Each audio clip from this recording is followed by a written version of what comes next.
Chapter 51 The Missing Arthur.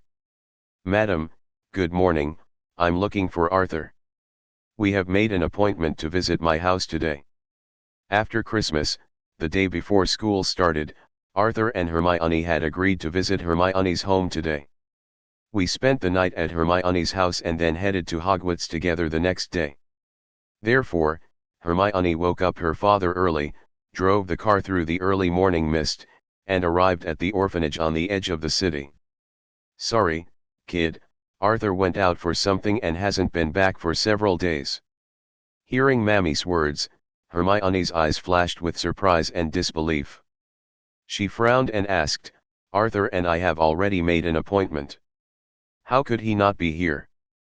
Where has he gone? Seeing the confusion and anxiety on Hermione's face, Mammy patted her hand gently and explained, Arthur is indeed not in the orphanage. He left in a hurry and didn't tell me where he went. A trace of doubt flashed in Hermione's eyes, and she asked, Can I go to his bedroom and have a look? Of course, please come with me. Hermione followed her grandma to Arthur's room on the second floor of the orphanage. She opened the door and found that the room was cleaned and the bed was neatly made. Hermione walked into the room and gently touched the quilt. When she found that the quilt was cold, she felt a sense of loss in her heart. It seems that Arthur did not come back last night. Hermione sighed, sat down beside Arthur's bed in despair, and then reached out to open Arthur's bedside table. Just as Hermione was about to open the cabinet, an old hand suddenly grabbed Hermione's wrist. She raised her head in surprise and saw her grandma looking at her seriously. Son, Mammy said in a serious tone, although you are Arthur's friend, it is rude to rummage through other people's things. After hearing this, Hermione gently broke away from the old woman's hand and said apologetically, I'm sorry, I just wanted to see Arthur's things and learn about his life. Grandma smiled slightly and said, I understand your mood. Hermione nodded and then asked, Madam, did Arthur tell you anything before he left the orphanage? For example, when will he come back, or what should he do if someone comes to see him? After thinking for a while, Grandma shook her head and said, No, Arthur only told me before he left that he had to go out for a few days because of something urgent. Hermione couldn't help feeling a little annoyed after hearing what her mama said. She could understand that Arthur missed the appointment due to unexpected circumstances, but what she couldn't accept was that Arthur left without even saying hello despite knowing that she would come to see him. This made Hermione feel ignored and left out. However, when she thought that Arthur had been gone for several days and there was no news at all, Hermione became worried again. Hermione began to worry about whether Arthur had encountered any trouble or difficulties, and this worry made her feel even more troubled and uneasy. Mr. Granger saw Hermione coming out of the orphanage alone, looking disappointed. He couldn't help but walked up and asked, Baby, what's wrong with you? What happened? Where is the boy? Hearing her father's concerned inquiry, Hermione's eyes suddenly turned red. She held back tears and replied in a soft voice, Arthur has gone out for something. Mr. Granger looked at his daughter's loss and uneasiness, stroked her hair distressedly, and comforted her, Don't worry, honey. Won't you start school tomorrow? Then ask him why he missed the appointment. Hermione felt a little relieved after hearing her father's words. She knew her father cared about her, so she didn't say anything more. The two got in the car together and returned home. At this time, Arthur is still sleeping in the stone monument. Early the next morning, the Granger family came to the train platform, waiting for Arthur's arrival. They had been here for more than an hour, but still no sign of Arthur. Looking at the Hogwarts Express that was about to leave, Mrs. Granger comforted her, Get on the train first, maybe Arthur is already waiting for you at school. After Hermione heard her mother's words, she glanced at the empty platform, said goodbye to her parents, and got on the bus with some reluctance. After getting on the bus, Hermione became increasingly uneasy. Arthur could even miss the train to school, which meant that he might really be in trouble. Now Hermione could only pray silently in her heart, hoping that her guess was wrong and that Arthur had reached Hogwarts through other means. At this time, Arthur is still sleeping in the stone monument. The sky gradually darkened, and the train finally arrived at the terminal. Hermione quickly got off the train and immediately saw Hagrid beside the platform. She ran over and asked loudly, "Hagrid, have you seen Arthur?" "Arthur? Isn't he with you?" Hagrid scratched his head, showing a puzzled expression. "Hagrid, if you see Arthur, just tell me thank you," Hermione said eagerly, and before Hagrid could respond, she turned around and ran towards the castle. After entering the Hogwarts Hall, Hermione immediately saw Harry and the others having fun. She immediately ran over and asked eagerly, "Harry, have you seen Arthur?" Harry and others were a little confused when they saw Hermione asking about Arthur's whereabouts so eagerly after Hermione came back. Didn't Arthur leave Hogwarts with her? The three of them shook their heads, indicating that they had not seen Arthur. Seeing Harry and others like this, Hermione felt even more uneasy. She knew that if Arthur had arrived at school, Harry and the others would know. But now it is obvious that several people have not seen Arthur. Hermione took a deep breath and tried to calm down. "By the way, go find Professor Snape. Arthur once said that if you encounter any problem that cannot be solved, you can seek help from Snape." Although the last Quidditch incident made Hermione have some doubts about Snape, she believed in Arthur. Harry and the others saw Hermione leaving the hall with a serious face. After looking at each other, they realized something was wrong. The few of them quickly followed Hermione out of the hall without stopping. As soon as she came out of the hall, she saw Malfoy emerging from the corner of the corridor and stepped forward to challenge the special agent. After seeing Malfoy, Hermione asked, "Where is Professor Snape?" "Hey. Although you and Arthur have a good relationship, please pay attention to the attitude of your words. Levi Corpus." Hermione didn't have the patience to argue with Malfoy, so she hung him up and asked coldly, "I ask again, where is Professor Snape? You are a hateful Gryffindor student. I will definitely ask my father to expel you. Goyle, Crabbe, you two idiots, why don't you come over and help?" Chapter 52 Bait. Goyle and Crabbe looked at Malfoy being hung up and remembered their fear of being dominated by Arthur on the train. Not only did they not step forward to help, but they took 2 steps back. This scene made Harry and others feel incredible. They didn't expect Hermione, who usually seemed quiet, to be so terrifying when she got angry. What a pity.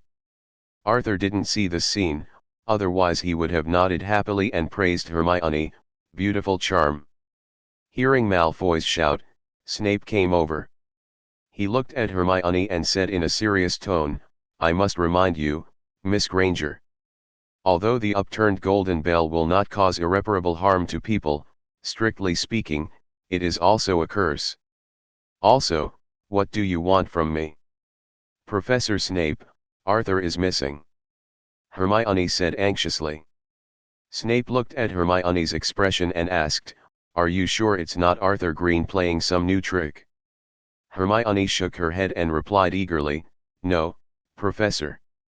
Arthur has not returned to Hogwarts yet, and we don't know where he went. Professor, please help Arthur, he must be in some kind of trouble." Hermione pleaded urgently, tears welling up in her eyes.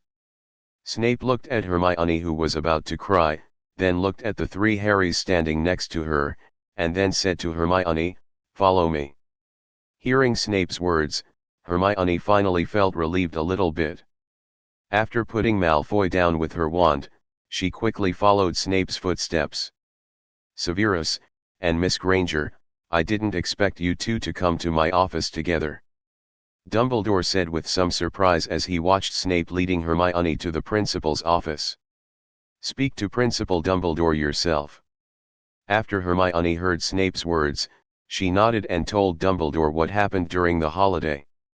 "Mr. Principal, Arthur will never break his promise, and he hasn't returned to school yet. He must be in trouble. After listening to Hermione's words, Dumbledore frowned slightly, thought for a while and then said to her, "Miss Granger, please don't worry, I will definitely find Arthur and bring him back safely. Now you first talk to her, Professor Snape, go back." "But, Mr. Principal, Arthur has been missing for several days." Before Hermione could finish her words, Snape interrupted, "Miss Granger, I think it's time for us to leave, rather than bothering Principal Dumbledore here to find a way to find someone." After hearing Snape's words, Hermione could only bite her lip and reluctantly followed Snape out of the principal's office. "Miss Granger, I don't think you need to worry too much about Mr. Green. After all, he is not as weak as we thought, right?" Looking at Snape, who turned around and left after speaking, Hermione was a little stunned for a moment. Was Snape trying to comfort herself just now? It seems they couldn't help but start taking action, but Albus, our bait seems to be missing. As Hermione and Snape left, another voice spoke. "Yes. I originally thought they would wait until the summer vacation before taking action, but I didn't expect they would be in such a hurry. Gellert, it's time for us to get active." After hearing Dumbledore's words, Grindelwald said excitedly, "Welcome back, partner." On Winstanley Road, at the corner of the entrance to the Elizabeth Orphanage, two figures suddenly appeared. Glancing at the surrounding environment, Grindelwald asked doubtfully, "This is the orphanage where Arthur lives? Albus, are you here to see the nun?" Hearing Grindelwald's words, Dumbledore looked at him in surprise and said, "You noticed it too?" Grindelwald nodded and said, "I have secretly visited Arthur several times before." "But Albus, when did you find out?" 9 years ago, I first discovered it when I disguised myself as an ordinary person and came to the orphanage to secretly visit Arthur." Hearing Dumbledore's words, Grindelwald said doubtfully, "Then why don't you change Arthur to an orphanage? Is there any difference? With their power, is it difficult to find Arthur?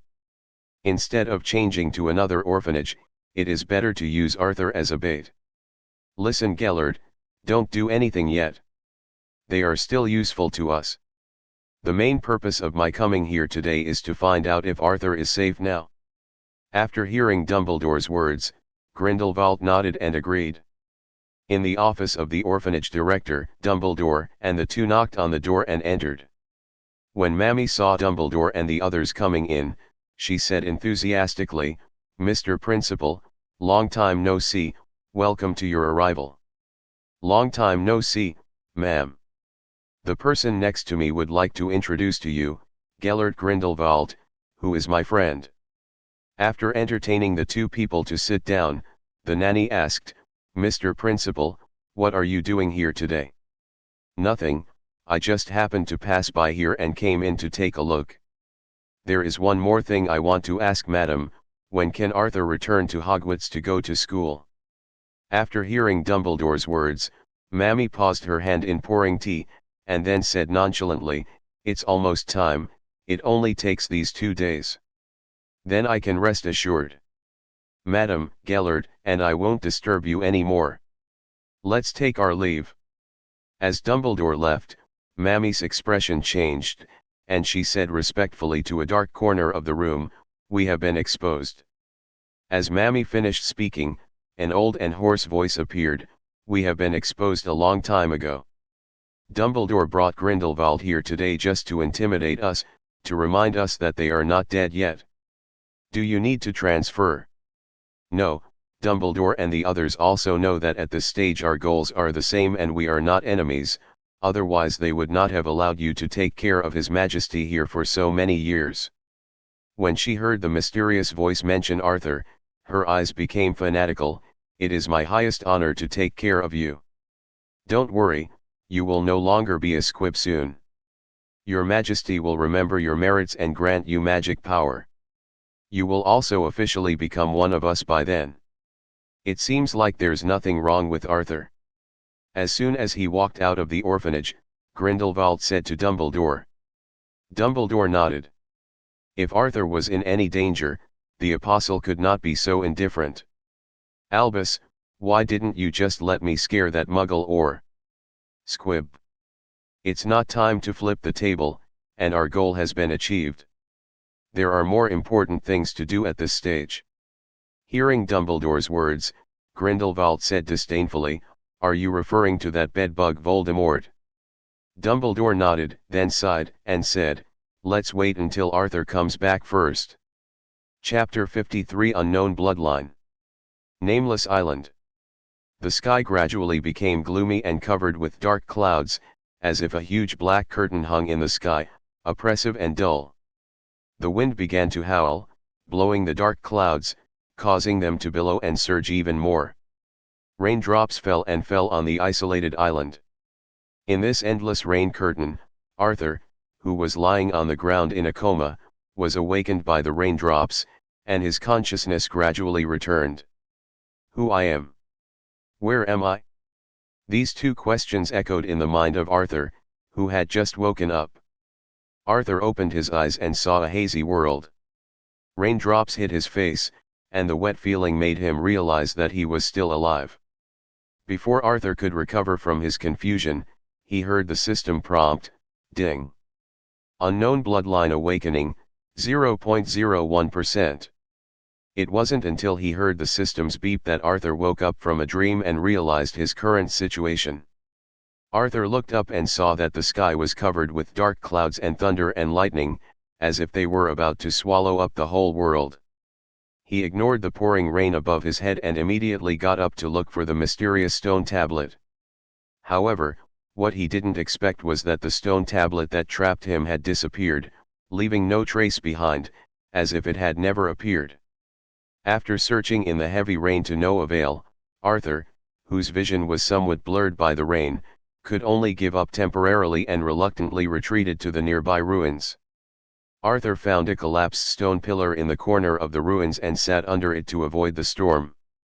Looking at the prompts on the system interface, Arthur scratched his head and carefully recalled the memories of his previous life. He was full of doubts. Is there any special bloodline in the Grindelwald family? Before Arthur could figure out the bloodline thing, he looked down at the water at his feet and was suddenly shocked and speechless by his own reflection.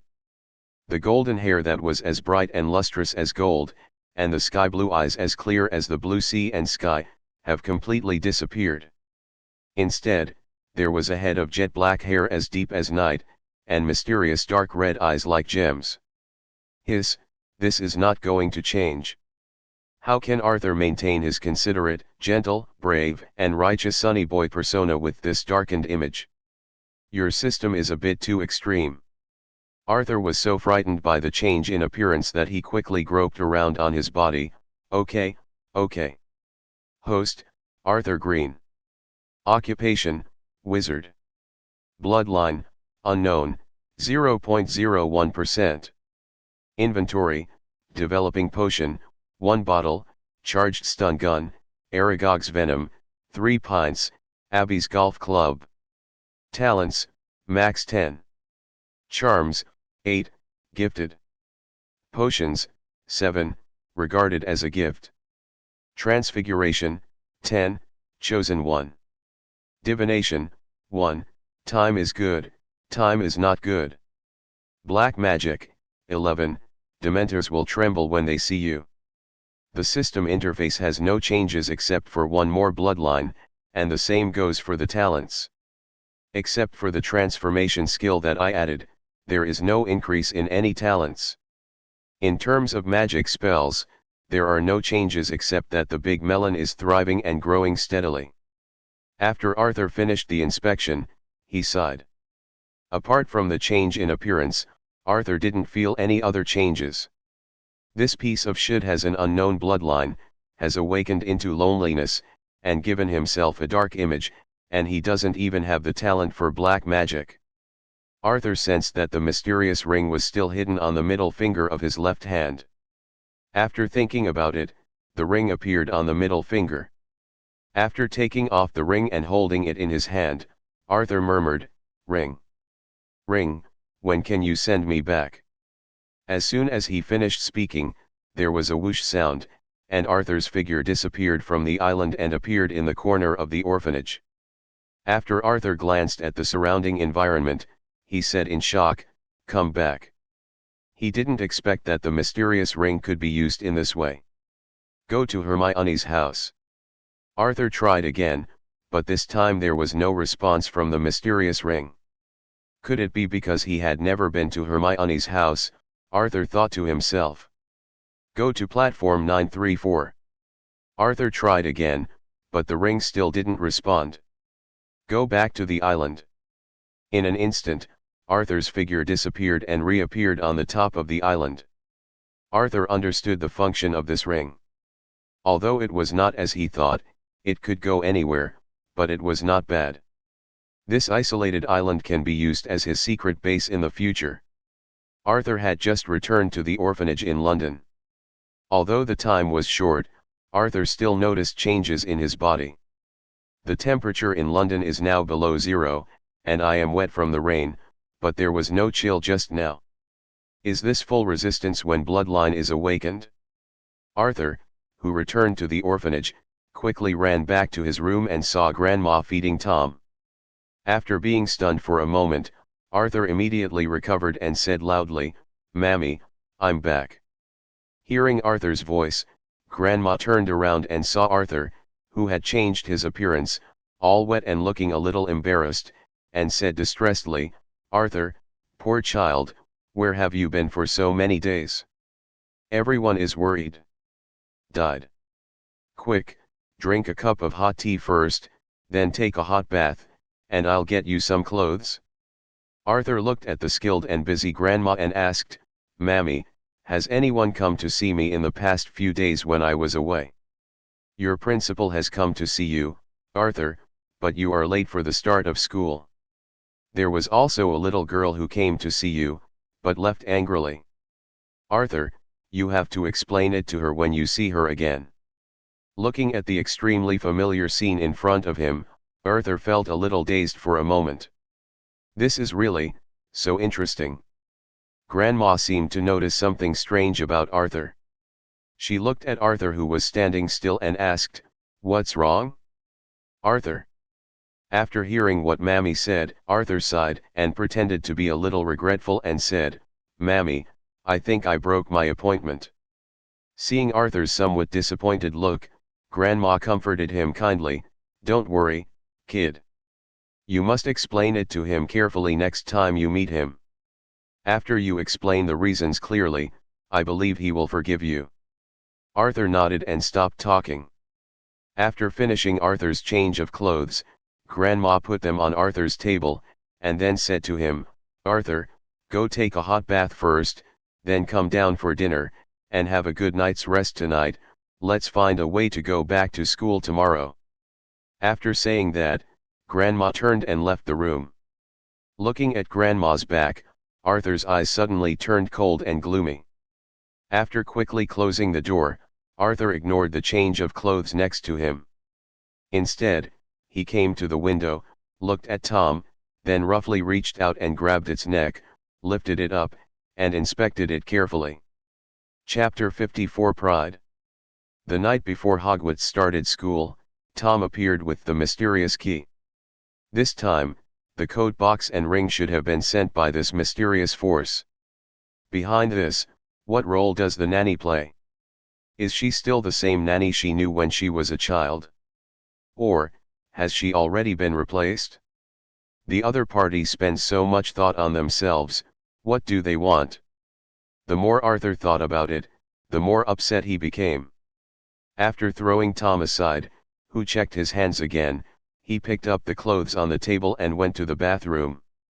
If the other side wants to play, then Arthur will play with them. I hope they won't regret it then. After taking a bath, Tom flew to Arthur's shoulder, rubbed his head with his own, and made two aggrieved screams. Arthur gently stroked Tom's head and said, "When you meet someone who has fed you in the future, you just fly over and stand on their shoulders. Do you understand?" After hearing what Arthur said, Tom yelled "Quack! Quack!" twice, as if to show that he understood, and then nudged Arthur again. Arthur sighed, feeling a little pity that he couldn't communicate with Tom. When he turned into a patron saint, he spoke in human language. "Arthur, have you packed up? You can come down for dinner." After hearing Mammy's shouts, Arthur immediately returned to his previous expression and said to Mammy, "Come right away." That night, Arthur sat at the table and wrote a letter to Dumbledore. He had a headache and didn't know how to explain his changes. I guess he didn't believe me telling him the truth. After all, no one understands Grindelwald better than him. "Arthur, you have changed a lot during this journey." At the table, when he was still having a headache on how to use the art of language to explain to Dumbledore and make him believe that he just dyed his hair, a voice suddenly appeared in Arthur's room, startling him. Mr. Principal, do you know that you will scare people to death?" Dumbledore smiled, then looked at Arthur's hair and eyes and said, "Arthur, it's time to go back to school. There are classes tomorrow, and many people are worried about you." After Arthur heard this, he did not refuse and nodded in agreement. "After packing up my things, I went to my grandma's office and said goodbye to her. After all, I was acting." After entering the office, Arthur said excitedly, "Mom, the principal is here to pick me up. I have to go back to school." Hearing Arthur's words, Grandma showed worry and reluctance, and then said, "Are you leaving tonight? Are you in such a hurry? Arthur should go back to school tomorrow morning." "No, Mama, I have classes tomorrow and have to leave tonight. You must take care of yourself. I will come back to see you during the holidays." After saying goodbye to his mama, Arthur carried his suitcase and followed Dumbledore to the principal's office. It's so convenient to be able to apparate in Hogwarts. Arthur thought with some envy, and then asked, "Mr. Dumbledore, is only the principal able to apparate in Hogwarts?" "Except for special exceptions, only the principal can apparate in Hogwarts." "Arthur, don't be envious. With your potential, you might be able to become the principal of Hogwarts in the future." After hearing Dumbledore's words, Arthur nodded thoughtfully. "After everyone graduates, Hermione will be the Minister of Magic and he will be the headmaster of Hogwarts. It seems not bad. By then, the British wizarding world will not be able to cover the sky with one hand." "Sit down. Arthur, it's still early, we can have a good chat. Would you like some dessert? How about a pile of cockroaches?"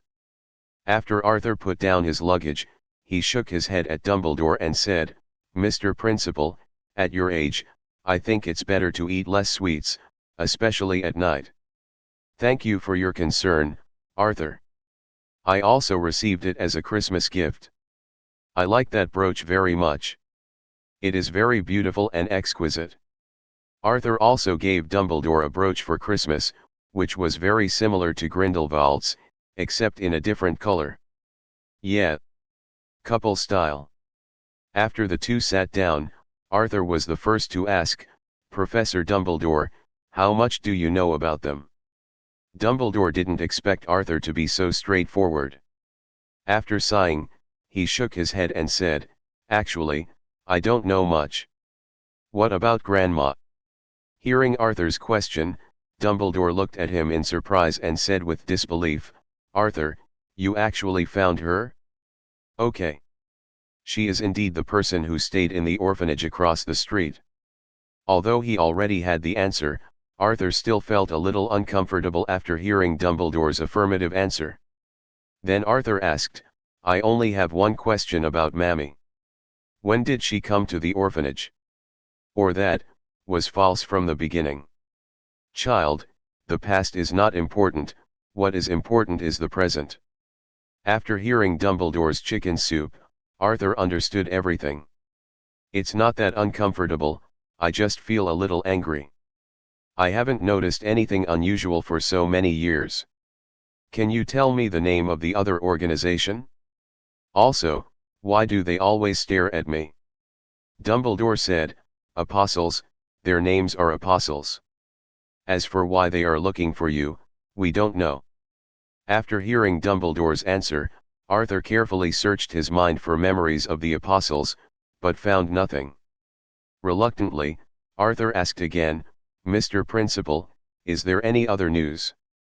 "Sorry, Arthur, there's something we can't tell you just yet." "Arthur." Arthur vowed that when he becomes the principal of Hogwarts, he must establish a school rule: the Riddler is not allowed to enter Hogwarts. If it weren't for his limited strength, Arthur would definitely turn into a crow and overturn the table. If you can't say it, then don't say it. If you can't do it, then don't do it. Seeing Arthur's hesitant expression, Dumbledore said, "Don't worry, Arthur. The other party is obviously trying to win over you, so you won't be in danger now. So, you want me to be bait?" As soon as Arthur finished speaking, he felt something was wrong. Dumbledore didn't want to use himself as bait, but he had been using himself as bait. Looking at Dumbledore with a friendly smile on his face, Arthur thought for a while and decided to forget it. He was 81 years old and he couldn't play with him normally. "This notebook is given to you as a Christmas gift from Gellert. Now it's time for you to go back to your dormitory and rest." After sending Arthur out of the office, Grindelwald walked out of the darkness and said, "Albus, why did you give Arthur my notebook? Didn't you agree to give it to him in a few years?" Looking at Grindelwald, Dumbledore said, "Sooner or later it will be handed over to him. Aren't you worried that Arthur is addicted to black magic?" Dumbledore shook his head and said with a smile, "Do you know the biggest difference between Arthur and Voldemort? It's pride. Sometimes being too ambitious and proud is a good thing. Pursue power, but you will never surrender to power. And, Gellert, don't forget that I know as much dark magic as you do." Chapter 55 It must be Gellert Grindelwald. Boom. Outside the principal's office, looking at the closed door, Arthur was a little confused. Didn't Dumbledore say he wanted to have a good talk with him? Why did he kick him out without saying a few words? But tonight is not without gain. The most important thing is the notebook in his hand. Arthur is looking forward to the magic in it. After returning to the Slytherin common room, everyone was a little surprised to see Arthur's changed appearance. After seeing Arthur, Malfoy took the initiative to say hello to everyone's surprised eyes. "Arthur, is it really you? Your hair. Draco, good evening." Looking at the blackened Arthur, Malfoy remembered what happened on the train, swallowed and said, "Good evening. Arthur, where have you been these past few days? Why haven't I seen your people? Also, I had a little conflict with Miss Granger and the others a few days ago. But don't worry Arthur, it's really just a small conflict." Malfoy is also afraid that Hermione will complain to Arthur. After all, Arthur is really cruel now, and his wand is too strong. Looking at Malfoy, who was a little scared of him, Arthur patted him on the shoulder and said, "I won't get involved in the matter between you and Harry. After all, you are all my friends, right?" After hearing Arthur's words, Malfoy also breathed a sigh of relief and nodded repeatedly. He also understood what Arthur meant, as long as he didn't cause trouble for Granger. Arthur looked around at the little kids in the lounge. He saw that there were far fewer unkind eyes than before, and even a few female students looked at him with burning eyes. It seems that the last train incident had a big impact on them. Yes, Slytherins have some merits. They know that they must learn to bow their heads when facing strong people. After returning to his dormitory, Arthur quickly put away his luggage, and then eagerly opened Grindelwald's notebook. Arthur thought that it should be all filled with black magic, but he didn't expect that he had a big one on the first page of the notebook. Fiend Fire. Arthur remembered that Crabbe used it in the original work, and it was so powerful that he almost wiped out the protagonist group. Crabbe himself also died under this curse. Arthur resisted the urge to practice immediately and turned back the notebook again. The Imperious Curse. Killing Curse, Avada Kedavra. The Cruciatus Curse. Good guy, I have collected the 3 unforgivable curses for him. Arthur seriously doubted that what he saw today was not Dumbledore, but Grindelwald. These 2 old men are not playing pretend. Ignoring the 3 unforgivable curses, Arthur continued to flip through the notebook. On the last few pages, Arthur finally found the curse he had been waiting for. Fire Shield, Protego Diabolica. All curses end, finite. Arthur's surname is Grindelwald, so how can he not know the magic of gas stove, fire shield? The essence of the fire shield spell is inseparable from the fire curse, but it was just improved by Gellert Grindelwald. Gellert Grindelwald is such a damn talent. Arthur saw the shadow of at least 3 other spells in the fire shield magic, including advanced magic spells such as the loyalty curse. The 2 magic spells, Fire Spell and Fire Shield, were really tempting. Arthur definitely wanted to learn them. It was just a question of where to practice them. The good news is that all spells will end. The bad news is that the Fire Spell and Fire Shield will end. No matter what, first learn the 10,000 mantras, and then learn the Fire Mantra and Fire Shield for body protection. Practice with an ebony wand, and if something goes wrong, put the blame on Gellert Grindelwald, he did it all. Humph. You want to arrest Gellert Grindelwald, what does it have to do with me, Arthur Green? The next day, Arthur got up early and went to the Hall of Hogwarts to wait for Hermione. He was embarrassed that he had let her worry about him for so many days. School is not a place where secrets can be hidden. Although Arthur is not as popular and well known as Harry due to some previous incidents, he is definitely a well-known figure. Therefore, when Arthur entered the hall, except for the Slytherin students whom he had met last night, almost all the students in the other houses couldn't help but look at him sideways, looking at him in surprise as his appearance and temperament had changed drastically. Parvati Patil came over and asked tentatively, "Arthur?" "Of course it's me." "Parvati, good morning."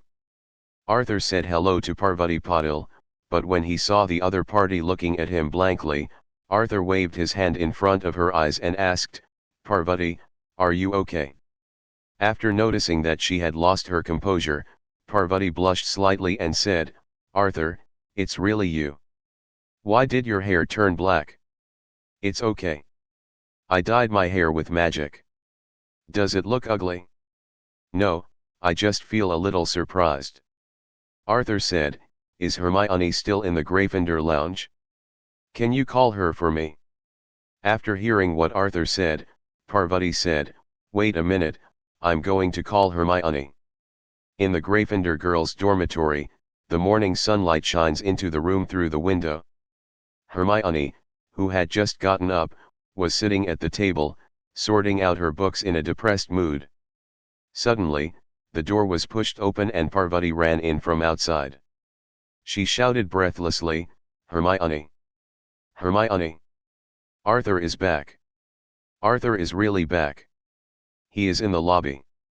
He asked me to come to you." Upon hearing the news, Hermione's heartbeat accelerated instantly. She couldn't wait to confirm the authenticity of the news, so she asked, "Are you sure? Are you sure Arthur asked you to come to me?" "Of course." Parvati replied affirmatively, "Arthur asked me to tell you that he is waiting for you in the lobby and he wants to meet you." After confirming the answer, Hermione was so excited that she turned around and rushed towards the hall. Parvati grabbed Hermione, who turned around and said with concern, "Wait, dear, look at what you look like now." Hermione stopped and looked down at herself. She found herself still in her pajamas, her hair a mess, obviously not ready to meet people yet. She smiled sheepishly and said, "I'm so anxious. Thank you for reminding me." Parvati looked at Hermione and couldn't help but laugh.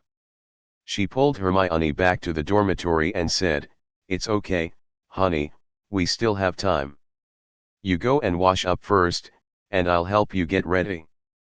With Parvati's help, Hermione quickly took care of herself, put on a neat school uniform and had a beautiful hairstyle.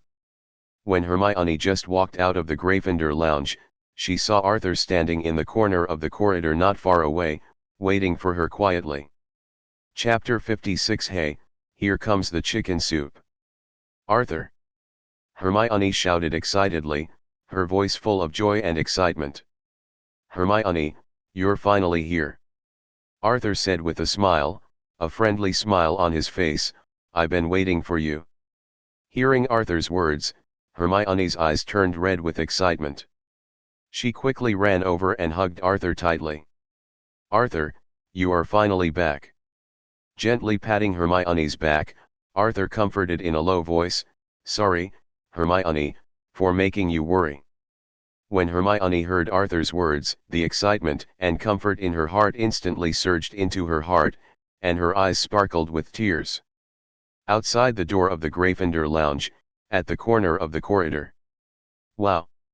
The two of them hugged each other. Cry, cry, Hermione is crying. Parvati Patil and the other two roommates were hiding against the wall, looking at Arthur and Hermione excitedly while discussing in a low voice. What are you guys doing? While Parvati Patil and the others were discussing excitedly, a loud voice came from behind them. As soon as Harry, Ron, and Neville came out of the lounge, they saw Parvati and two other girls sneakily hiding against the wall, seemingly discussing something. They couldn't help but feel curious, so they asked loudly. SHH. After seeing Harry and the others, Parvati whispered, and at the same time motioned to the other two girls to stay quiet. Everyone, please keep your voice down. Neville originally wanted to say something, but after seeing the gnawing eyes of Parvati and the other two girls, he swallowed hard and suppressed what he wanted to say. Arthur had already noticed the situation of Parvati and the others. After seeing them becoming more and more unrestrained, he said to Hermione, it's still early for class now. Let's go to the garden in front of the school castle and sit down and take our time. Say it. After hearing Arthur's words, Hermione wiped the tears from her eyes, nodded in agreement, and then let Arthur hold her hand and headed to the garden. When Harry and others saw the black-haired figure was Arthur, whom they had not seen for a long time, they excitedly wanted to go up and say hello, but they were stopped by Parvati and others. It's all because of your loud noises that scared Hermione and the others away. And you guys are not allowed to disturb them now. Parvati and others said with serious faces. After Harry and others heard what Parvati and the others said, they couldn't help but feel a little embarrassed when they reacted. Arriving in the garden, Arthur and Hermione found a quiet corner to sit down. Arthur, your hair and eyes. Looking at Hermione's worried look, Arthur explained, sorry Hermione, I missed your invitation. You don't have to worry about your hair or eyes. It's just that the color is different. Everything else is the same as before. Hearing Arthur's answer, Hermione said, Arthur, can you tell me what happened during the holiday? Some things did happen during the holidays, but they are not important. They are all over, right? Hermione still asked reluctantly, but Arthur, you have been missing for so many days, and... Arthur sighed and said, I'm sorry, Hermione, there are some things that even I don't know very well, so I don't know how to tell you. Seeing that Arthur was in a bit of a dilemma, Hermione gave up questioning and said to him, okay, but you have to promise me that you won't hide anything from me in the future. This is your punishment for breaking the promise this time. I'm sorry, Hermione. It's true that I broke the appointment this time. Your parents must be very angry. Don't worry, I won't hide anything from you in the future. If I can tell you, I will definitely tell you everything. I will definitely tell you what I can tell you, but there are some things I definitely can't tell you now. Arthur thought to himself. Hearing Arthur's words, Hermione nodded, and then said with a smile, don't worry, although my dad is indeed a little dissatisfied with you, I will help you put in a good word, and my dad listens to me the most. At noon, in the Hogwarts Hall, Arthur met Harry and others. Arthur, how did you get your hair black? And your eyes are dark red, so cool. Looking at Ron and Neville, whose expressions and words were full of envy, Arthur smiled and said, "How is it?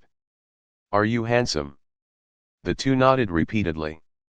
"I can't help my eyes, but next time I can give you a few bottles of Muggle hair dye. You can dye the stuff on your head green if you want."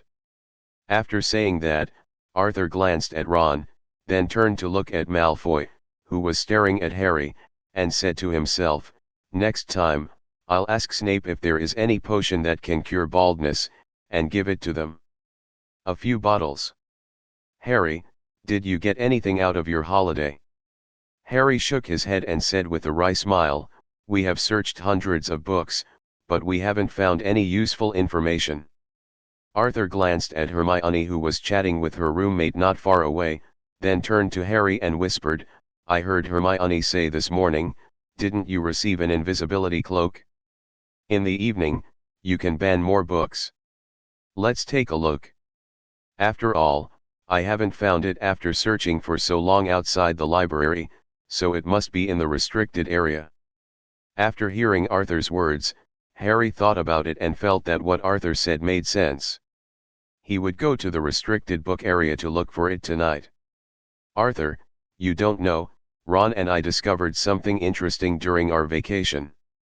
Seeing the excited expressions of the two people, Arthur said, "Mirror of Erised." Harry and Ron looked at Arthur in shock and said, "How come you know everything?" "I discovered the Mirror of Erised before you did. I saw my parents." "Where are you, Harry?"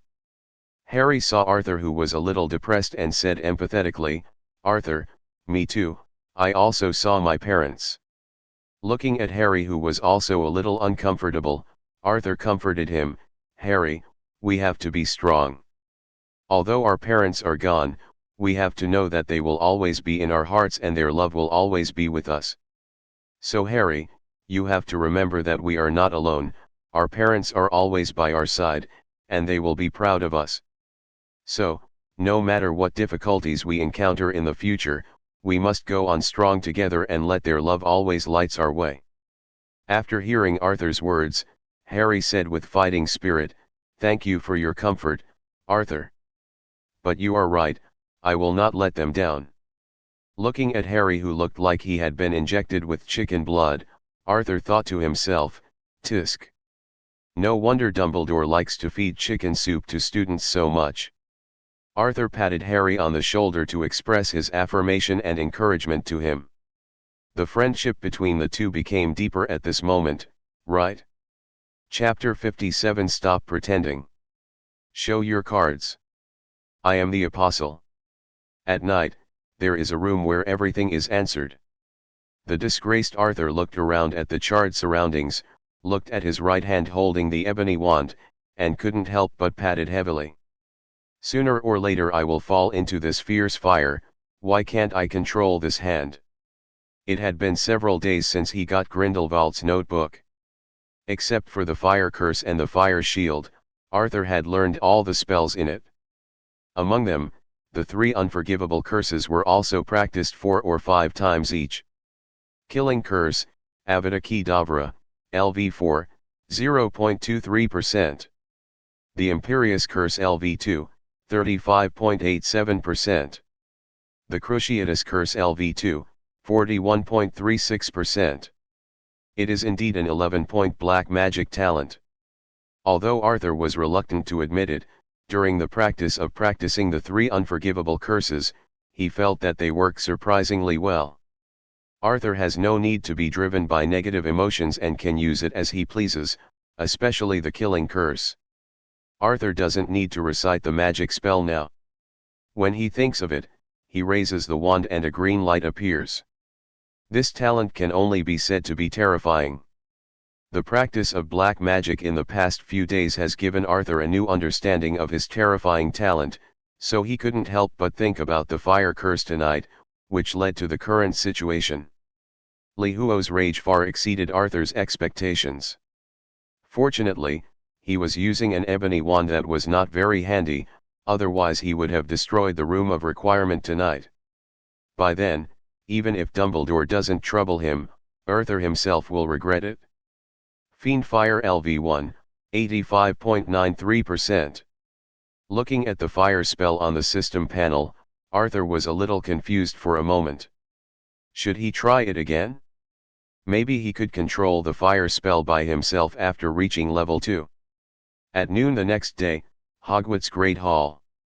Looking at the listless Harry, Arthur asked, "Harry, did you go to the restricted book section again last night to look for books?" Arthur has the Marauders map, so of course he knows Harry's whereabouts, but as Harry Potter's good friend, of course he must show concern as a good friend. Harry, lying on the table, yawned and nodded. "Come on. Harry, everyone and I believe." Seeing that Harry was a little sluggish, Arthur gave Harry 2 more bowls of chicken soup, and the effect was remarkable. Looking at Harry, who had regained his fighting spirit, Arthur couldn't help but raise the corners of his mouth slightly. "Mr. Green, can you and I come to the office? I would like to ask you a favor." Just when Arthur was about to give Harry 2 more bowls of chicken soup, a pungent smell of garlic appeared, and then Quirrell's stuttering voice sounded from behind them. Hearing Quirrell's words, Arthur frowned. Could it be that Voldemort wanted to cause trouble for him because of what happened last Christmas? But this idea was quickly rejected by Arthur. If it was really because of the Christmas incident, Voldemort would never find him in such a public place. "Professor Quirrell, what do you want from me?" "Don't worry, it's nothing big. I'm just looking for your help. Do me a favor." After speaking, Arthur turned around and left without waiting for rejection. Quirrell's office. "Master, will that boy come?" "Yes, their organization is not friends with Dumbledore." "Master, can't we just wait for him to come in and just use legilimency? Why bother?" "Idiot, you can think of things, do you think I can't think of them?" Boom, boom, boom. "Here comes the boy, open the door and give your body to me when you come in." After hearing what Voldemort said, Quirrell stood up, opened the office door, and said, "Mr. Green, you are finally here, here. Please come in." After the two sat down, Quirrell suddenly turned around, took off his hooded hat, and exposed Voldemort on the back of his head. When Voldemort appeared, Arthur acted very calmly, did not scream loudly, or even had an expressionless face, without any sense of surprise. Of course Arthur was afraid. He didn't expect that Voldemort would suddenly challenge him and have a showdown with him. But Arthur also knew that Voldemort must have his own reasons for looking for him. If he panicked and screamed loudly now, he would definitely die miserably. Looking at Arthur, who was still calm, as if all this was expected, Voldemort praised in a hoarse voice, "Mr. Green, you are worthy of being a member of the Apostle organization, and you are so calm." "Arthur? When did I become an apostle?" After hearing Voldemort's words, Arthur frowned slightly and said coldly, "Don't you know this can be dangerous? Dumbledore has been staring at me. Also, how did you know my identity?" "Mr. Green doesn't need to worry about this. We have our own news channels. Your information channels are really amazing. I didn't even know that I was an apostle, but you actually knew it first." Arthur complained secretly in his heart. "I'm going to see Dumbledore and Voldemort later. Aren't you afraid that I will betray you?" "But Mr. Green, you won't say it, will you?" Before Arthur could refute, Voldemort continued, "Mr. Green, since we last met, I have discovered that you and I are actually the same kind of people, ambitious and talented. But the only difference between us now is that I am more powerful than you. So, Voldemort, what do you want to say? Join the Death Eaters?" After hearing Voldemort's words, Arthur was a little doubtful. Voldemort wouldn't split his soul and lose his brain, right? After smiling disdainfully, Arthur said, "Mr. Voldemort, you don't think our apostles are some inferior organization, do you?"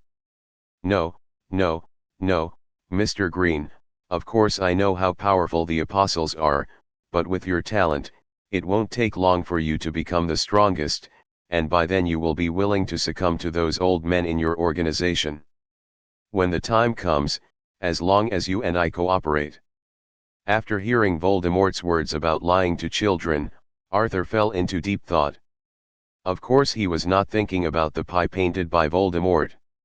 "No matter how good you are, Voldemort, you are worthy of dividing the magic world with me. Mr. Voldemort, be realistic and tell me what you want from me first." "I need a soul regenerating potion."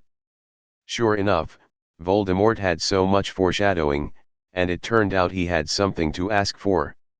Hearing Voldemort's words, Arthur secretly breathed a sigh of relief, and then said, "Okay, but the soul regenerating potion is not free. What can you give us? How about a blood curse?" Hearing Voldemort's words, although Arthur wanted to agree immediately, complete the transaction and leave quickly, he still pretended to be very troubled. After thinking for a while, he said, "Okay, but pay first and get the blood curse." Voldemort took out a piece of brown parchment from Quirrell's desk drawer and handed it to Arthur. Chapter 58 Special Arthur. Arthur took the parchment, checked it carefully, and put it into his coat pocket. "Mr. Voldemort, I think you may need to wait a few more days. The soul regenerating potion is not easy to obtain." Although Arthur himself didn't know what he was talking about, seeing that Voldemort actually agreed with Arthur's statement after thinking about some things in his own mind made him finally feel relieved. "Then I'll leave first. I'll let you know when the potion arrives." After hearing Arthur's words, Voldemort said, "Then I wish us a happy cooperation. A pleasure to work with." After seeing Arthur off, Quirrell said in confusion, "Master, I don't understand, there are other apostles in the academy, why should we take risks to find Arthur Green?" Voldemort said in a hoarse voice, "The apostle organization is too powerful.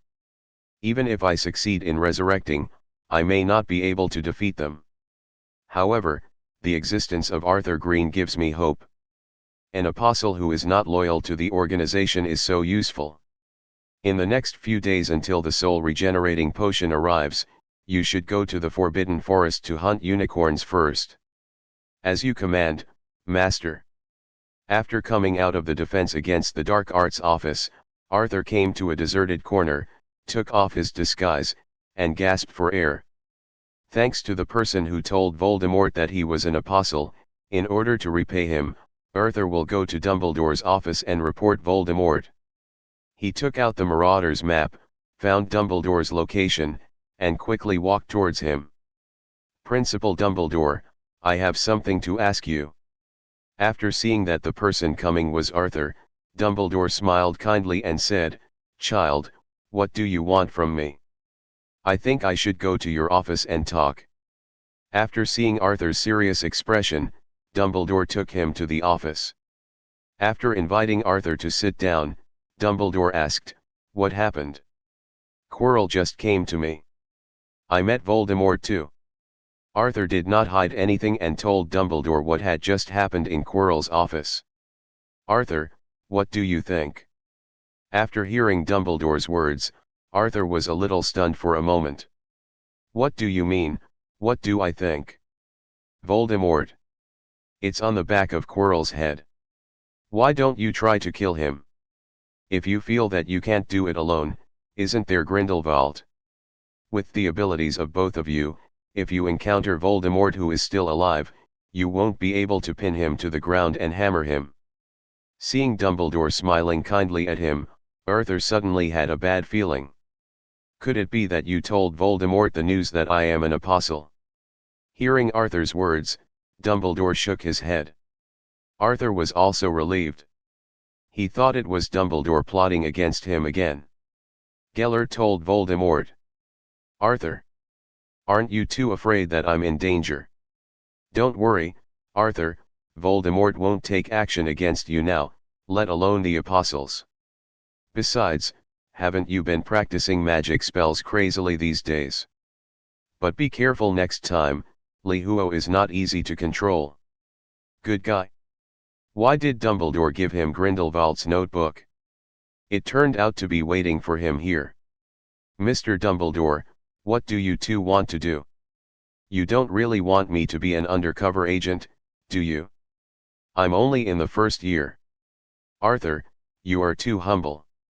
The first graders are not as good as you."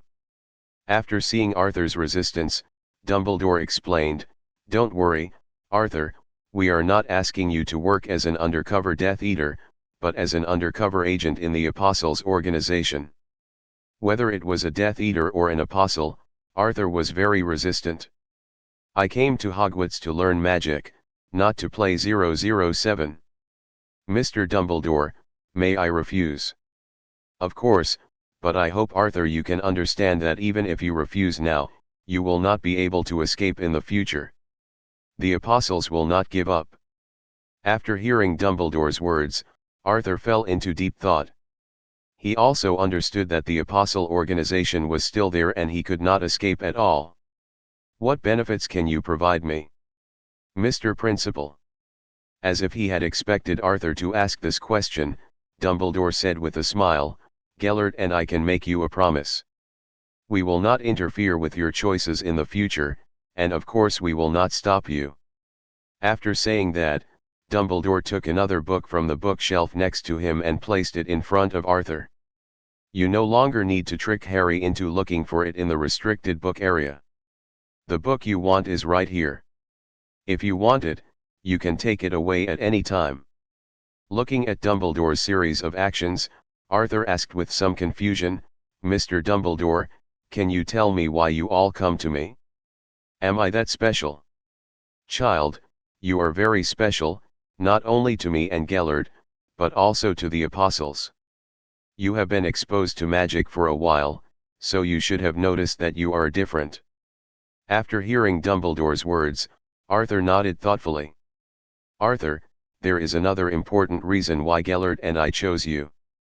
You may not have discovered it yourself.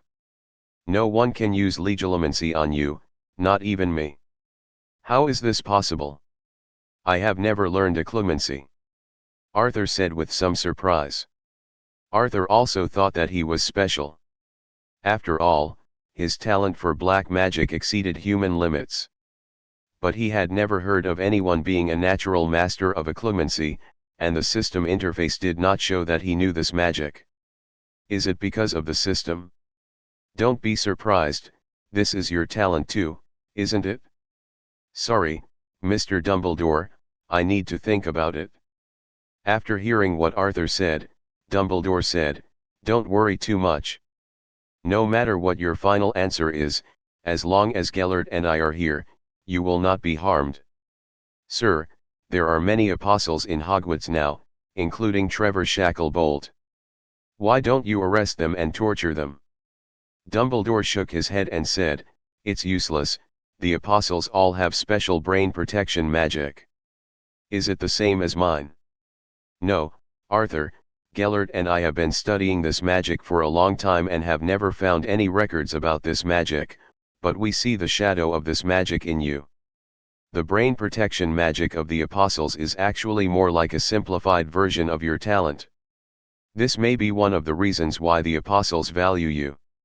The more Arthur listened to Dumbledore's words, the more horrified he became. If he really went to lurk, would he be pulled onto the operating table by the Apostle on the first day and sliced for study? Chapter 59 Why are you kneeling before I even start? Principal Dumbledore, your plan is really thorough. Do I have any other options now? I have already agreed to Voldemort's soul regenerating potion. Do you have such a potion? Arthur looked at the old bee in front of him.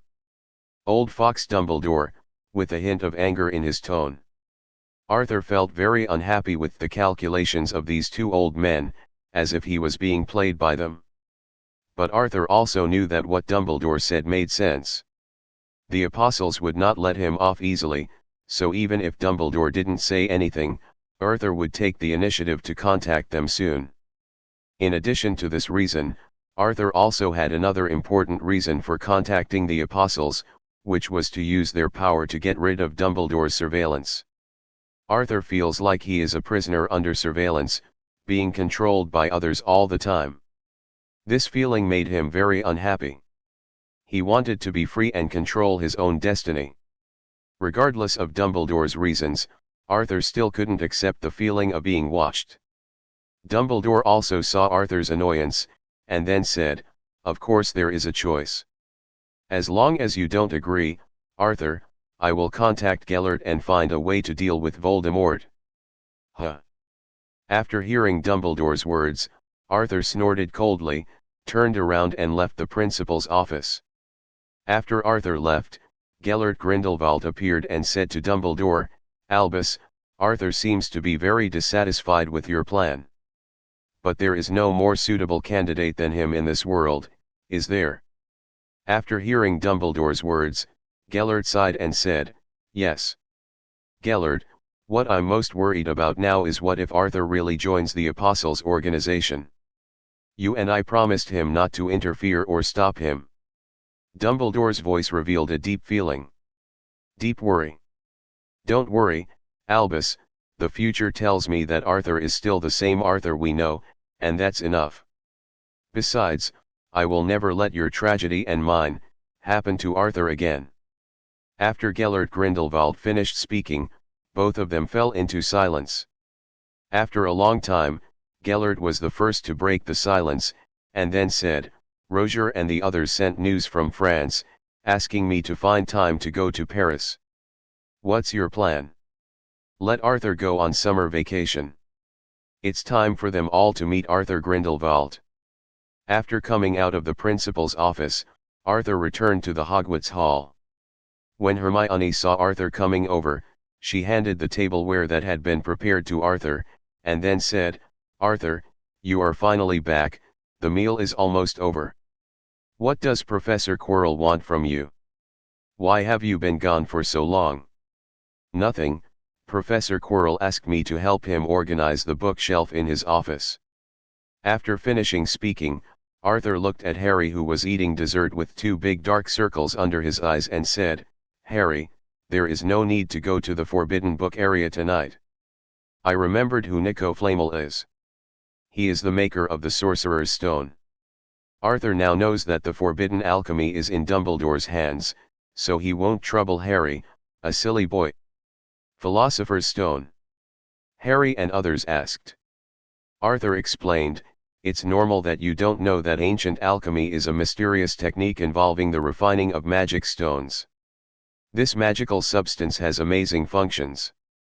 The Philosopher's Stone has the ability to transform any metal into pure gold.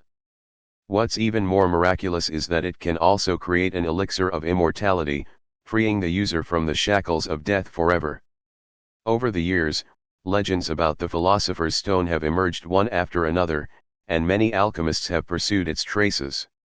However, to this day, the only surviving Philosopher's Stone belongs to a famous alchemist and opera lover, Mr. Flamel. This old gentleman spent his 665th birthday last year, and now he lives in seclusion in Devon with his wife Perinal, 658 years old. Hearing Arthur's description, Hermione immediately responded, "That big dog must be guarding the Sorcerer's Stone. I guess that Mr. Flamel may have asked Principal Dumbledore to help him keep the Sorcerer's Stone. The two of them are very good friends.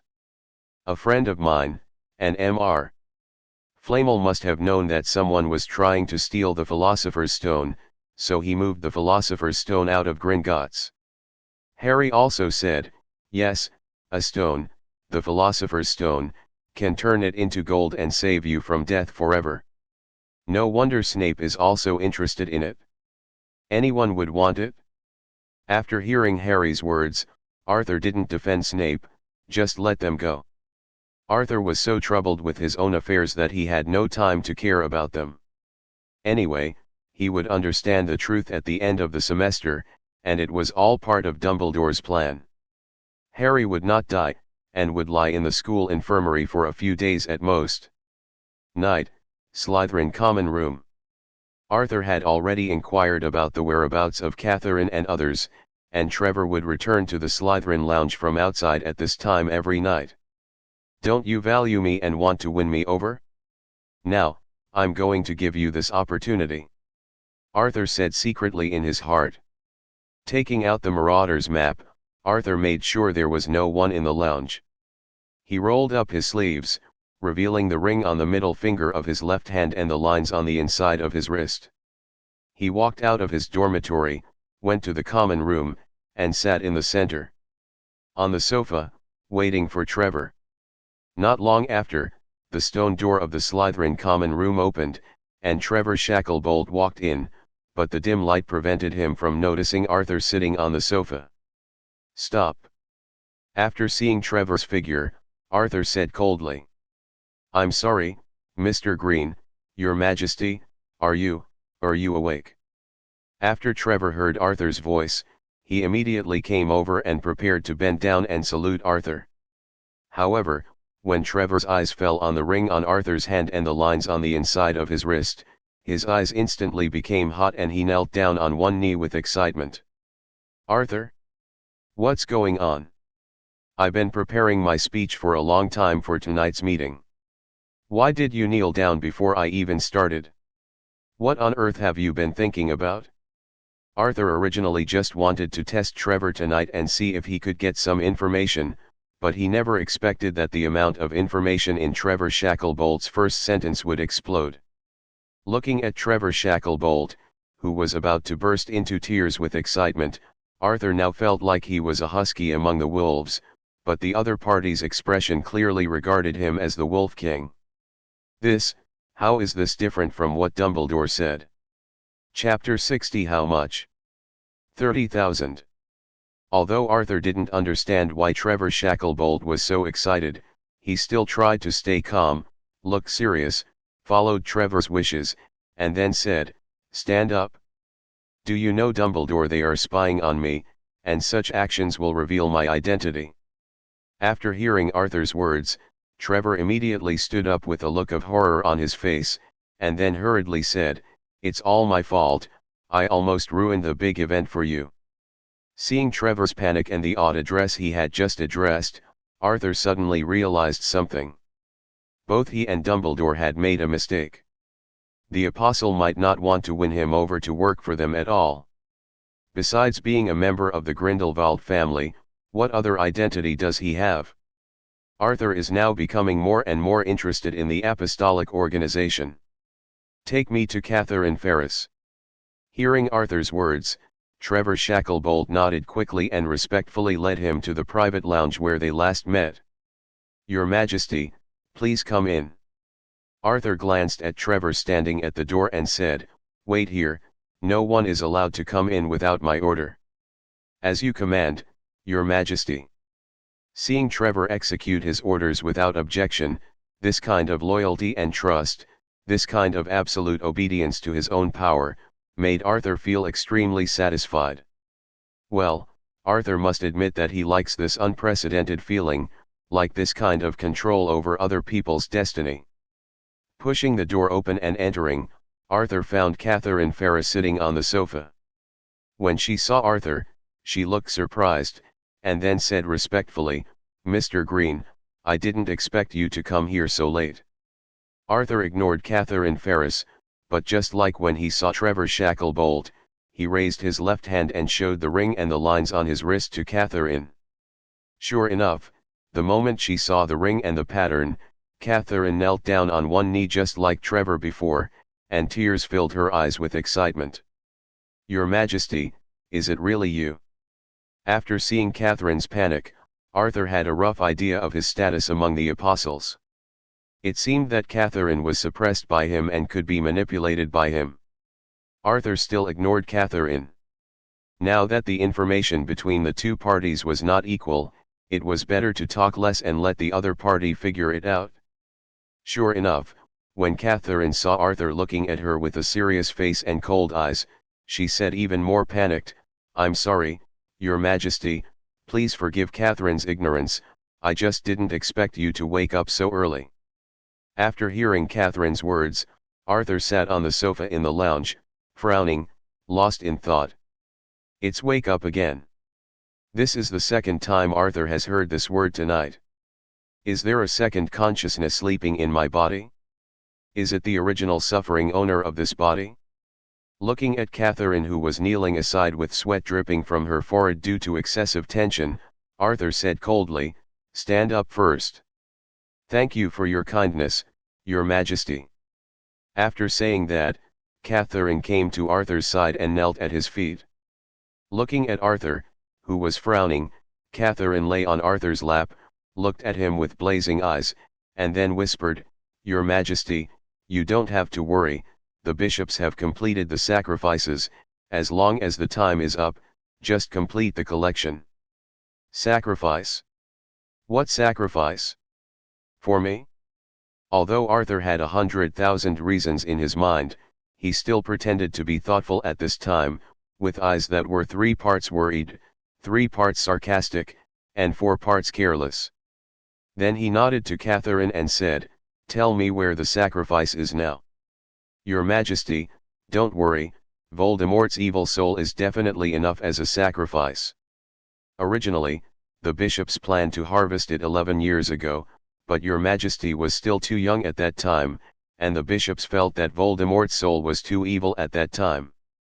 It's enough, but this evil is not pure enough. So, let him die once, and when he comes back to life again, he will be your best sacrifice." This, after hearing Catherine's words, Arthur began to wonder who the original owner of this body was before he traveled through time. He was so evil that he needed Voldemort's soul as a sacrifice. Fortunately, the righteous self has traveled through time, otherwise there would definitely be another evil devil in this world. Arthur complained secretly in his heart. This Voldemort is really miserable, being cut like a leek. Voldemort shouldn't know about it yet, right? Otherwise, the library wouldn't have traded with the apostle last time. Hearing Arthur's question, Catherine said quite proudly, "Of course, our people noticed Voldemort when he was very young, before he entered Hogwarts. Later, after he entered Hogwarts, the apostles lurking in the school secretly guided him to find soul curses and make Horcruxes. It can be said that Voldemort has been living in the script planned for him by the apostles." Hiss. Arthur took a deep breath. This organization is so ruthless. Poor Tom, they are playing with him. Not bad, Catherine. Hearing Arthur's praise, Catherine said excitedly, "Thank you for your compliment, but this is not the result of Catherine alone, but the result of the joint efforts of 30,000 apostles. All the apostles are looking forward to your arrival." "How much?" 30,000. "How many wizards does dying have in total? Now tell me there are 30,000 apostles. Otherwise, Dumbledore, please don't contact me. I'm afraid the apostles will misunderstand me." The most important thing is that Arthur gradually realizes that he seems to have become the leader of the villain. What a lurking thing. Arthur suppressed the shock in his heart and said without changing his expression, "It's okay." After hearing what Arthur said, Catherine took off the necklace from her neck. The pendant was a ring, similar in style to the one Arthur wore on his left hand, but the color was different. Catherine's ring was silver white. After taking off the ring, Catherine held the ring in both hands, handed it to Arthur, and said with hope, "Your Majesty, can you please help me put it on?" Arthur looked at Catherine in front of him and was confused for a moment. Does this have any special meaning? Looking at Arthur, who was meditating, Catherine took back the ring in disappointment, and then said, "Sure enough, I still can't meet Your Majesty's requirements." After hearing what Catherine said, Arthur said crazily in his heart, Yes, yes." Seeing Catherine kneeling at his feet, she was very depressed. How can this work?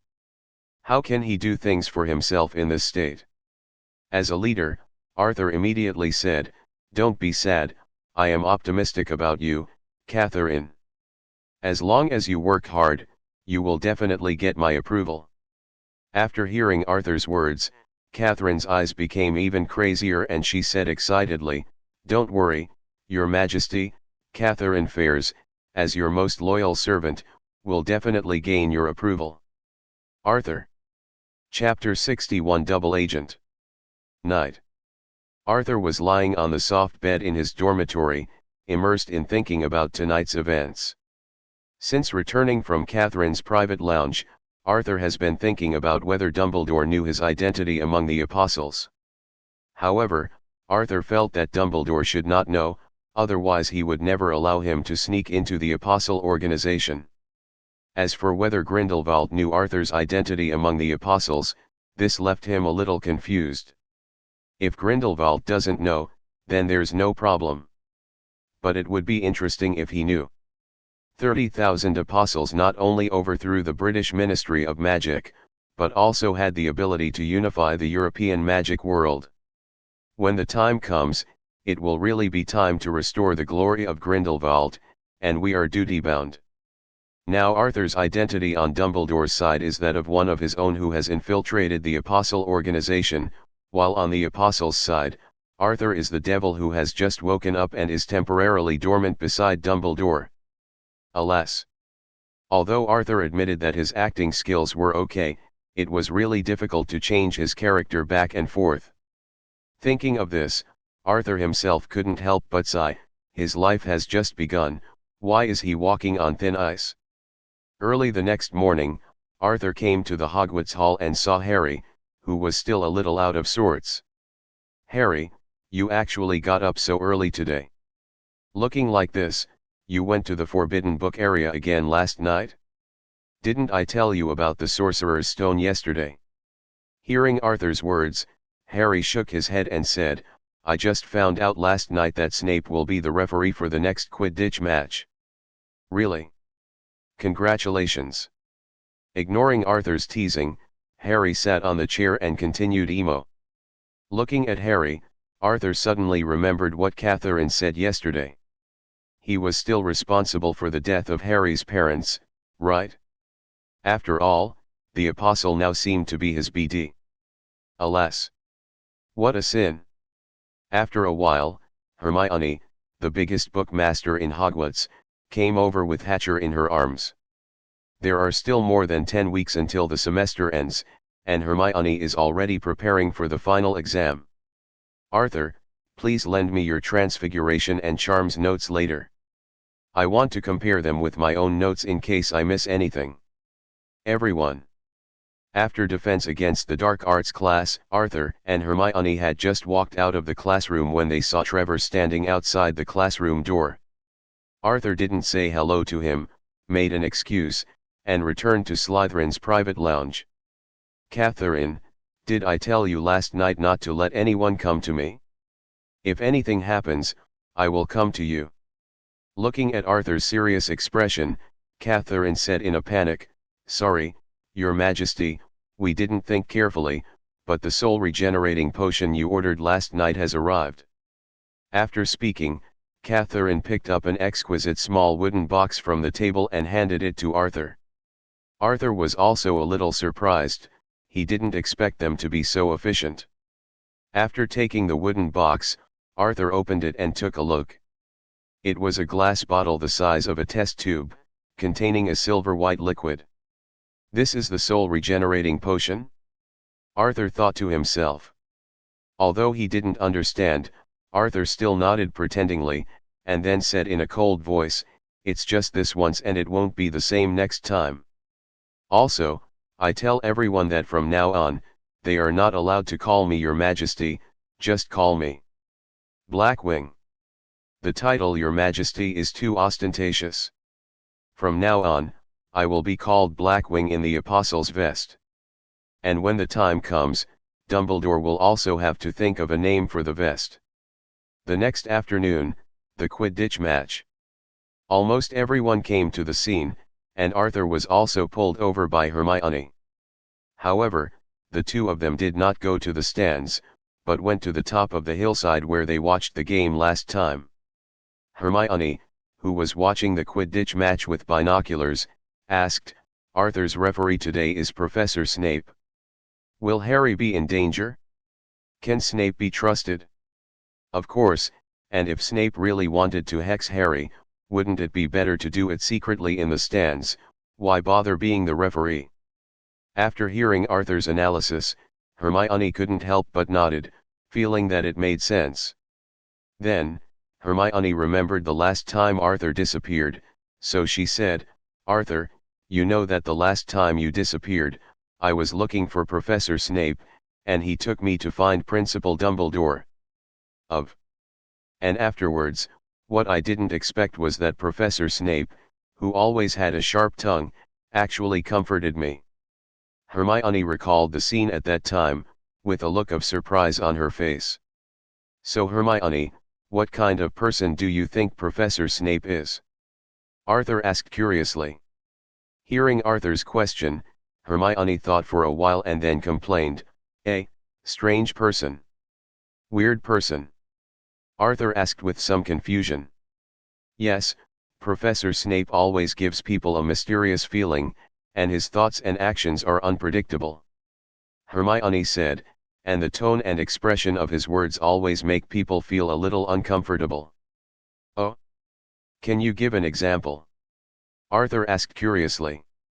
"For example, when he took me to find Principal Dumbledore, Snape didn't speak all the way, and just looked at me with that cold look. I didn't dare to talk to him anymore," Hermione said.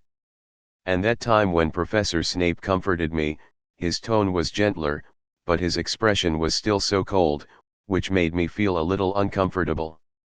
After hearing what Hermione said, Arthur smiled and said, "Snape is not weird, but arrogant."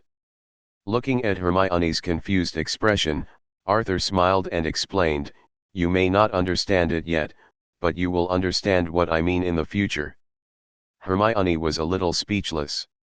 2 days ago in the garden, Arthur swore that he would never hide anything from her in the future. Only a few days later, he began to play tricks and transformed into the Riddler.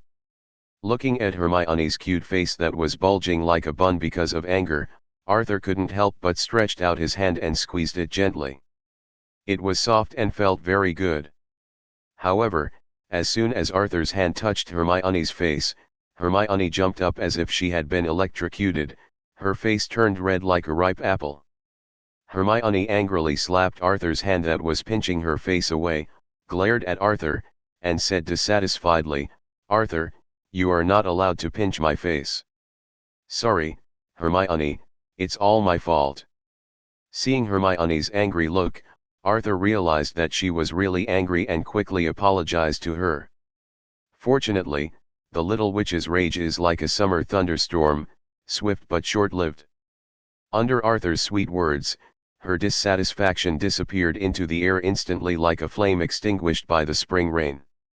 Chapter 62 Defense comes. Wow! Harry Potter, he caught the golden snitch. Merlin's beard. The golden snitch was caught less than 5 minutes after he appeared. This will be a new record. On the Quidditch field, deafening cheers came and went, like a roaring mountain and a tsunami. After hearing the cheers of the Gryffindor students, Arthur said to Hermione, "Did you see that? I just said Snape is fine." "The game went well." Hermione nodded doubtfully and followed Arthur to the arena.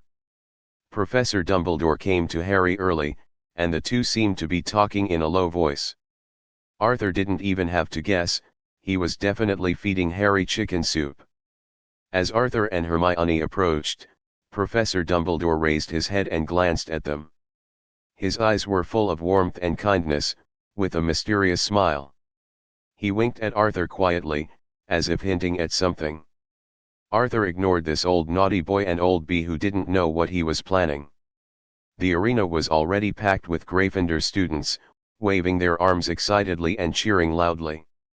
This victory made them ecstatic, except for one person, Snape. He spat on the ground angrily, looked at Harry sullenly, then turned and left the field. After dinner, Harry walked over to everyone in a hurry from outside. "Harry, where have you been?" Ron asked curiously when he saw Harry's panic. "Neville and I gave the Slytherin gang a hard lesson this afternoon. I gave Malfoy a black eye." Ron said proudly, "Neville dealt with Crabbe and Goyle alone. But he still had in a coma, but don't worry, Madame Pomfrey said he'll be fine soon." Harry interrupted Ron, his voice laced with urgency. Don't worry about that for now, let's find an empty room. I have something important to tell you. After everyone felt the tension and anxiety on Harry's face, they immediately stopped joking and followed him to an empty room. After entering the room, Harry carefully checked every corner of the room again and made sure that Peeves was not in the room. He breathed a sigh of relief, then closed the door, turned to Arthur and said, "Sorry, Arthur. I know you trust Snape very much, but I have to tell you what I just saw." "It's okay, Harry. Just tell me." Harry took a deep breath, and then began, "I just saw Snape wearing a hood and sneaking into the Forbidden Forest while others were having dinner, so I followed him out of curiosity. I found Snape is threatening Professor Quirrell and asking him to help him get the Sorcerer's Stone."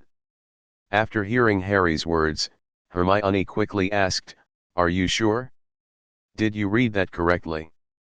"I'm sure. I'm definitely not wrong," Harry replied decisively. Hermione's mind was also in chaos now.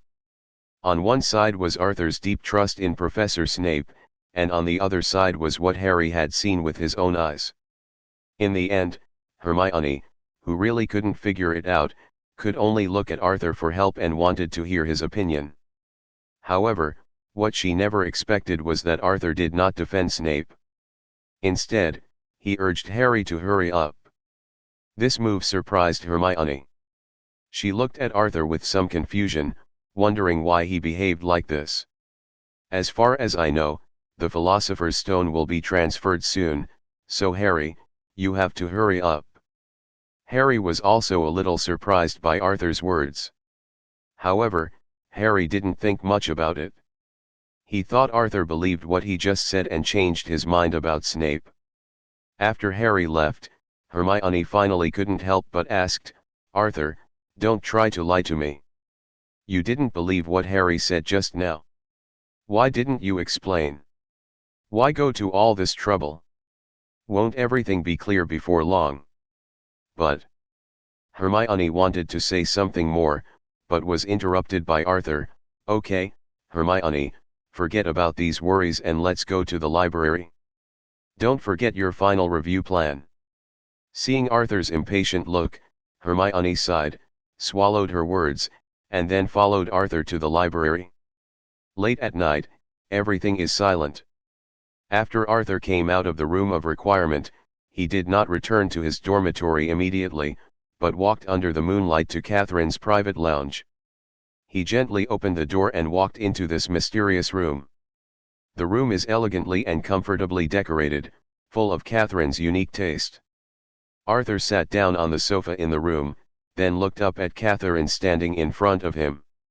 Arthur took a deep breath, sorted out his thoughts, and then said, "Kneel down first. I have something to discuss with you." Catherine was stunned for a moment, but quickly understood what Arthur meant. She knelt down gracefully, lowered her head and said respectfully, "Your Majesty, please give Catherine your orders. The Philosopher's Stone will not be stored in Hogwarts for too long, so before that happens, Voldemort and Harry Potter will definitely take action, and I will also be with Harry Potter's team. I hope that Dumbledore will not be in Hogwarts on the day of the operation." "Are you sure of that?" As the theme of the first part of the Harry Potter series, The Philosopher's Stone, Arthur definitely wants to experience its magic. But if Dumbledore was in school, he would definitely monitor every move in the room where the Philosopher's Stone was kept. It would be too much of a hindrance. So Arthur planned to find some work for Dumbledore on the day of the operation to let him stretch his muscles. After all, he is old and sitting in an office for a long time is not good for his health. After all, Arthur's surname is Grindelwald, and Dumbledore is considered the elder of his family. Arthur should be more filial and respectful. After hearing Arthur's words, Catherine frowned slightly, and then said, "Understood, Your Majesty. I will inform my grandfather and them right away. Let them find a way to lure Dumbledore out. It's just that, Your Majesty, Dumbledore is not here, Is it dangerous to face Voldemort alone? I have my own plan. Of course Arthur was worried about Voldemort, but he definitely wouldn't face Voldemort alone, and Harry was there too. Harry has the magic left by his parents, and now he's just right to deal with Voldemort, who is still alive. By then, Dumbledore will not be at Hogwarts, and no one will be spying on him. Arthur will not be able to do whatever he wants by then. When Voldemort attacked him, Arthur knocked Harry unconscious and used it as a shield. This move was called Defense Cum. Chapter 63 Norwegian Ridgeback. In the library, Arthur was reading Advanced Charms Theory while Hermione continued her review plan. What is different from the past is that Harry, Ron, and Neville are also doing homework in the library. The professors seem to have the same idea as Hermione. In order for them to successfully pass the final exam, they have recently assigned a lot of homework to the students. Harry and the others weren't too nervous at first. After all, they just had a lot of homework. They continued playing music and dancing. However, when they saw Hermione opening her book and reciting the 12 uses of fire dragon blood while eating, they found that they had no interest in playing anything, and even felt a little anxious and uneasy. I have no choice but to follow the role. There are so many potions, I feel like I will never remember them. One afternoon, Ron finally had enough. He threw his quill heavily on the ground and stared blankly out of the library window at the pleasant scenery. Weather. The sky is as blue as a wash, as deep as the forget-me-not flowers, and the air is filled with the smell of the coming summer. Harry was the same way. He was looking for white fresh food among thousands of magical herbs and mushrooms with his eyes blankly. Suddenly he heard Ron exclaim, "Hagrid! What are you doing in the library?" Hagrid approached slowly, as if he was hiding something. "Just taking a look."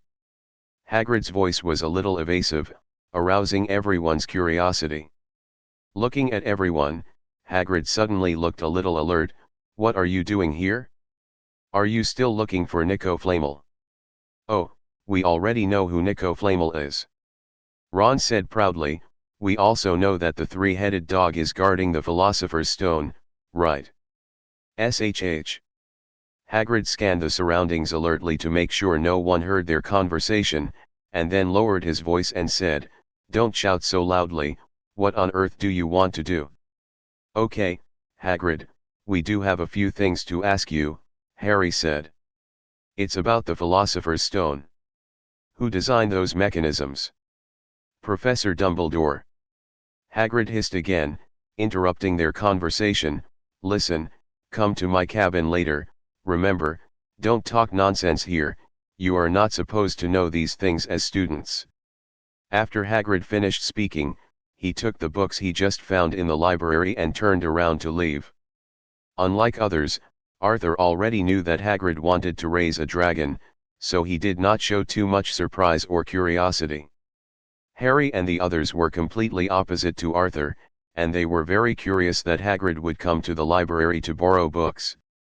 So after Hagrid left, Harry, who was already a little impatient in the library, immediately started to pack up his homework and couldn't wait to go to Hagrid's cabin.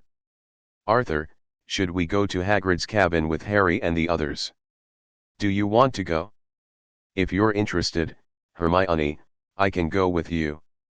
Hermione shook her head, and then said, "Forget it. I still have a lot of courses to review. Just wait until Harry and the others come back and ask them directly." An hour later, Harry and others came back excitedly and said, "Arthur, Hermione, you two will never guess that Hagrid is hatching a dragon egg, or a Norwegian ridgeback." Just as several people were discussing, Mrs. Pings glanced at them sternly, so the three of them had to restrain their voices. Arthur and Hermione followed the three of them to the corner of the garden outside the school castle, and listened to them talk about what had just happened in Hagrid's cabin. Hagrid means that no one but Dumbledore and himself knows how to pass the three-headed dog. After hearing Hermione's words, Harry nodded, then frowned and said, "But the other levels guarding the Philosopher's Stone were designed by professors, and Snape also participated in the design. At least Snape doesn't know how to get past the three-headed dog now, right? Ron comforted, as long as the three-headed dog persists until the end of the term, the Philosopher's Stone will be safe. A few mornings later, everyone was dining in the hall, and suddenly Harry's owl Hedwig brought him a note. There was only one sentence written on the note, "Coming out of the shell soon." Everyone knew it was Hagrid's letter as soon as they saw it. They knew the dragon egg was about to hatch, and they all got a little excited. Harry and Ron didn't even want to go to herbology class, they just wanted to rush to Hagrid's hut. But when Harry saw Malfoy, who stopped not far away to eavesdrop on their conversation, he gave up the idea of skipping class. As soon as the bell rang for the end of get out of class, everyone couldn't wait to throw down their shovels and hurried across the lawn towards the edge of the Forbidden Forest. Hagrid was already there waiting for them.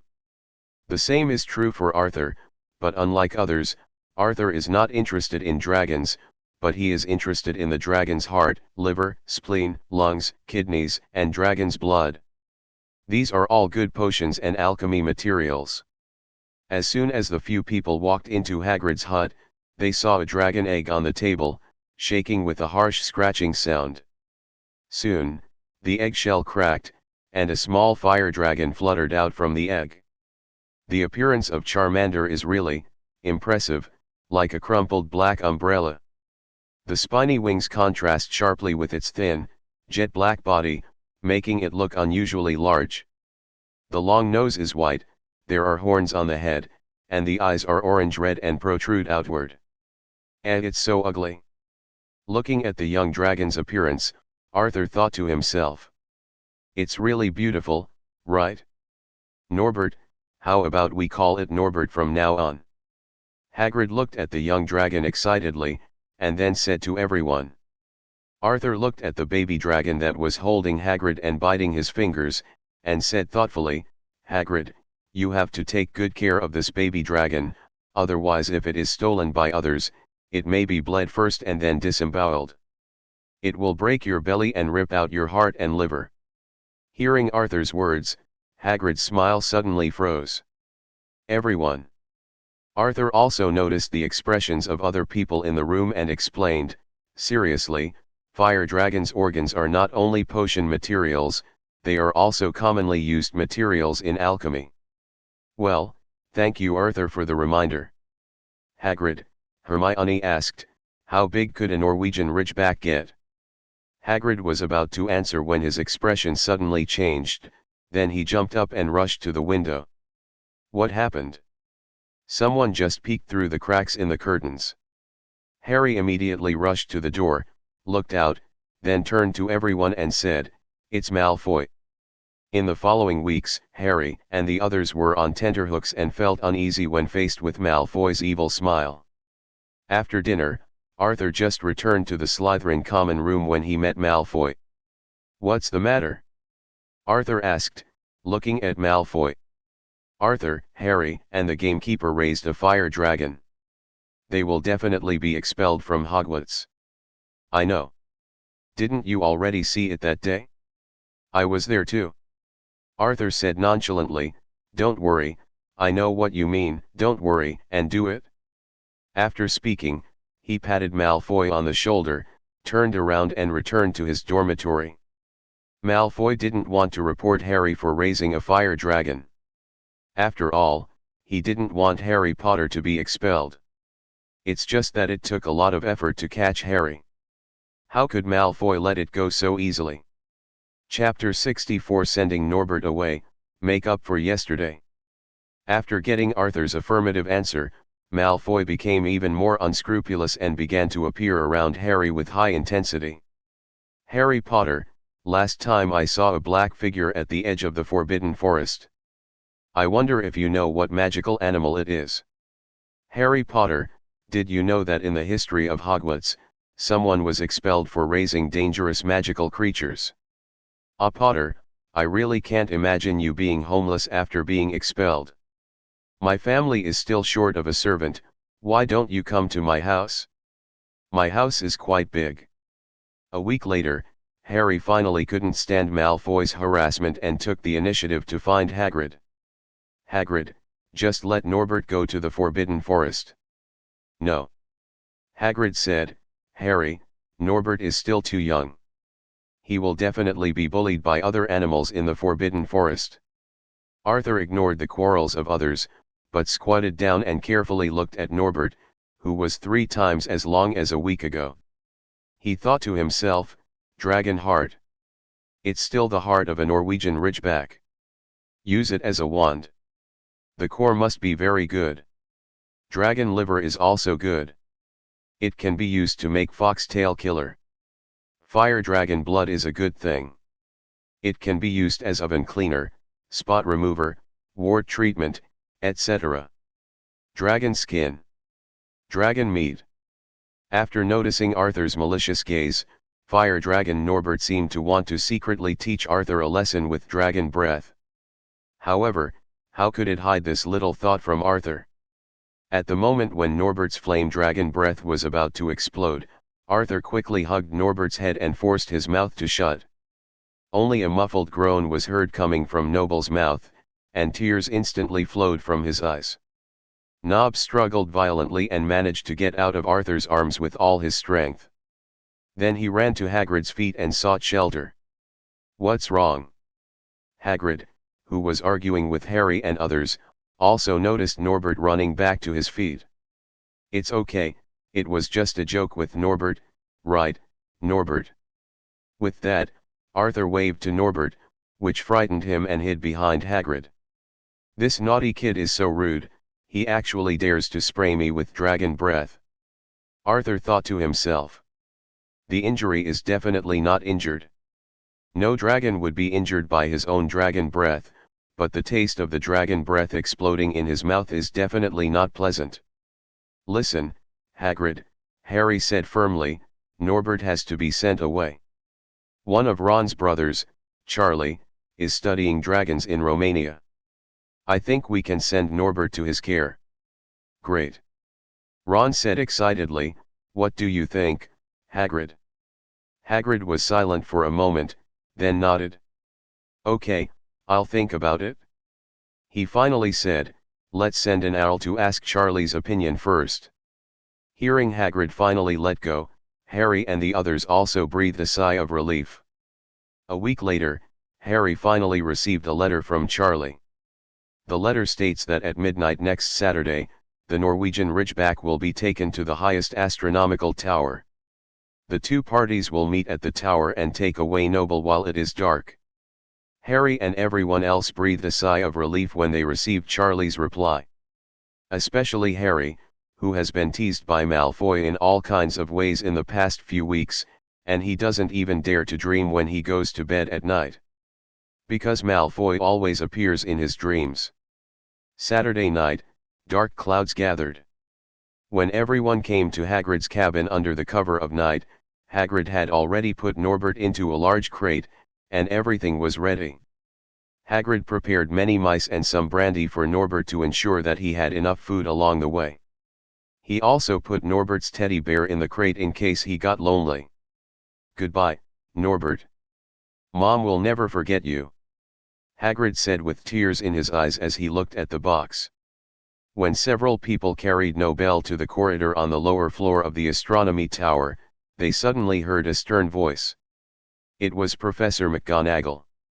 She was grabbing Malfoy's ears and said sternly, "Ground confinement. And 20 points will be deducted from Slytherin." After saying that, he took Malfoy and left here, apparently going to find Snape. Harry came out from the side corner, looked at Malfoy and gloated, "Malfoy is going to be in solitary confinement." After arriving at the top of the astronomy tower, about 10 minutes later, 4 wizards rode broomsticks and descended to the top of the tower from the darkness. After a brief chat with everyone, Charlie's friend quickly tied the safety rope to the lock of the box to ensure that it would not fall. He waved goodbye to everyone, left Hogwarts with Norbert, and disappeared. In the dark.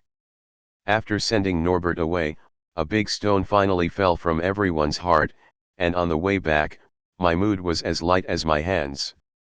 Oops. We're in trouble.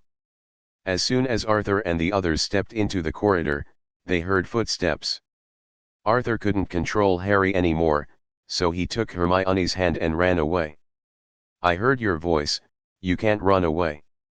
Ignoring Filch's words, Arthur pulled Hermione and ran down the astronomy tower until the two of them were exhausted, and then they found a corner and sat down panting. Hughie, Arthur, Harry and the others got lost. Huh. Leave them alone for now, While Arthur was panting, he took out the Marauder's map from his jacket pocket, opened it, and began to search for the locations of other people. Sure enough, Harry, Ron and Neville were captured by Filch, and Snape and Professor McGonagall were also coming this way. This is... Looking at the map in Arthur's hand, Hermione asked in surprise, Arthur, how come you have such a thing? The Marauder's map is a Christmas gift from the Weasley twins. It's just that it's contraband. But as you know, Hermione, I've always followed the school rules and never walked out at night. Today is the first time I've used it. Arthur said righteously, putting all the responsibility on the Weasley twins. As for whether Hermione believed it or not, Arthur did anyway. Hermione. Follow me, Hermione. Arthur held the Marauder's map, deftly bypassed Snape and Professor McGonagall, and sent Hermione to the door of the Gryffindor common room. Hermione, go get some rest. We'll talk about anything tomorrow. Arthur reminded her gently. Yeah. You should be careful on your way back. Hermione nodded in agreement, then gave Arthur a warm hug, then woke up the fat lady, opened the door to the Gryffindor lounge, and walked in. Chapter 65 I Want the Elder Wand. Good morning, everyone. Why did you get up so early today? It seems that you didn't escape Filch's hands last night. Arthur looked at Harry, who was sitting at the long table in the hall with vacant eyes. Ron and Neville asked jokingly. We basically didn't sleep last night. Harry said angrily, it's all Filch's cat's fault, otherwise we would have escaped long ago. Ron and Neville nodded helplessly. Arthur, the three of us were deducted a total of 150 points last night. Harry's voice revealed deep self-blame. This morning, there were several Slytherin students cheering for us. You know how bad that feels. Seeing the three people so frustrated, Arthur secretly thought to himself, it seems that they did not betray Hermione and himself. Arthur tried to comfort Harry and the three of them, but it seemed that the effect was not obvious.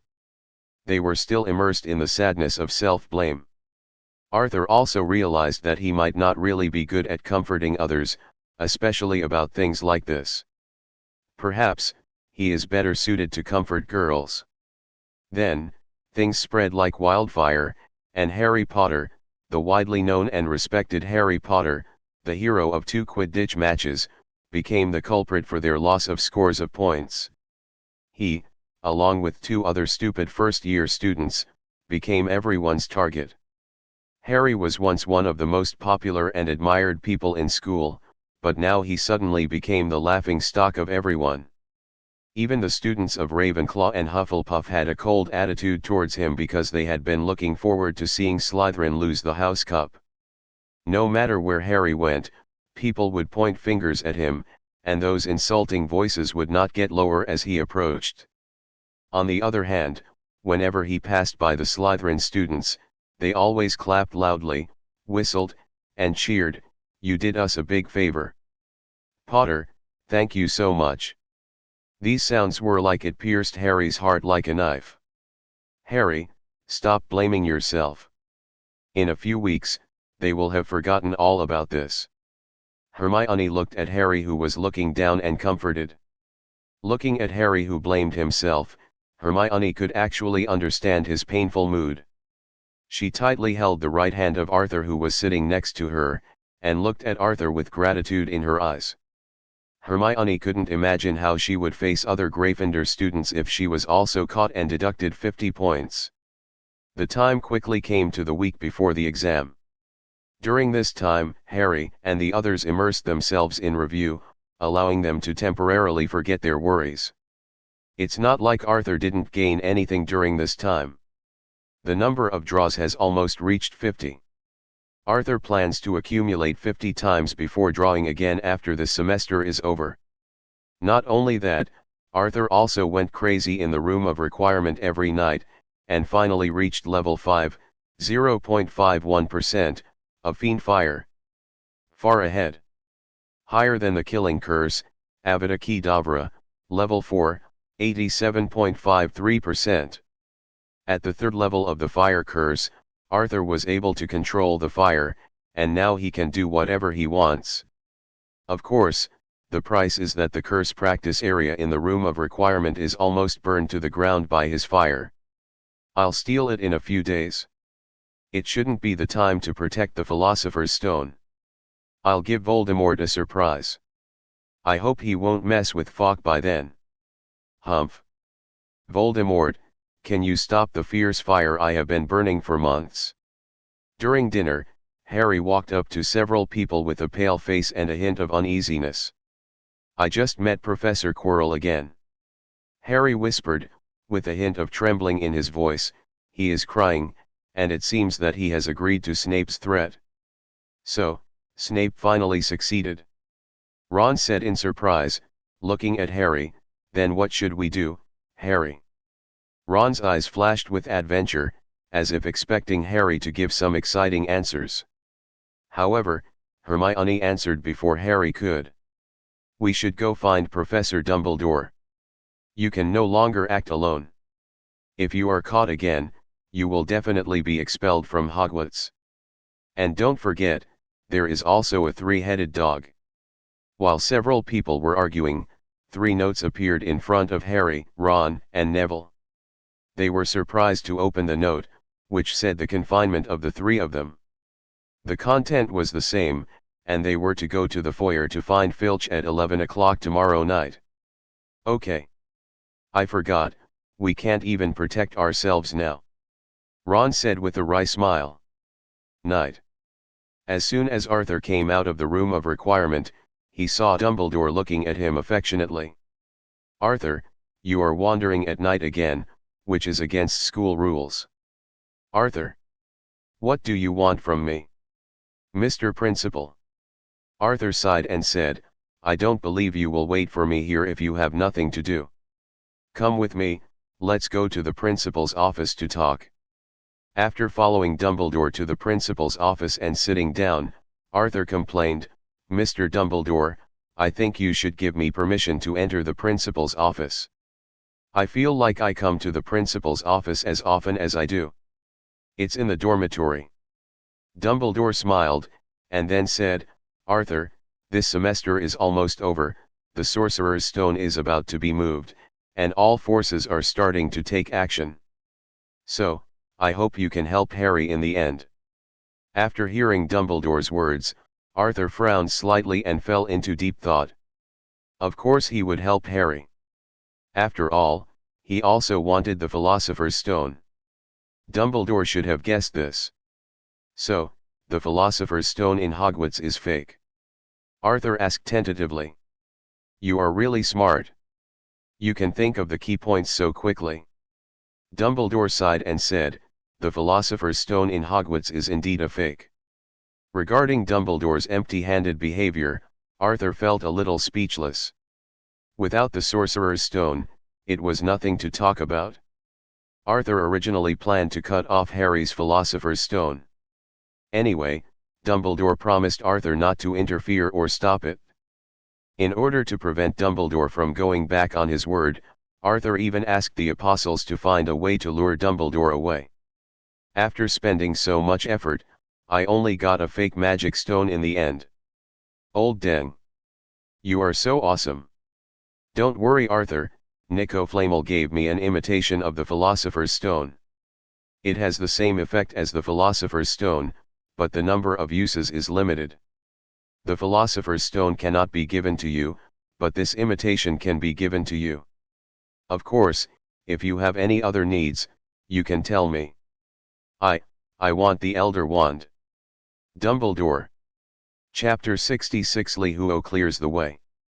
Arthur, something happened. I discovered a terrifying figure when I was in solitary last night. He was hunting unicorns. Early in the morning, Harry, Ron, and Neville ran to Arthur and told him what happened in the confinement last night. Arthur secretly thought to himself, couldn't Voldemort see this, but he was still a loyal and honest person? Voldemort paid the reward for the blood curse, but Arthur withheld the soul-reviving potion, and even after such a long time, he never came to Arthur to ask for it. Instead, he risked being discovered alone every day. It's dangerous and hard work to hunt unicorns in the Forbidden Forest. Thinking of this, Arthur suddenly felt that he was being a bit too much of a bully. During exam week, the whole school is enveloped in a tense atmosphere. As summer vacation approaches, the weather is extremely hot and muggy, as if even the air has become dull, which makes the large classroom where students answer questions even more uncomfortably hot. The students sat in the classroom holding new quills given to them by their professors specifically for exams. These quills are all cursed with anti-cheating spells, which prevents students from cheating through magic and ensures the fairness of the exam. In addition to written exams, Hogwarts exams also include practical exams, such as charms, transfiguration and potions. During the charms exam, Professor Flitwick asked the students to walk into the classroom one by one, and then asked them to use magic to make a pineapple tap dance across a desk. This task may seem simple, but it actually requires students to master certain magic skills and balance abilities. So it is not easy to successfully complete this task and get high scores. Professor McGonagall's exam was even more interesting. She asked students to turn a mouse into a snuff box. The more complete and refined the snuff box becomes, the higher the score will be. However, if there are still mouse characteristics on the box, such as beards, tails, etc., points will be deducted. Of course, the most troublesome exam for students is undoubtedly Professor Snape's potions exam. In this exam, they need to try their best to recall the preparation process of the forgetting potion explained by Professor Snape in class. This procedure is not only complex but also requires precise steps. Once errors are made, the effectiveness of the potion will be affected. Therefore, during the exam, the students were nervous and focused, fearing that any mistake of theirs would lead to failure in preparation. The scariest thing about this exam is that Snape will walk back and forth in the exam room from time to time, and he might stand behind you at some point, watching your preparation process with cold eyes, making you feel like a light on your back. The last exam was History of Magic, their last exam of the entire semester. As long as they finish this course, they can put down their heavy studies and relax for a whole week until the test results are announced. When Professor Binns announced that the exam was over and asked them to put down their quills and roll up the parchment with answers, everyone couldn't help but cheer. They finally finished the semester's exams and could relax. Come on, Arthur. Check your answer with mine. Everyone cheered, except Hermione, the King of Scrolls. As soon as she walked out of the examination room, Hermione eagerly found Arthur, wanting to immediately check the answers to the test questions. Scenes like this will appear after all written exams. Whenever the exam is over, Hermione always looks for Arthur immediately and compares their answers to the questions. No. Damn it. Arthur, I made a mistake on one of the questions. I was so careless. The professor will definitely deduct 1 point here. Harry, Ron, Neville. The next afternoon, Harry and the others found Hermione in a hurry and said anxiously, Hermione, have you seen Arthur? We have something urgent to find him. What's going on? Why are you in such a hurry? Hermione asked curiously. Arthur just returned to the Slytherin common room. Hagrid told a mysterious person how to deal with the three-headed dog Fluffy. I suspect it is Snape. Harry, are you sure? Hermione asked seriously. Harry said firmly, Of course, Hermione, we need Arthur's help. Hermione frowned, thought for a while and then said, no, we can't tell Arthur. The last time we asked Arthur to help us transfer the fire dragon, it was already very dangerous. Moreover, Arthur was born as a muggle and was already ostracized in Slytherin. If points are deducted because of us again, I simply can't imagine it. What kind of bullying would Arthur get in Slytherin? Harry also fell into deep thought after hearing Hermione's words. He thought about what happened after he had his points deducted, and felt that Hermione was right. It was already very difficult for Arthur to be alone in a place like Slytherin. Night. In the room of requirement, Catherine had reported the news to him this afternoon. Dumbledore was in London tonight and would never come back. Sure enough, Arthur didn't find Dumbledore's name on the Marauders map.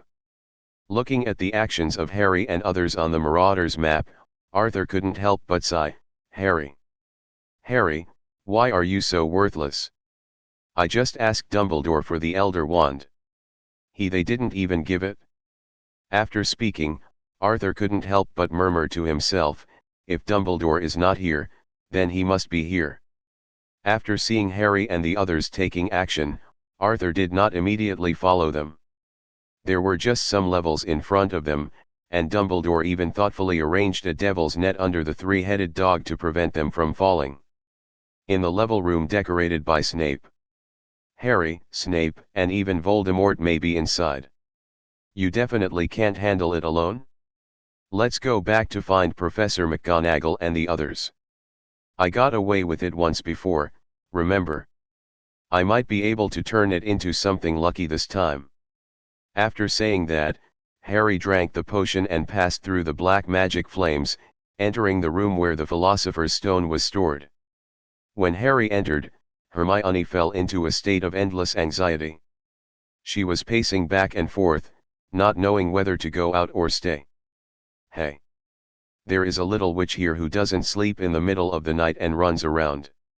Hermione was feeling anxious when suddenly a familiar voice came. She raised her head suddenly and saw Arthur standing not far away. As if she had found her backbone, Hermione immediately threw herself into Arthur's arms. Her eyes were red and tears kept rolling in her eyes. Arthur! Arthur patted Hermione's back and whispered comfort in her ear, okay, okay. I'm here right now. Leave the rest to me. Hermione wiped her tears and said to Arthur, I'm sorry, Arthur, I asked Harry and the others not to notify you. I know, but how can I trust you to take risks in a place like this? Hearing Arthur's sincere words, Hermione's eyes were blurred by tears again. Okay, Hermione, please leave first and leave this place to me. But don't worry, Hermione, I'll be fine. Your task now is to find the professors quickly. After seeing Arthur's resolute attitude, Hermione bit her lip, turned around and ran out quickly. After Hermione left, Arthur took out a bottle of potion from his pocket that Dumbledore had prepared for him in advance, which could pass through the black flames. However, Arthur felt that it was not necessary and just opened fire. Fiend Fire. Chapter 67 Soul Sacrifice. Harry walked through the magic flames and came to the room where the Philosopher's Stone was stored, and found that there was only a mirror of Arist and Professor Quirrell. Looking at Quirrell, Harry was so shocked that he couldn't breathe. Then there was a period of Harry asking and Quirrell answering. Quirrell is such a good beast. Not only does he transform into a quiz star, he is sometimes afraid that Harry won't understand, and even explains it thoughtfully, just like he is afraid that Harry will misunderstand Snape. When Arthur came to the room with Li Huo's support, he heard Quirrell shouting, "Let me see." "No. There's really nothing I can do against you." After saying that, Quirrell took off his hooded hat, his face changed, and his voice became fierce, "Be obedient and let me see." Ah! Arthur suddenly appeared a little embarrassed. Did he come at the wrong time? Well, I'm sorry, I came at the wrong time. Seeing Arthur suddenly appearing, Quirrell was surprised and said, "No, you came just in time." "Arthur! Arthur, be careful, Quirrell!" Harry said excitedly after seeing Arthur. "He is the mastermind behind this." "Fiend fire!" Arthur waved his wand and summoned fire to separate Harry and Quirrell. Then Arthur quickly approached, pulled Harry up and stepped aside, temporarily away from Quirrell. "Arthur Green, long time no see." Quirrell was forced back by the fierce fire, and a hoarse voice appeared on the back of his head, "Our partnership." "Shut up, shameless old thief!" Arthur interrupted the other party before he could finish his words, and cursed at Quirrell and Voldemort, "Shameless old thief! You have wasted 60% of your life, doing nothing in your life. He only wags his lips and sticks out his tongue to help the devil do harm. A dog with a broken spine dares to bark in front of me. I have never seen such a shameless person. Quirrell, Voldemort." Seeing Arthur's righteous look, Harry said excitedly, "Arthur, what you said is great. Don't be excited, these are just words. Harry, have you got the Philosopher's Stone?" After hearing Arthur's words, Harry nodded slightly and glanced into his coat pocket, hinting to Arthur that the Philosopher's Stone was in his pocket. "Very well, Harry. Nothing to do with you from now on. Have a good sleep." Stupefy. The defenseless Harry glanced at Arthur in disbelief at the last moment before he fell to the ground and passed out. He never imagined that Arthur would take action against him in the end. "Well done. Arthur, you and I are indeed the same kind of people." Voldemort said in a hoarse voice, "Quickly, pass me the Philosopher's Stone." Arthur took out the magic stone from Harry's coat pocket. It was dark red in color, the size of a baby's fist, hard in texture, smooth and delicate in surface, and crystal clear like crystal. Arthur smashed the fake magic stone with the bottom of his wand, leaving no trace on the smooth surface. Nico Flamel was indeed a master of alchemy. This counterfeiting method was also amazing. Arthur could even feel it. With the magic power of the fake magic stone in his hand, no wonder he was able to deceive Voldemort. "You want it?" Arthur held up the Philosopher's Stone and said to Voldemort, "Then give it to you." After speaking, he threw the magic stone in his hand towards Quirrell. Just when Quirrell reached out excitedly to catch the magic stone in the air, Arthur waved his wand, and the fire turned into a huge fire snake and rushed towards Quirrell. "Ah! Master, save me! Idiot!" After Voldemort cursed in a hoarse voice, he used some means to dispel the fierce fire in Quirrell. "Master!" Quirrell, whose whole body was charred, huddled on the ground, begging Voldemort, hoping that he could save him, but he obviously overestimated Voldemort. "Arthur, I originally thought that you were different from others and that you were a smart person. Maybe we could become friends, but now it seems that you are just like those idiots. G. G. G. Even you, Voldemort, deserve to be friends with me. Bedbug."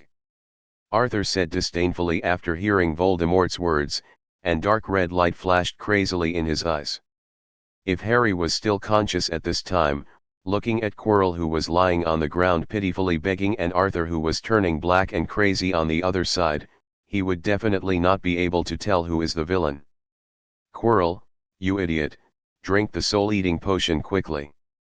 Hearing Voldemort's hoarse curse, Quirrell remembered that he still had a bottle of soul-eating potion. Quirrell took out the potion from the pocket of the invisible extension charm and drank it without any hesitation.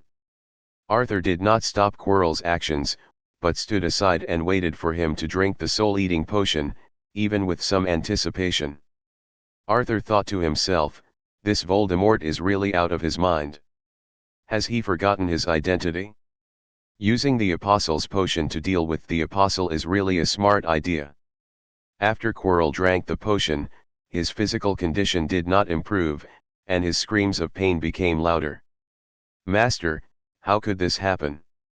In response to Quirrell's panic, Voldemort behaved normally. Voldemort said in a hoarse voice, Quirrell, now is the time for you to be loyal to me. Give up your soul. No, master.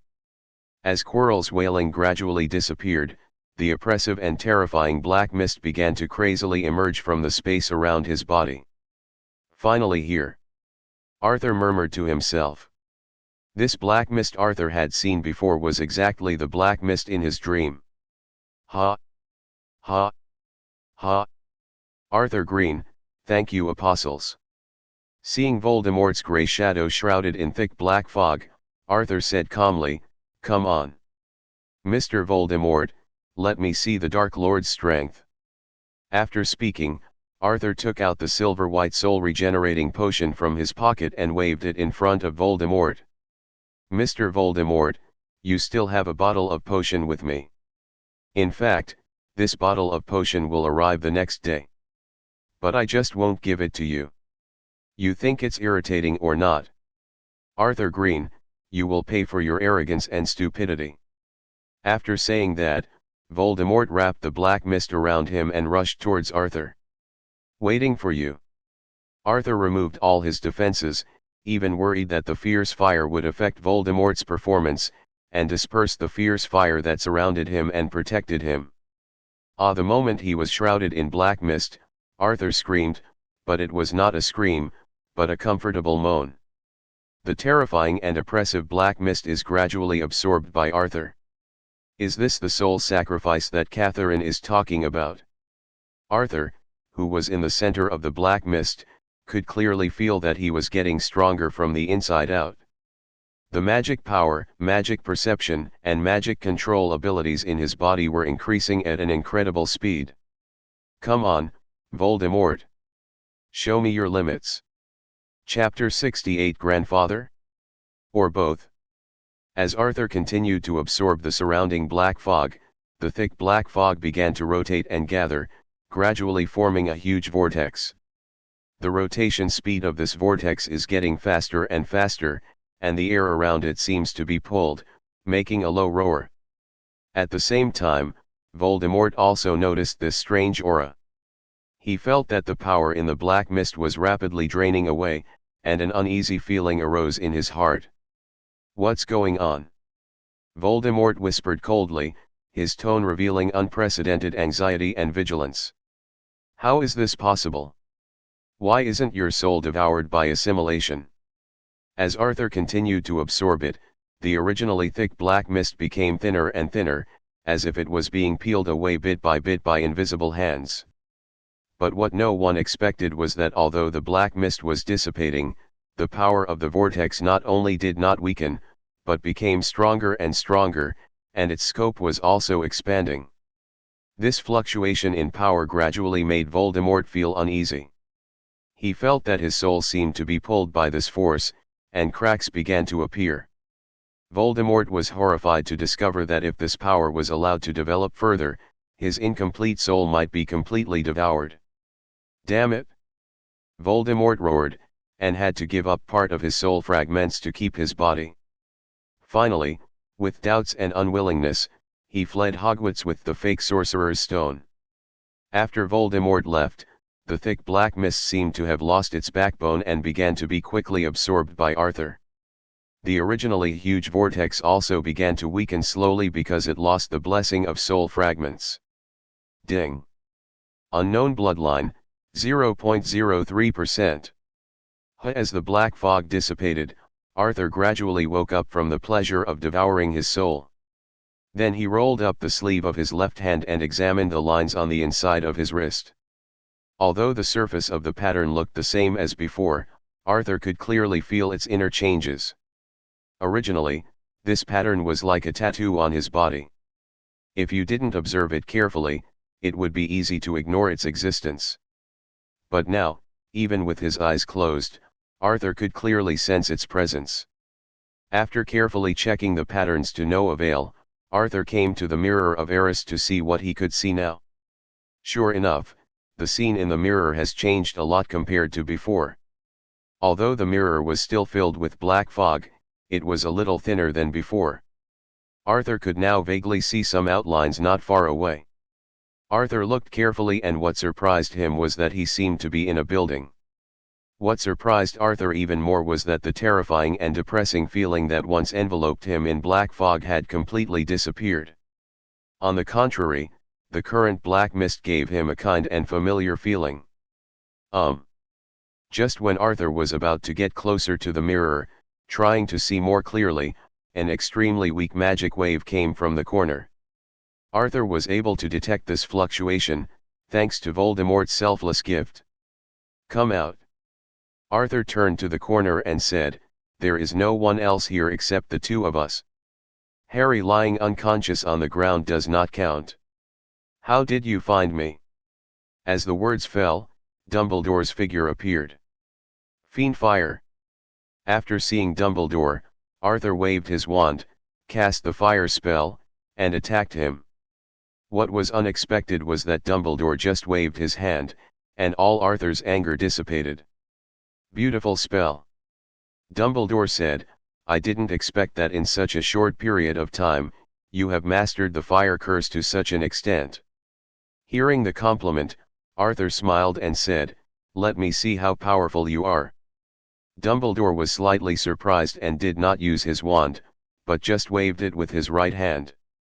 "Fire shield, Protego Diabolica." As the magic spell sounded, blue flames more violent than the fire summoned by Arthur just appeared, surrounding the two of them. Ding! Fire shield, Protego Diabolica, LV2, 21.98%. I haven't practiced fire shield once, but I saw others use it once and it was directly upgraded to 2 levels. Tisk. This is talent. Ignoring the system prompts for the time being, Arthur looked at Dumbledore in front of him and said, "Are you sure you want to meet me like this?" "Okay. Okay." After saying that, his body flashed, and an energetic old man wearing a stand-up collar coat, short hair, appeared in front of Arthur. Sure enough. Looking at the changes in front of him, Arthur thought to himself. "How did you find out that I'm not Dumbledore?" Gellert Grindelwald asked curiously. "Is it difficult? Dumbledore should be at the Ministry of Magic in London now, but I don't believe he would feel comfortable leaving Voldemort alone in Hogwarts. Besides, I think he should be even more worried about letting you pretend to be him and go to the Ministry of Magic, so isn't it definitely you who showed up today? Aren't you excited when we meet for the first time?" Gellert Grindelwald looked at Arthur, who looked calm, and said, "I am your only relative." Arthur walked over anyway, gave Gellert Grindelwald a hug, and then asked, "What should I call you?" Grindelwald thought for a while, and then said, "Actually, you can call me or Grandpa Albus, either way." "Arthur, what a mess." Gellert Grindelwald touched Arthur's face again and said, "Arthur, do you know? Even though the color of your hair and eyes has changed, I can still see the shadow of your mother in you. You two look really alike. Where are my parents?" Arthur asked hurriedly after hearing Gellert Grindelwald's words. "What happened back then? Shouldn't you be in Nurmengard now?"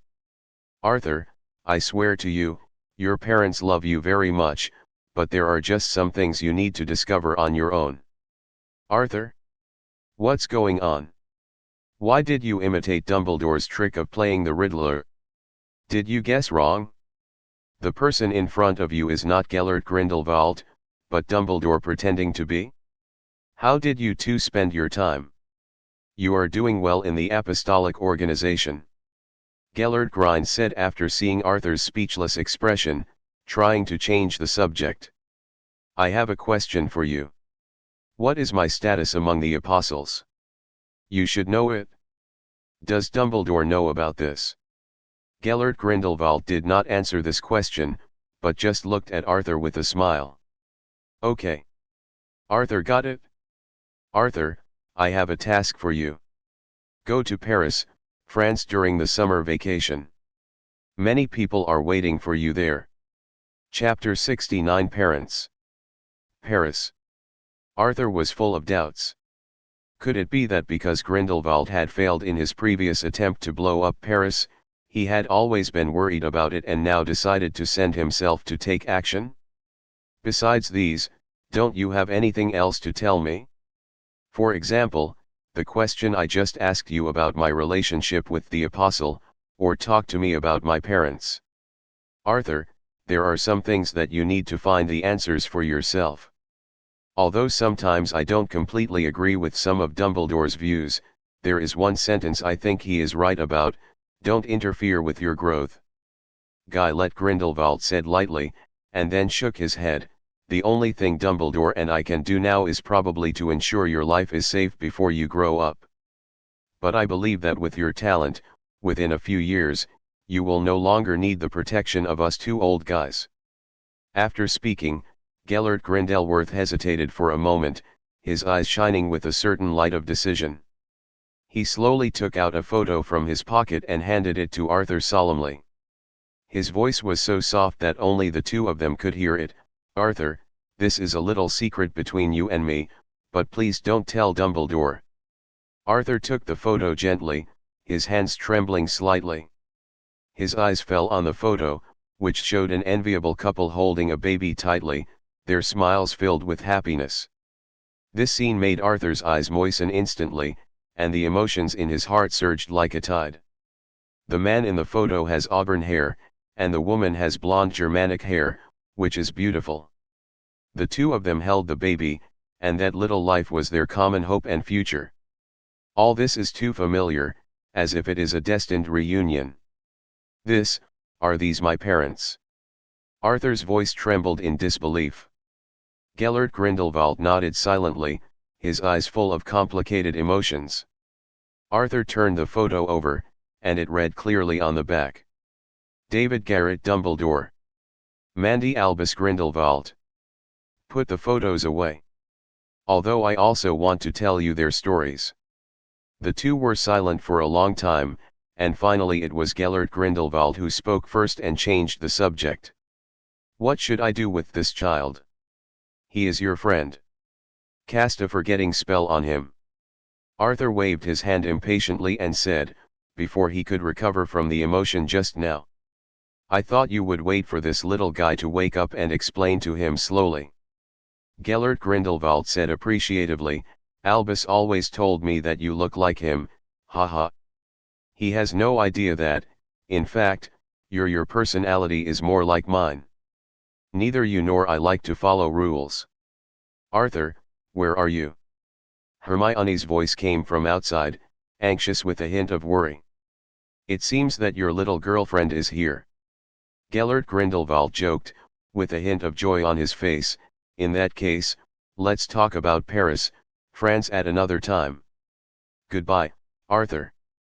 As soon as he finished speaking, his figure disappeared from the room. Hermione rushed in hurriedly, her eyes fixed on Arthur tightly, as if she was afraid of missing any of him. Seeing Arthur standing there unharmed, Hermione finally breathed a sigh of relief, tears welling up in her eyes. Arthur, it's great that you're okay.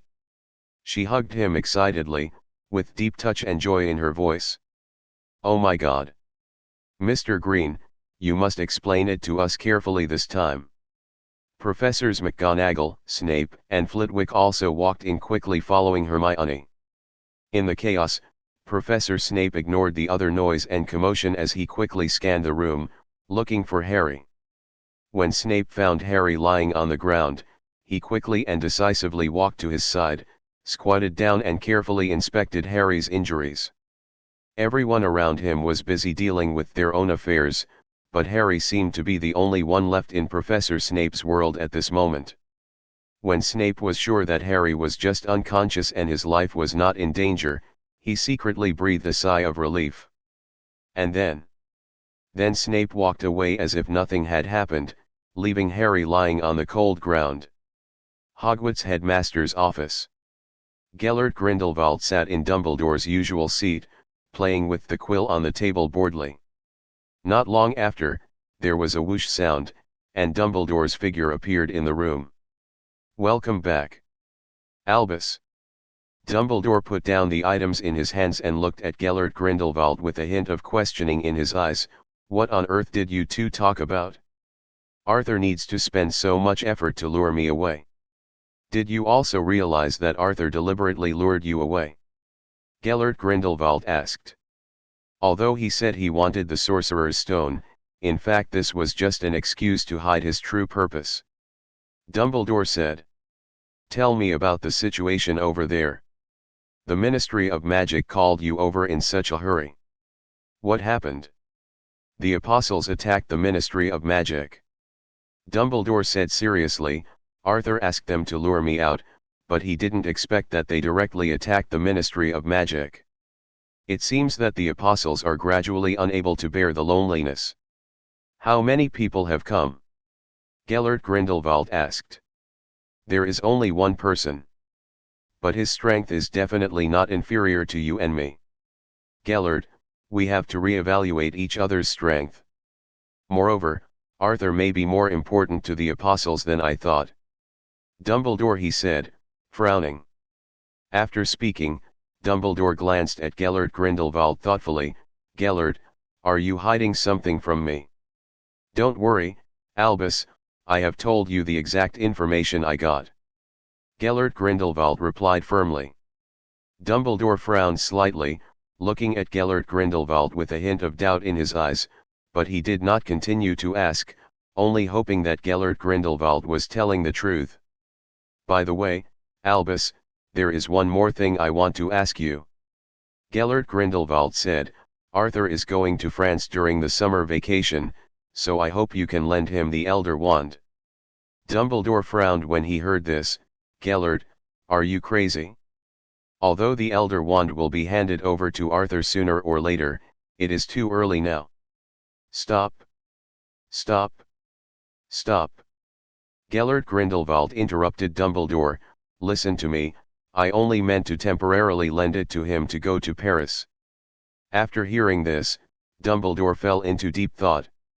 After a long while, Dumbledore said, Gellert, let me think about it. Chapter 70 The Wand Chooses the Wizard. In the school's infirmary, Harry slowly woke up from his coma. His head was in splitting pain, as if something was beating hard on his brain. Harry groaned, trying to open his heavy eyelids. He saw Ron standing beside the bed, holding a handful of snacks in his hand. Ahem. Ron was startled by Harry's voice and accidentally choked himself. Harry, you finally woke up. Harry frowned, his mind in chaos. The Philosopher's Stone. Quirrell. He took the Philosopher's Stone. Ron, please inform the professors. He sat up excitedly, but immediately felt dizzy. Ron hurriedly supported Harry and patted his back gently. Harry, don't get excited, you just woke up. The Philosopher's Stone is fine, you and Arthur have already taken it back. Harry held his head in pain and tried to remember the previous battle. I only remember Arthur rushing in and saving me, and then I can't remember anything. What happened? Ron smiled and said, you two are so awesome. You and Arthur teamed up to defeat the mysterious man and rescued the Sorcerer's Stone. Now, the Sorcerer's Stone is well preserved by Principal Dumbledore. Don't worry, it's all over. Really? But I really don't remember it, but Arthur should be the one who is so powerful. I actually didn't help at all. Harry covered his head and was still trying to remember. Ron, how long have I been unconscious? What's going on with all these things? Harry looked at the candies piled like a mountain on the table next to him and asked in confusion. Ron smiled and replied, Harry, you have been in a coma for a day and a night. These snacks are given to you by everyone who comes to visit you. Harry was stunned. This is too much. Ron nodded, with a bit of envy in his eyes.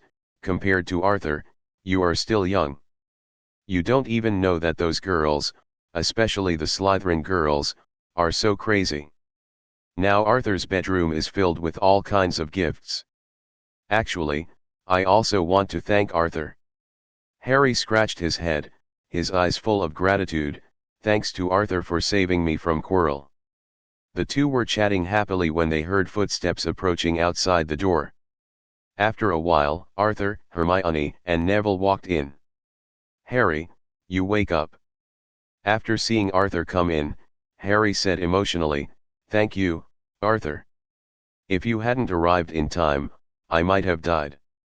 Looking at Harry with clear eyes, Arthur thought to himself, Grindelwald's forgetting curse is really powerful.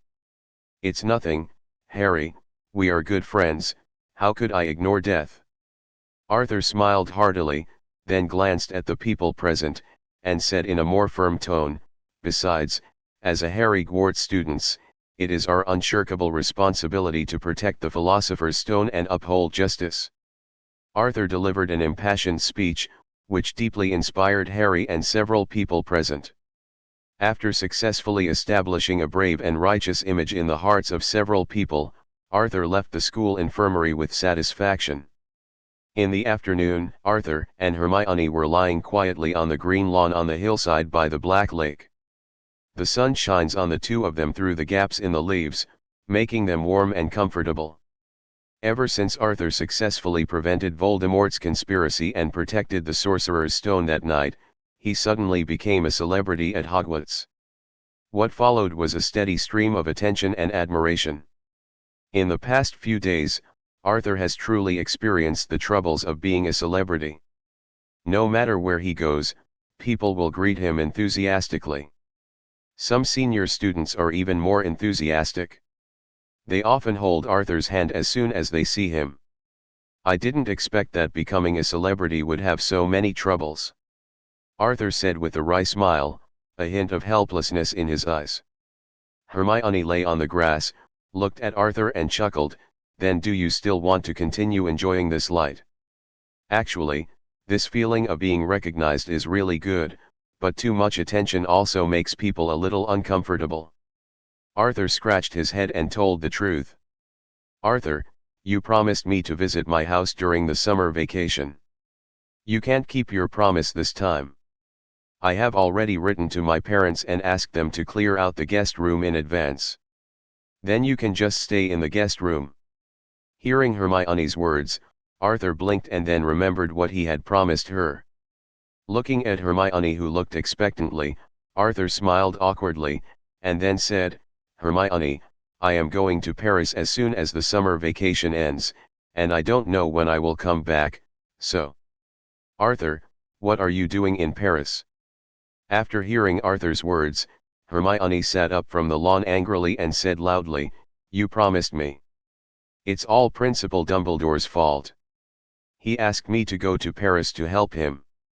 Seeing Hermione's anger about to ignite, Arthur quickly grabbed her hand and explained to her, "It's all Dumbledore's." "Wrong. I'm sorry, Principal Dumbledore. With your relationship with Gellert Grindelwald, it doesn't matter if you take the blame for him. But, why would Principal Dumbledore let you go to Paris? Is there any danger? Will Principal Dumbledore go with you? Otherwise, Arthur, you should refuse." "Don't worry. Hermione, why would Mr. Principal ask me to do something dangerous? It's just trivial things." On a hillside not far away, two elderly figures stood there, watching Arthur and Hermione silently. Their faces were filled with warm smiles, and their eyes were filled with deep relief. "Albus, it looks like we are going to prepare double Christmas gifts next Christmas."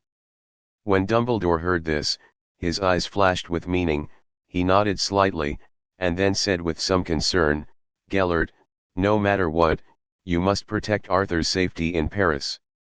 After saying that, Dumbledore handed the Elder Wand to him, and then murmured to himself, "I hope this wand can help Arthur by then." After Gellert Grindelwald took the Elder Wand, his face became serious, and then said, "Albus, I promise you that I will protect Arthur's safety. The Elder Wand is the most unemotional, calm, and cruel wand. It will only surrender to the strong. If it is handed over to Arthur like this, will the Elder Wand resist? Remember what Ollivander often said? The wand chooses the wizard. Albus, you have to believe in Arthur, as our heir, he is better than you think, more special." Chapter 71 Malfoy, I discovered a great secret. Year-end party. All the students came to the Hogwarts Great Hall excitedly. This evening not only represents the end of the school year dinner, but also the presentation of this year's House Cup. In the Slytherin boys' dormitory, Arthur was dressed and ready to go to the auditorium. Boom. Boom. Boom. A knock on the door came. Who? Arthur took the wand, came to the door vigilantly, and opened the door. Your Majesty. Catherine, who was standing at the door, saluted respectfully when the door opened. Come in first. After Arthur saw that the visitor was Catherine, he led her into the room, then glanced outside the door twice to make sure no one was there, then closed the door. I told you that everything you have to do has been done. Yes, Your Majesty. Catherine said as she handed the box at her feet to Arthur. Not bad. After Arthur opened the box, he took out the black hooded coat and put it on his body. There was a layer of gauze in the hood that could completely cover Arthur's face. This coat is made according to your request. Not only can it prevent prying magic, but it can also resist some weak curses. After Arthur got dressed, he came to the mirror and checked carefully. Although the gauze could cover his face, it would not interfere with Arthur's sight. The style is also good. As a good-looking person, Arthur is very satisfied. The only drawback may be that after wearing the coat, he looks more and more like a villain. Have you said hello to the apostle over there in France? After putting away his coat, Arthur turned to look at Catherine and asked. Your Majesty, please rest assured. Not many people know your identity. The bishops have issued the highest level of confidentiality order according to your request. Please rest assured in France, too. They do not know your identity. The headquarters has issued a confidentiality order to them. The order is for a high-ranking apostle codenamed Blackwing to go there to investigate. Well done, Catherine. With the vest of Blackwings, it will be much easier to do any shady things in the future. Ministry of Magic, you are arresting the vicious apostle Blackwing. What does it have to do with my brave and righteous Arthur Green? Catherine, show me your right wrist. Just outside the door, Arthur sensed a familiar wave on Catherine's right hand. After hearing Arthur's words, Catherine was a little confused, but she still obeyed. For her, obeying Arthur's orders unconditionally was the meaning of her existence. Sure enough. Arthur thought to himself.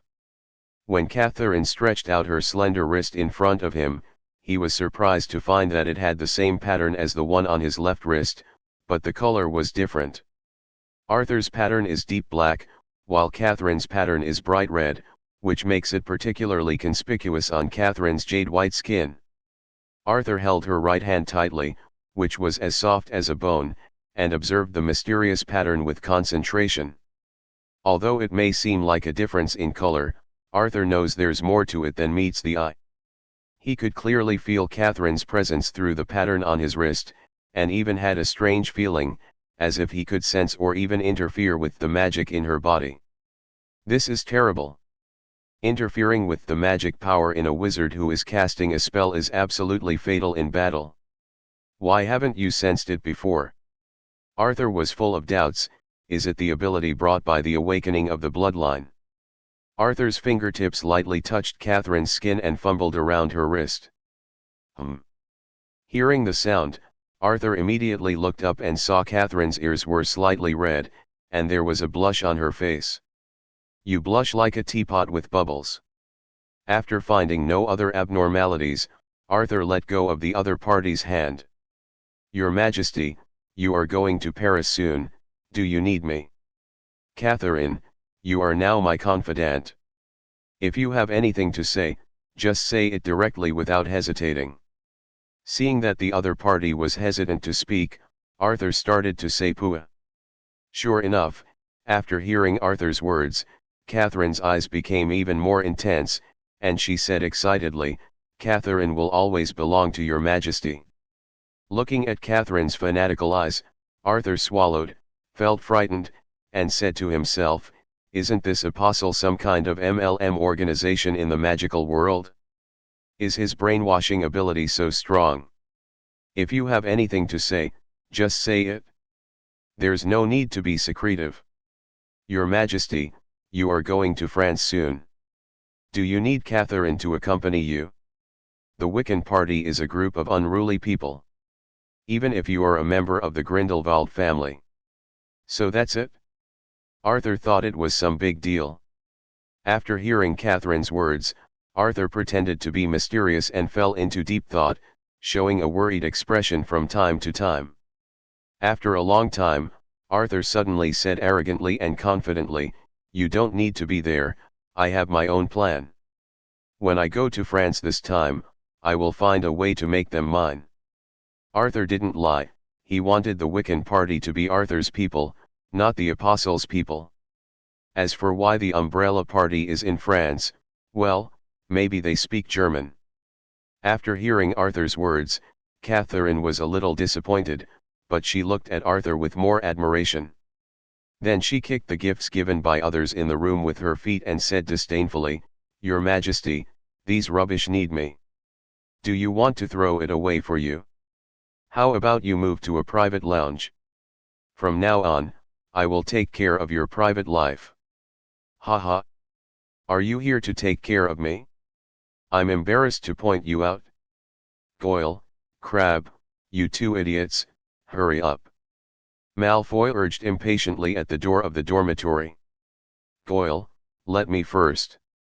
Before he could finish his words, Malfoy's pupils shrank, and his expression suddenly turned horrified. He saw Catherine sorting out her clothes and walking out of Arthur's dormitory. Her expression changed. Reddish. "Malfoy. What happened? Did I see it wrong? Ms. Ferris, good evening." After coming back to his senses, Malfoy tried to remain calm and greeted Catherine, who was approaching. Catherine ignored Malfoy, her face remained frosty, she just glanced at him coldly, and then left the boys' dormitory indifferently. Malfoy couldn't help but take a breath. His heart was even more disturbed. "I seem to have discovered an incredible secret. Isn't it always said that Catherine Ferris was extremely cold? Why is it different from the legend?" Although Malfoy had long heard that many Slytherin girls had a crush on Arthur, he had never seen them do it so quickly, even in the boys' dormitory. Is Arthur that powerful? Thinking of this, Malfoy looked in the direction of Arthur's dormitory, with even a hint of admiration in his eyes. "Guys, the boss is crazy. Just one chapter today, whatever you owe will be made up tomorrow. Chapter 72 Principal Dumbledore, I want to support you in your retirement."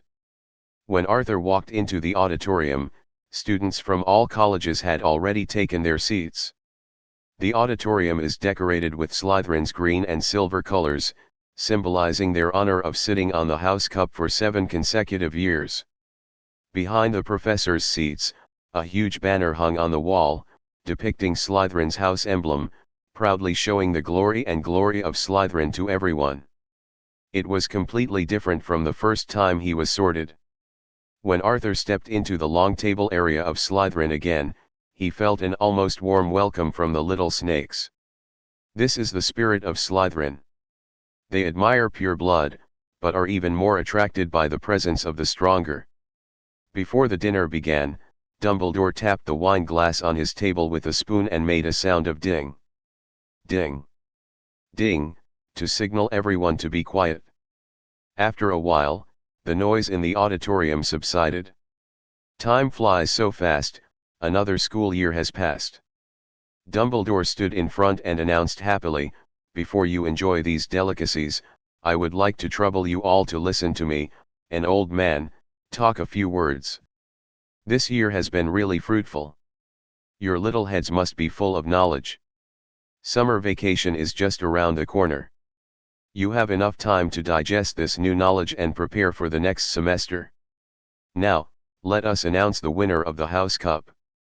The scores of each house are as follows: Gryffindor House, 312 points, Hufflepuff, 352 points, Second place, Ravenclaw House, scored 426 points.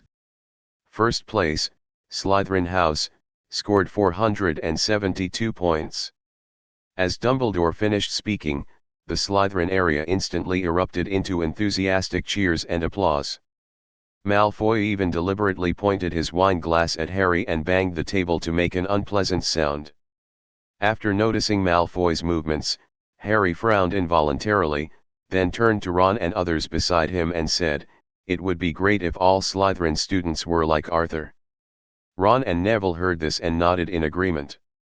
Arthur also clapped along with everyone, but he knew the highlight was coming later. Loudeng. "No, it should be my grandfather. I am worried about you.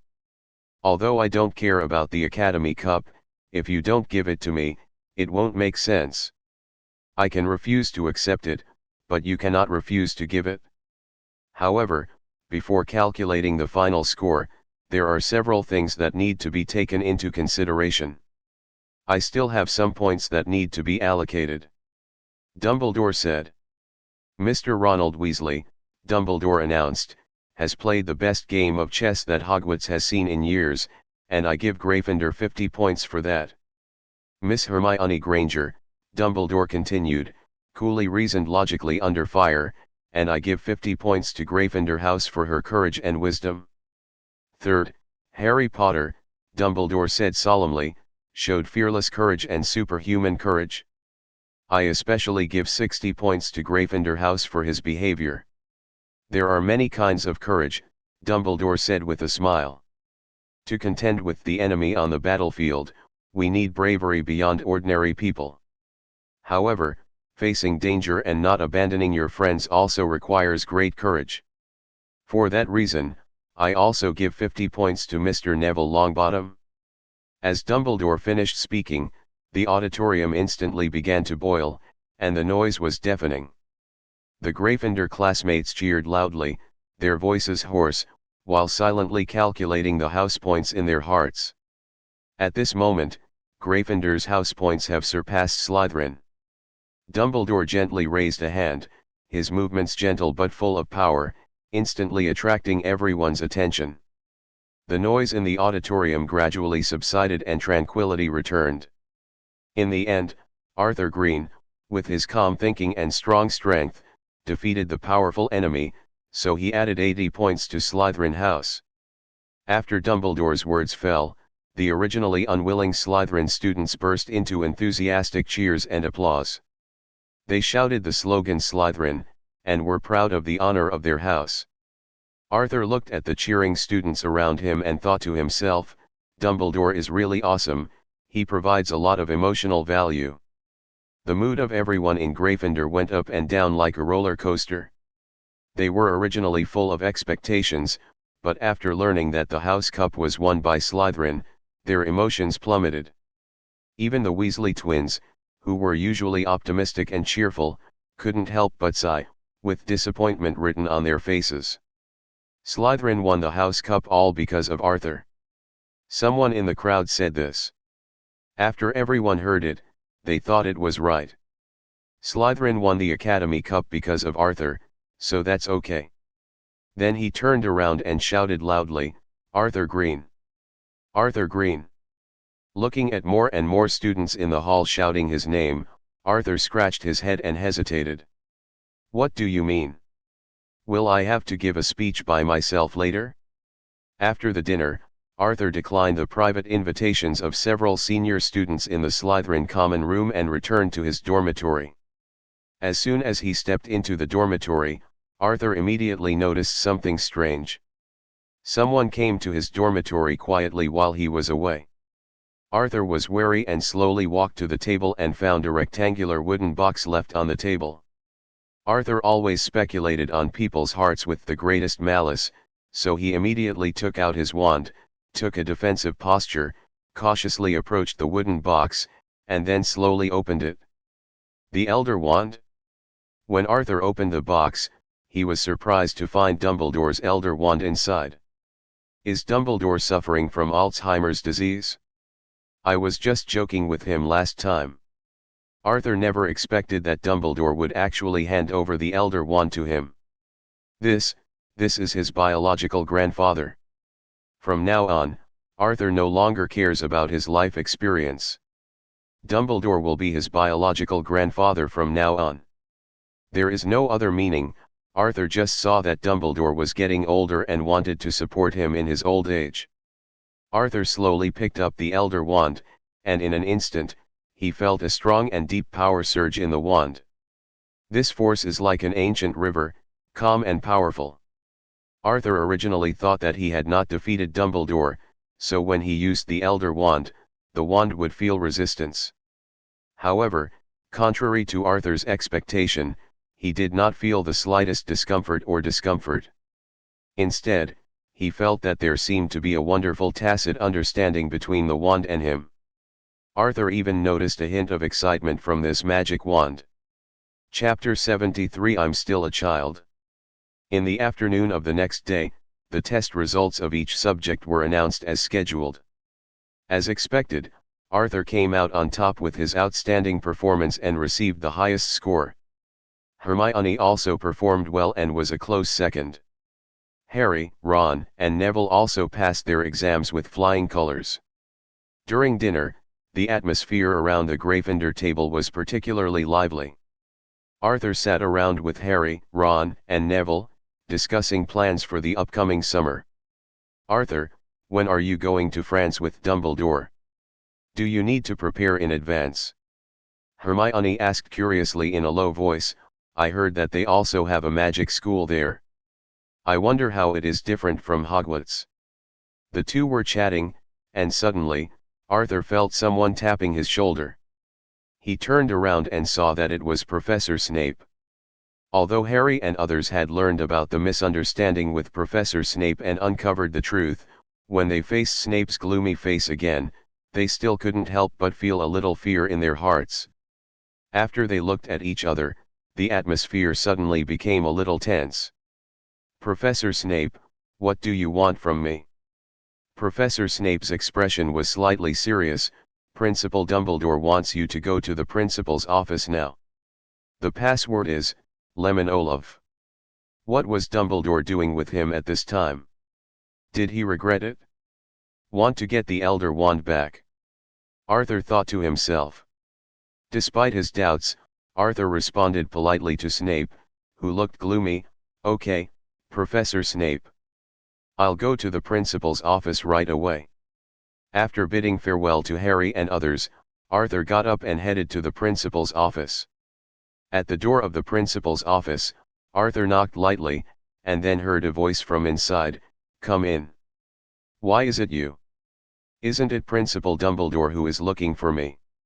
After Arthur entered the principal's office, he found Gellert Grindelwald alone sitting on the sofa in the principal's office. I'm the one looking for you. How about using the Elder Wand? Grindelwald said with a smile. It took me a lot of effort to get Dumbledore to agree. But I'm not giving it to you, I'm just lending it to you for the summer vacation. Remember to return it to Albus then. Ah, what's the Elder Wand? I don't know. Arthur looked puzzled and said after thinking for a while. Ha ha ha. I don't care anyway. Let Albus ask you for it when the time comes. Then I don't care, since I didn't take it anyway. The Elder Wand must be in Grindelwald's hand, so Dumbledore can ask him for it. Arthur thought to himself. Why did you ask me to go to Paris, France? Arthur was actually full of curiosity and doubts. Grindelwald only told him that he was going to Paris, but did not mention the specific purpose. Now that the Elder Wand was handed over to him, Arthur felt a little overwhelmed. To be honest, he even began to feel a little panicked in his heart. Don't worry, Arthur, it's actually nothing serious. Grindelwald said lightly, I just want you to get to know the people of the Wiccan Party, and by the way, help me make an official from the French Ministry of Magic disappear forever, and then conveniently follow their mysterious path. The Secretariat is just bringing something. Arthur Sigma. Grindelwald, do you know what you are talking about? He is still just a child. Does Principal Dumbledore know about this? Arthur asked. Of course, Dumbledore knew, part of it. But, I'm only 12 years old. And I'm still a student at Hogwarts. If my identity is exposed. Arthur had a lot of guesses about his trip to Paris, but he never expected Grindelwald to be so direct, and he didn't know which unlucky guy from the French Ministry of Magic had offended him. It shouldn't be an apostle. There are apostles in Hogwarts. If he really wanted to kill an apostle, Grindelwald wouldn't go to France so much. And Arthur can be sure that Grindelwald must know his relationship with the apostle. Arthur, don't underestimate yourself so much. Grindelwald patted Arthur on the back of the shoulder and said, no one else is as good as you at rubbing fire with your hands. As for the identity issue, you don't have to worry. Ms. Rozier will help you solve it after you go to France. With that said, Grindelwald took out a small gift box and placed it in front of Arthur, and then continued, there is a door key inside. When you are ready, just hold it and it will take you to your destination. Some things you have to experience sooner or later. Remember Arthur, you must learn to make use of everything around you. After hearing Grindelwald's words, Arthur also knew that it was difficult for him to refuse, and then asked, including the Wiccan party. As long as you have the ability, it doesn't matter if the Wiccan party will give it to you. Grindelwald said seriously, but if you don't have any ability, don't expect to be able to control them. At this moment, Arthur completely understood Grindelwald's purpose, which was to get rid of officials from the Ministry of Magic and sneak into the Department of Mysteries to steal things. These two things were actually just paving the way for him to take over the Wiccan party in the future. The apostolic organization is indeed powerful, but there are too many uncertainties. If you can really take over the Wukui party, it is not impossible to turn them into your own. But Arthur was never one to put his eggs in one basket. Dumbledore can establish the Order of the Phoenix, but can I also imitate him and follow this model to establish a righteous organization of my own? When the time comes in the future, the underworld, the white world, and even the Minister of Magic will all be our own, so what can others do to fight with us? Seeing Arthur frowning and being deep in thought for a while, Grindelwald waved the small gift box in front of his eyes again and said with a smile, how is it? Have you thought about it clearly? It's time to make a choice. Don't you want to take over this door key? After thinking for a long time, Arthur took the door key from Grindelwald. As if he had foreseen that Arthur would make such a decision, Grindelwald nodded with satisfaction, his eyes showing his admiration and expectation for Arthur. Very good, you made a wise choice, and you are worthy of Grindelwald. Family members. Remember Arthur, learn to make use of everything around you. I don't care about the process, only the results. After saying that, Grindelwald disappeared from the room. Sure enough, Dumbledore returned to the principal's office not long after. Arthur, why are you here? Gellert asked you to come. Arthur nodded and said, Mr. Principal, if nothing happens, I'll go back first. Go back and have a rest early. Dumbledore nodded and said, be sure to pay attention to safety during the summer vacation, you know. Understood, sir. After speaking, Arthur turned and left the principal's office. Chapter 74, Luxurious Manor. The Manor covers an area of 75 hectares and is 35 kilometers away from Paris. It is far away from the hustle and bustle of the city and is surrounded by rolling hills and rippling lakes. Every summer dusk, the setting sun shines on the lake, like a golden mirror, reflecting the magnificent outline of the manor. With a sound of whoosh, a figure carrying a box suddenly appeared at the door of the manor, and it was Arthur. After putting Hermione on the train in the morning and explaining some things to Catherine, Arthur packed his luggage, held the door key tightly, and arrived at the door of a huge manor. Here it is. Welcome, Mr. Green. Just when Arthur was confused, a voice suddenly sounded behind him. He turned around and was surprised to find an old lady standing quietly behind him. She was wearing an emerald green cloak, her silver white hair was meticulously combed behind her head, and she had a serious look on her face. "Who are you?" Arthur asked, staring at the old woman who suddenly appeared in front of him. The old lady did not answer immediately, but stared at Arthur with deep eyes. After a long time, she spoke slowly, with an irresistible force in her voice, "I am Lord Grindelwald's subordinate, Vader Rozier. You can call me Mrs. Rozier. Come in with me first." Arthur followed Rozier into the manor. The first thing he saw was a wide lawn, neatly trimmed, like a green carpet spread under his feet. Walking along the stone path, there are dense sycamore trees on both sides, their branches and leaves intertwining in the air, forming a cool shelter from the sun. The buildings in the manor adopt a typical French classical style. The white exterior walls, exquisite reliefs, and golden decorative details all reveal the noble atmosphere of the nobility. The lobby of the main building is extremely luxurious, with complex patterns painted on the towering ceiling and dazzling huge crystal chandeliers, reflecting the exquisite murals and gorgeous antique furniture. This is simply too luxurious. Is the Wukui party so rich now? Arthur was filled with astonishment. "Madam, where is this? The manor is one of the bases of activity for the Wiccan party. I know your doubts, but Lord Grindelwald's power is not what you can imagine now." "Okay." Arthur finally figured it out. The Vader Rozier in front of him is simply a replica of Catherine. "I just don't know if Catherine is as rich." Arthur followed Mrs. Rozier to an extremely luxurious room in the manor. At the entrance to the room is a carefully carved wooden door. The walls of the room are in an elegant off-white color with golden decorative lines. In the center is a French bed with a headboard made of precious rosewood. The bed is covered with silk sheets and cashmere blankets, which are soft and warm to the touch. There is a retro-style carved dressing table placed next to the bed. The table is inlaid with a bright mirror, and the frame of the mirror is carved with complex vine patterns. "This will be your room from now on.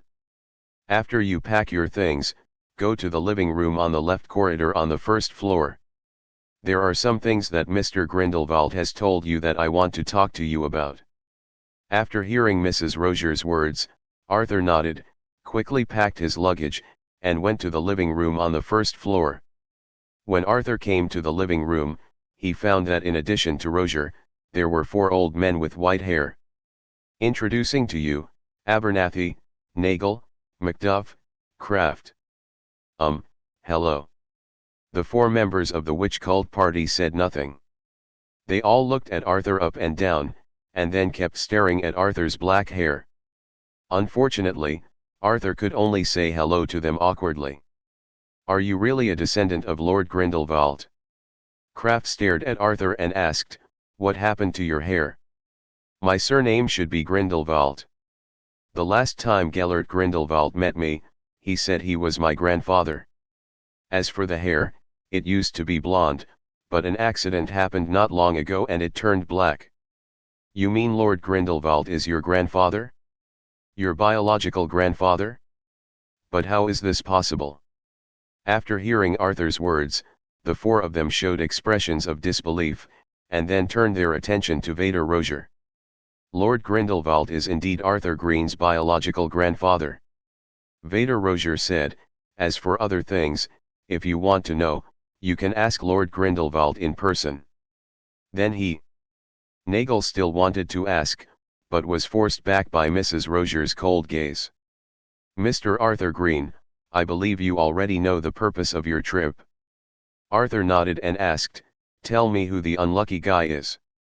"That's the guy." Rozier handed the Alchemy Daily to Arthur. "Vincent Martin, director of the Auror office of the French Ministry of Magic." "Is Grindelwald kidding himself? Let him deal with the French Auror." Arthur sighed and asked, "Do you have any information about his family or relatives and friends?" "Everyone. You boy, you are worthy of being someone whom Lord Grindelwald values. To be honest, I'm curious, What did this guy do? Do you hate him so much? This is a damn traitor. After being ambushed 5 years ago, he not only rebelled, but also killed more than a dozen of our partners who went to rescue him. Seeing the people present gnashing their teeth and wishing to eat each other alive, Arthur also understood the reason why Gellert insisted on getting rid of this traitor. I want all his information, including family, friends, all information. No. Nadger shook his head and said, his parents have died long ago. He has no brothers and sisters, let alone a wife and children. As for friends, he has no friends. He can even betray us, friends who have been through life and death. How could he do this? Have friends. Little guy, this old guy is not easy to deal with.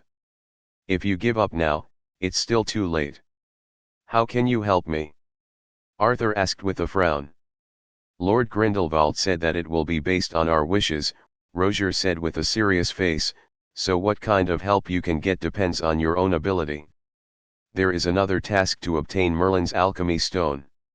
It is in the Department of Mysteries of the French Ministry of Magic, number 843. Our help depends on you too. After hearing Roger's words, Arthur nodded, took the newspaper and left the living room. After Arthur left, Nagel couldn't help but asked, Roger, who is this child? You don't need to know so much, you just need to know that he is the person chosen by Lord Grindelwald. Chapter 75 Fleur Delacour. Place Furstenberg is a small square located in the 6th arrondissement of Paris. It may seem inconspicuous, but the headquarters of the French Ministry of Magic is located underground in this square. When a staff member of the Ministry of Magic stands in the Wallace Fountain in the center of the square and coughs twice, the surrounding tree roots will rise out of the ground, forming a birdcage elevator around the visitors, leading to the underground Ministry of Magic headquarters. In the Muggle Cafe not far from the square, after Arthur entered, he cast a Muggle expulsion spell on himself and sat there for a whole day. Through the glass, I observed the staff coming and going at the entrance to the Ministry of Magic outside. Arthur also saw the target person, Vincent Martin, but this old guy was too timid.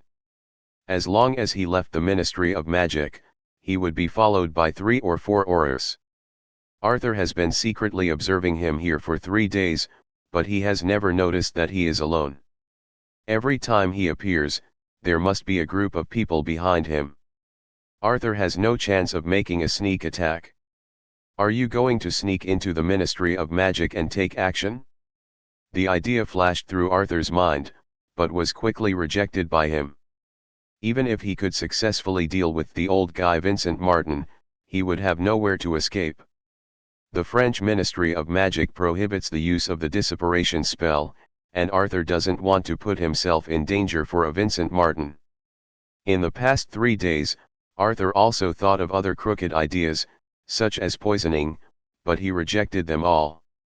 Poison is easy to deal with, but now Arthur can't even get close to the target, let alone poison him. Last night, Arthur, as Blackwing, secretly met with the person in charge of the Apostles in Paris, France, and also learned that the French Ministry of Magic had its own people lurking inside. It would not be impossible if the Apostles were allowed to do the poisoning work. The Wiccan party also gave Arthur a headache. Although they respected him, it was entirely because of Grindelwald. If Arthur chooses to use his identity to exert pressure, although he can allow them to do things for him, this is completely different from Arthur's original intention. Arthur's ultimate goal in coming to Paris this time is the Wiccan party. Even if he can't let them treat him like Grindelwald this time, he must let them sincerely recognize and respect him instead of respecting his own identity. At noon, Arthur was about to leave, when a girl with silvery hair and blue eyes, who looked a few years older than Arthur, followed a young lady who looked somewhat similar to her. Went into the store. Arthur instantly noticed the magic fluctuations emanating from them, and it was obvious that they were also wizards. After looking up at the two of them, Arthur was a little dazed, and then his body instinctively sent out a warning signal, which instantly made him wake up. Vila bloodline? The other party also noticed Arthur, but it was obvious that they were surprised by Arthur's reaction.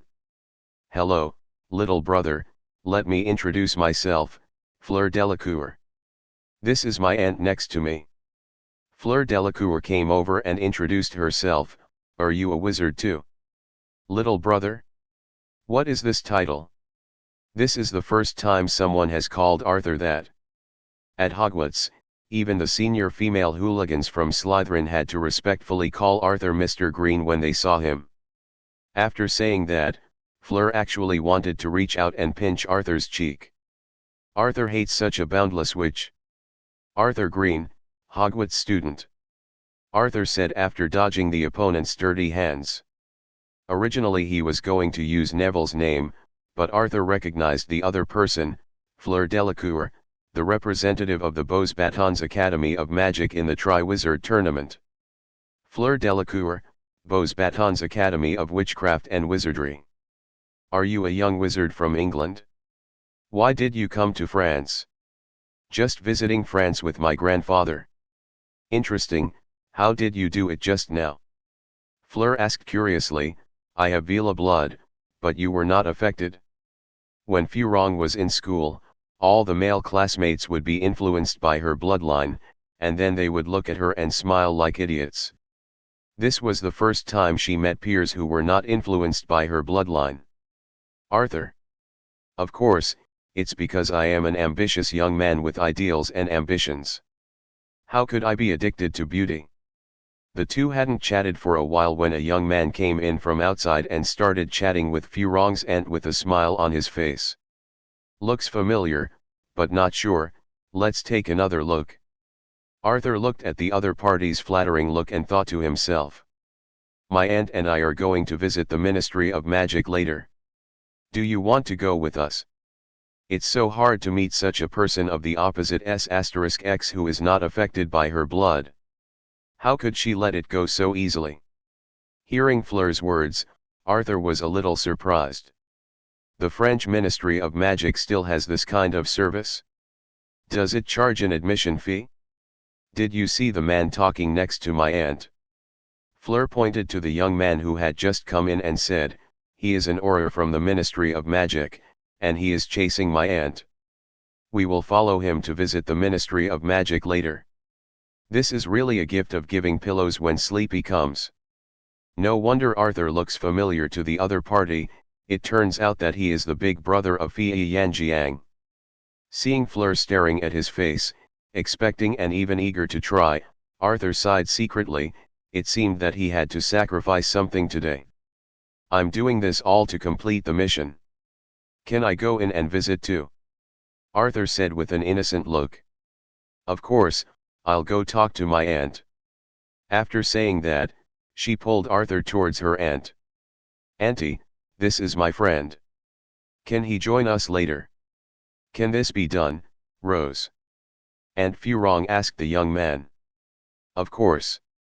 Young Ross glanced at Arthur and realized that he was a little brat, so he didn't pay much attention. He could still burn down the Ministry of Magic.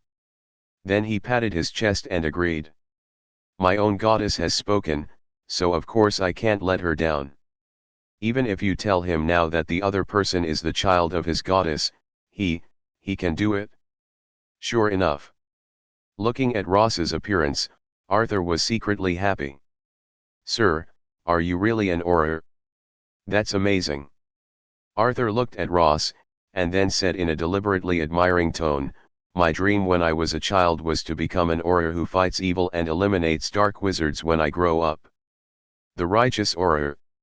Hearing Arthur's rainbow fart, especially in front of his goddess, Ross raised his chest and raised his head, and said proudly, "Of course, but it's not easy to become an Auror." As he spoke, he secretly observed Aunt Furong's expression. After seeing her smiling at him, she became even more excited, and her eyes towards Arthur became more cordial. Chapter 76 Do You Want to Die or Live? Arthur and the others followed Ross into the domed main hall of the Ministry of Magic headquarters, with constellation patterns painted on the vaulted ceiling.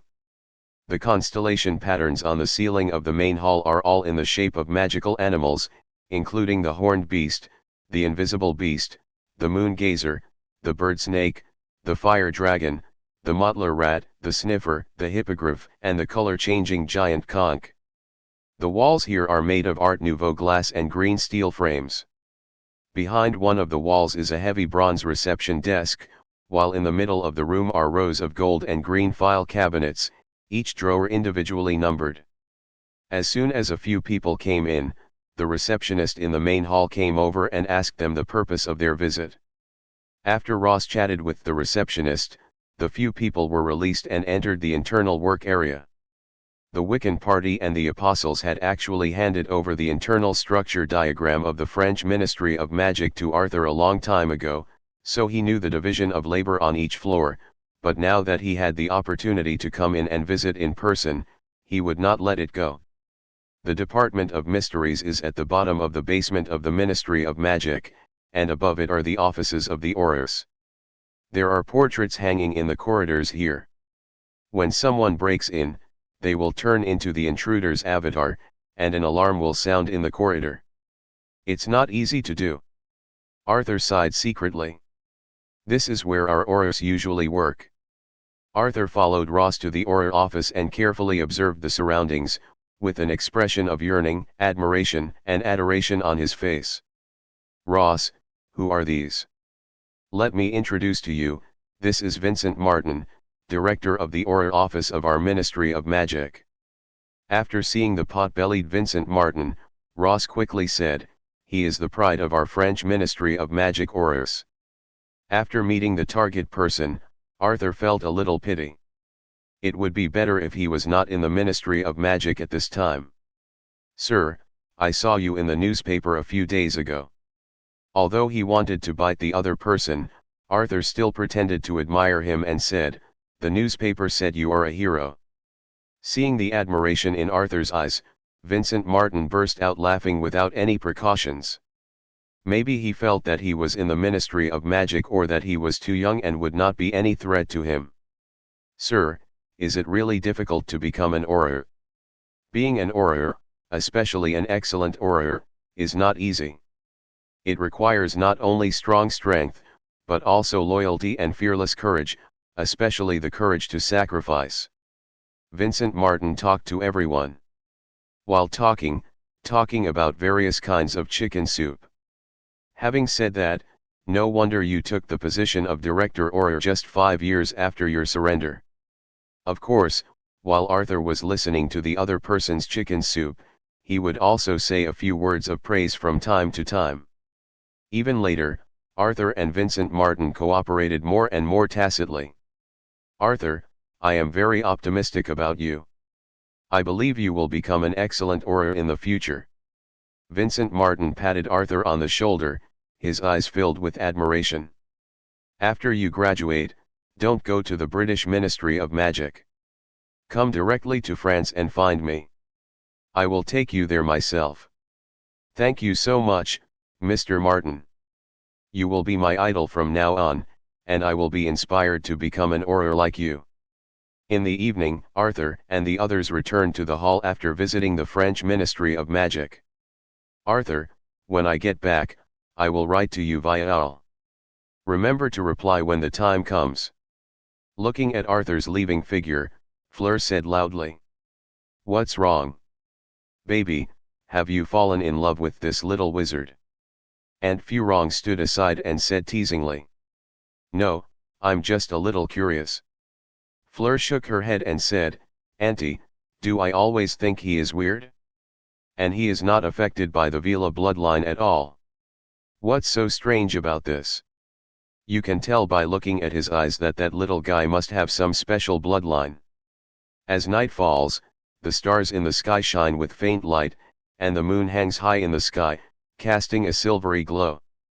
In a luxurious room in Saint Manor, Arthur carefully preserved a few grey hairs.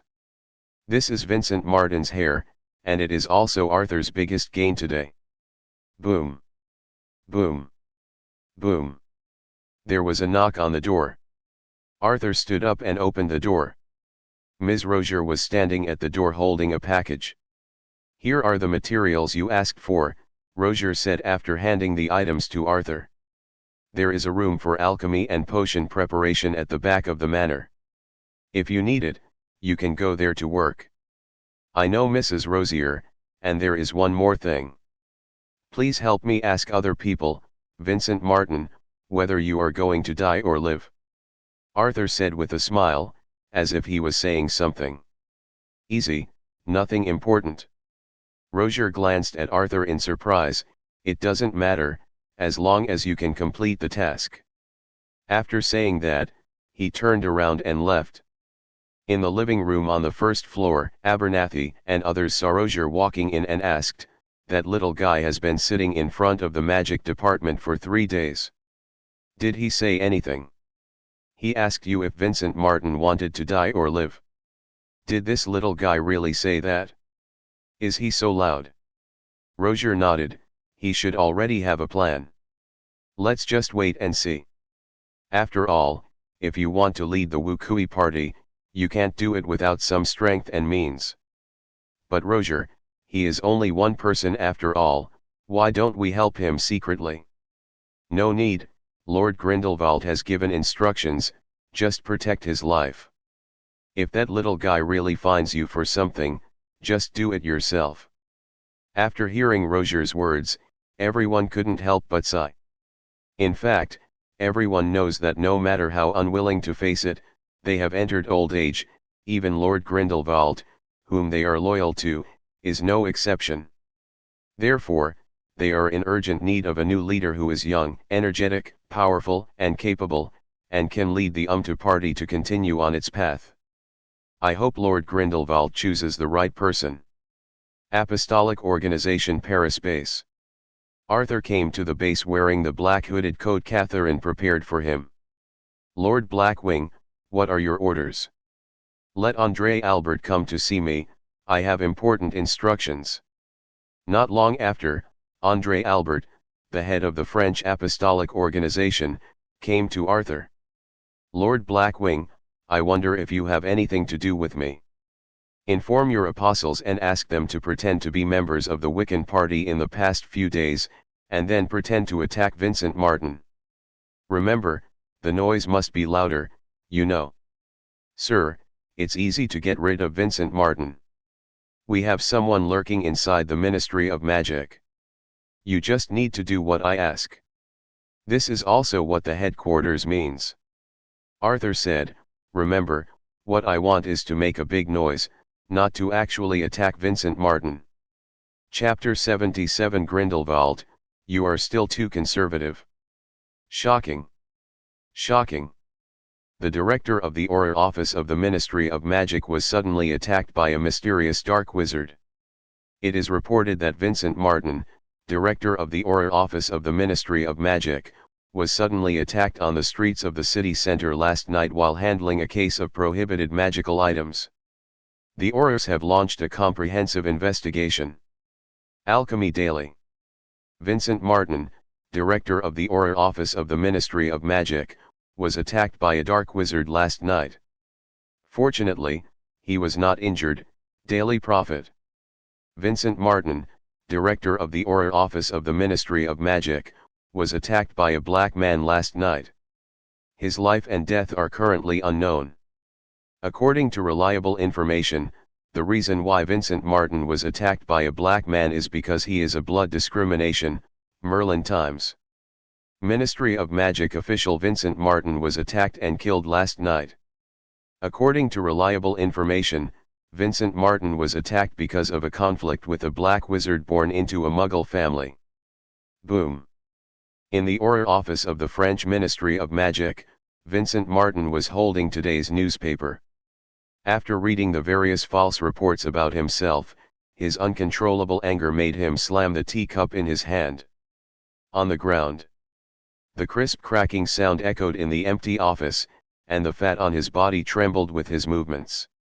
You losers, haven't you found those dark wizards yet? Director, it happened too suddenly, and the other party didn't leave any clues. This must be the revenge of the Umbrella Party. Vincent Martin gritted his teeth and said angrily, Immediately gather manpower to fully hunt down the remnants of the Umbrella Party. Vincent Martin knew very well that although he had made many enemies in order to climb to a high position over the years, when it came to the people who hated him the most and wanted to get rid of him on the street, except for the Wiccan Party, there was no one. Someone else. He knows the methods of the Wukui Party very well. He betrayed the other party and killed many people in the Wukui Party. They will definitely not let him go. Therefore, Vincent Martin has been very cautious in these years. No matter where he goes, he will bring a group of Aurors around him to protect him. Everyone is here. Arthur, who was just immersed in making alchemy items in the alchemy room, was suddenly interrupted by Roger, who took him to an underground conference room in the manor. When Arthur entered the conference room, he found that in addition to the 4 people he had met last time, including Abernethy and Nagel, there were 2 more unfamiliar faces. Looking at the serious expressions on everyone's faces, Arthur also understood that the reason why they were looking for him was simply because he had asked the Apostle to pretend to be a Wiccan party to attack Vincent Martin. "Mr. Green, you should know why we came to you today." "Of course." Arthur didn't show off and said bluntly, "I asked them to do it, so what do you want?" "Mr. Green, are you trying to use this method to force us to take action and get rid of Vincent Martin?" Nagel asked in confusion. Although they had not been together with Arthur for a long time, they all knew very well that they should not underestimate Arthur because of his age. His ruthless ways of doing things were not like those of a 10-year-old. A child of 1 or 2 years old. Therefore, Nagel and others would not believe that Arthur would be a person who used such unsavory methods. "Actually, everyone knows the reason why Gellert Grindelwald asked me to come to France. So, gentlemen, in your eyes, am I so stupid? Will I use this method? You don't need to worry about this matter for the time being. Just do what you need to do and continue to do it. If anything happens, I will notify you in advance. Sorry, Mr. Green, please give us a reason." Not everyone can impersonate the umbilical party. Sitting on the chair in the conference room, Arthur said nothing, but suddenly put his hand on the table and tapped it twice. Boom! Boom! With these 2 blows, the temperature in the conference room suddenly increased, and the violent blue fire spread wantonly, instantly surrounding everyone in the conference room. "I don't know if this reason is enough." Hiss. Everyone in the conference room was startled by the sudden appearance of blue flames. As members of the witch cult party, everyone present was extremely familiar with this blue flame, but they never imagined that the person who cast this spell would be Arthur Green in front of them. Li Huo, who was famous for his violent rage, was like a docile lamb under Arthur's control, letting him play with him as he pleased, which made everyone tremble in their hearts. This guy is 12 years old. After recovering from the shock, everyone looked at Arthur, whose expression remained unchanged and was still smiling. Suddenly, there was a burst of ecstasy in their hearts, and their eyes became more respectful when they looked at Arthur. There was only one thought in my mind: Lord Grindelwald did not choose the wrong person. "Mr. Green, what a beautiful spell!" Nagel said excitedly, "What do you need us to do?" Sure enough, he still has to show his strength properly. Arthur looked at everyone and thought to himself. "Everyone, do you still remember our slogan? For the greater good." Arthur nodded. "So, I need you to continue dormant. Now is not the time for you to act." After everyone heard Arthur's words, they were all a little surprised. Originally, they thought Arthur would let them help complete Lord Grindelwald's 2 tasks. "Why, you have been dormant for so many years and now you can't even wait for this little time." "Of course not, it's just Mr. Green, do you really not need our help?" "It's not necessary now, just do your own thing." After saying that, Arthur left the conference room and returned to the alchemy room. "Roger, does Mr. Green really don't need our help?" Kraft asked after Arthur left. "Just continue what you were doing before. He must have his own plan. Don't forget that he is not just a member of the Grindelwald family. You mean apostles? But there must be apostles lurking within the Ministry of Magic. It is actually very simple for Mr. Green to complete the task, but why is he going to so much trouble now? Roger shook his head. He must have other plans. Now I am really looking forward to it more and more. Arthur Green, who was trained by Lord Grindelwald and Mr. Dumbledore, will be the future successor of the Wiccan party. Of course Arthur has his own plans. To be honest, Arthur thinks Grindelwald is still too conservative. Sneaking into the Department of Mysteries to steal one thing is still stealing, and stealing two things is still stealing, so why not do something bigger, for example, empty the French Department of Mysteries. Chapter 78 Purchase magic items for 0 yuan. Late at night, there was silence in the Apostle base. The moonlight penetrates the clouds and shines on the buildings of the base, casting a faint silvery light. Lord Blackwing, you are here. In the office, Arthur, who transformed into Blackwing, took the information handed over by André Albert and read it carefully. 20 minutes later, Arthur put down the materials in his hands and asked, "How is the plan going?" "Don't worry, sir, the plan went better than we thought. Yesterday we pretended to be a witch party and attacked Vincent Martin again. Now the old guy seems to be scared out of his wits and has arranged for more than 50 arrogant people. Logo is around to keep himself safe." Arthur was also a little surprised. He didn't expect that Vincent Martin, an old guy, was so afraid of death at such an old age. In addition to the Aurors assigned abroad, there were only about 80 resident Aurors in the French magic headquarters. "I didn't expect this old guy to take away nearly 70% of it in one go. And our people lurking in the Ministry of Magic have received news that the French Minister of Magic will make an unannounced visit to Denmark tomorrow morning, and 20 Aurors will also be transferred." André Albert continued. "Is the news reliable?" Arthur asked. "Absolutely reliable," André Albert replied affirmatively. After getting the answer, Arthur fell into deep thought and said after a moment, "Notify the people below and take action tomorrow night." The next night, Arthur sat in a cafe not far from the entrance of the French Ministry of Magic, secretly watching the apostles enter the Ministry of Magic in batches. Blackwing's identity needs to be kept secret, and he must wear a black hooded coat every time he appears. It is too conspicuous, so Arthur did not choose to follow the apostle, but came to the hall of the French Ministry of Magic alone with his true identity of Arthur Green. Middle. "Hello ma'am, I'm looking for Mr. Ross." After arriving at the reception desk in the lobby, Arthur took full advantage of his appearance, pretended to be cute, and asked politely, "Child, are you looking for Ross? He is temporarily out of town for something. It will take some time before he comes back." As Arthur expected, the lady at the reception desk let him in without any hesitation after seeing the cute Arthur, and then took him to the reception office. After all, who would have thought that this polite, well-behaved, and cute little wizard of 11 or 2 years old would want to buy their Department of Mysteries for $0? "Ma'am, how long will it take for Mr. Ross to come back?" "It may take more than an hour to wait. If you are not in a hurry, you can wait here for him to come back." "Well, thank you, ma'am." "So good.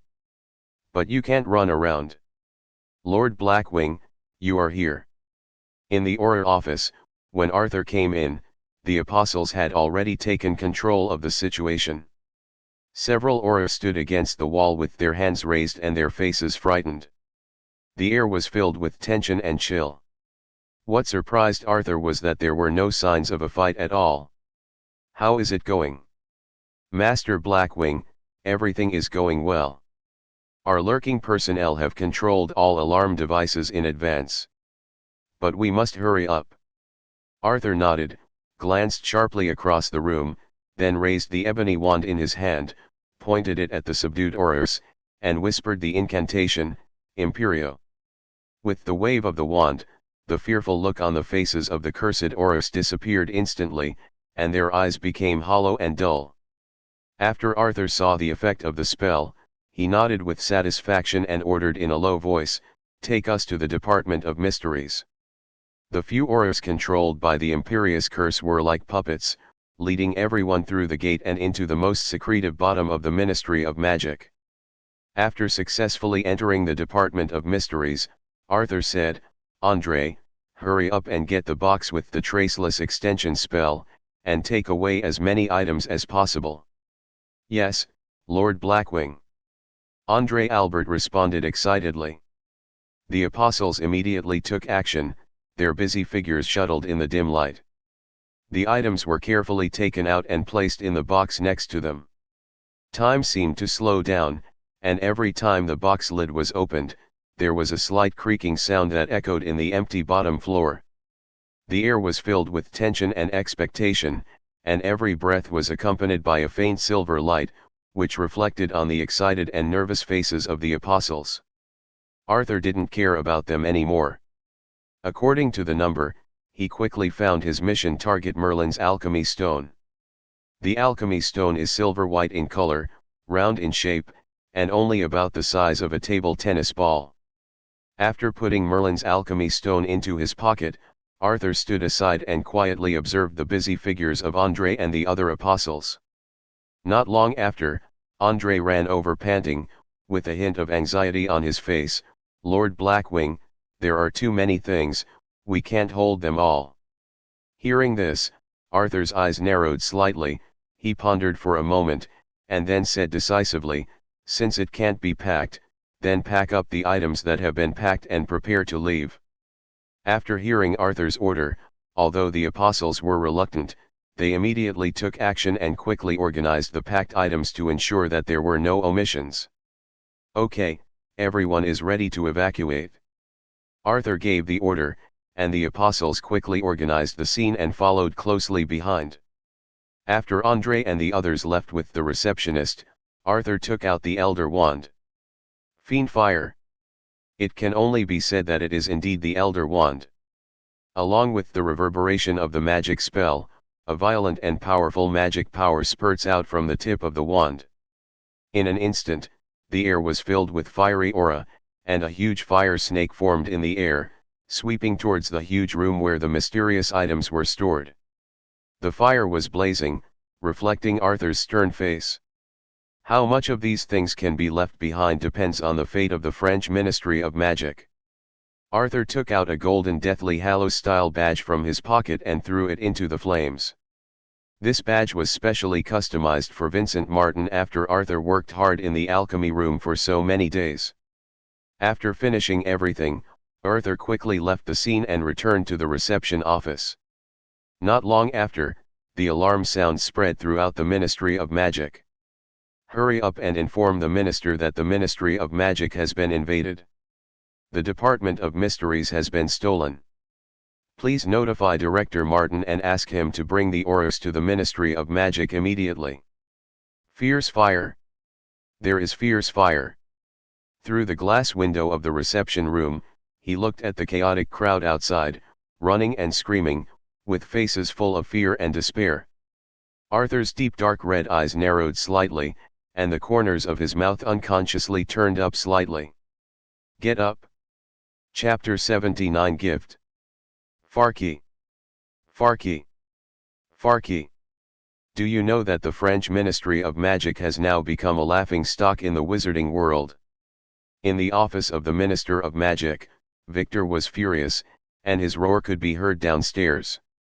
As the French Minister of Magic, he has been preparing for the upcoming general election recently, but what happened today completely shattered his dream of re-election. Now, let alone being re-elected, he would be thankful if he was not driven out of office and nailed to the pillar of shame in the history of French magic. "Minister, the controlled aura is awake. Do you need to bring him here now?" a staff member from the Ministry of Magic asked cautiously. "Bring it over now, immediately, immediately." Facing the angry boss, the staff member did not dare to delay and immediately ran out to take the person to the office. Not long after, a listless auror was brought in. "Tell me, what happened?" I don't remember clearly. I only remember that several dark wizards rushed into the office and took control of us." "Fake. You are aurors, don't you know how to resist?" Seeing the other party hesitating, Victor became even more angry. "Us? In fact, we can't blame them. After all, the French Empire has its own national conditions. I don't want to hear any more of this nonsense. Tell me some useful news." Victor was so angry that he felt dizzy and sat down on the chair. I only remember that the leader of the other party was called Blackwing, but I don't know anything else." "Minister, they used the Imperious Curse to control us." After seeing that the other party still wanted to defend himself, Victor waved his hand and asked someone to take him out. He was no longer interested in hearing this. "Call Baptiste to my office." "Where's Vincent Martin? Isn't that idiot here yet?" "Minister, are you looking for me?" Not long after, Baptiste rushed to the minister's office after receiving the order. Although the Ministry of Magic was attacked, he was not sad at all. He was even a little gloating. No, he probably almost laughed. Merlin bless, Merlin bless. The director of the Department of Magical Law Enforcement is about to retire, and Baptiste, the director of the Office for the Prohibition of the Abuse of Magic, has coveted this position for a long time. Vincent Martin is his biggest enemy. Now he is involved in this incident, and he will have to shed his skin even if he doesn't die. What do you think of today's incident? After hearing the minister's words, Baptiste immediately understood what his minister meant. "Minister, this is all Vincent Martin's fault. If he hadn't transferred the auror, how could things have happened today? So he had to take full responsibility. But Vincent told me before he transferred people, and I agreed." Victor looked worried about the country and the people, compassionate, melancholy, and heartbroken. "As a minister, I also have certain responsibilities." "Minister, this is all because you were concerned about the safety of your subordinates and believed Vincent's slander." "Ouch. Really?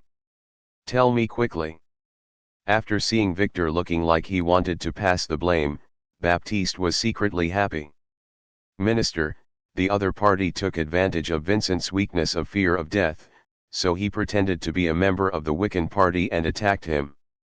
This resulted in a void within the Ministry of Magic, which the other party could take advantage of.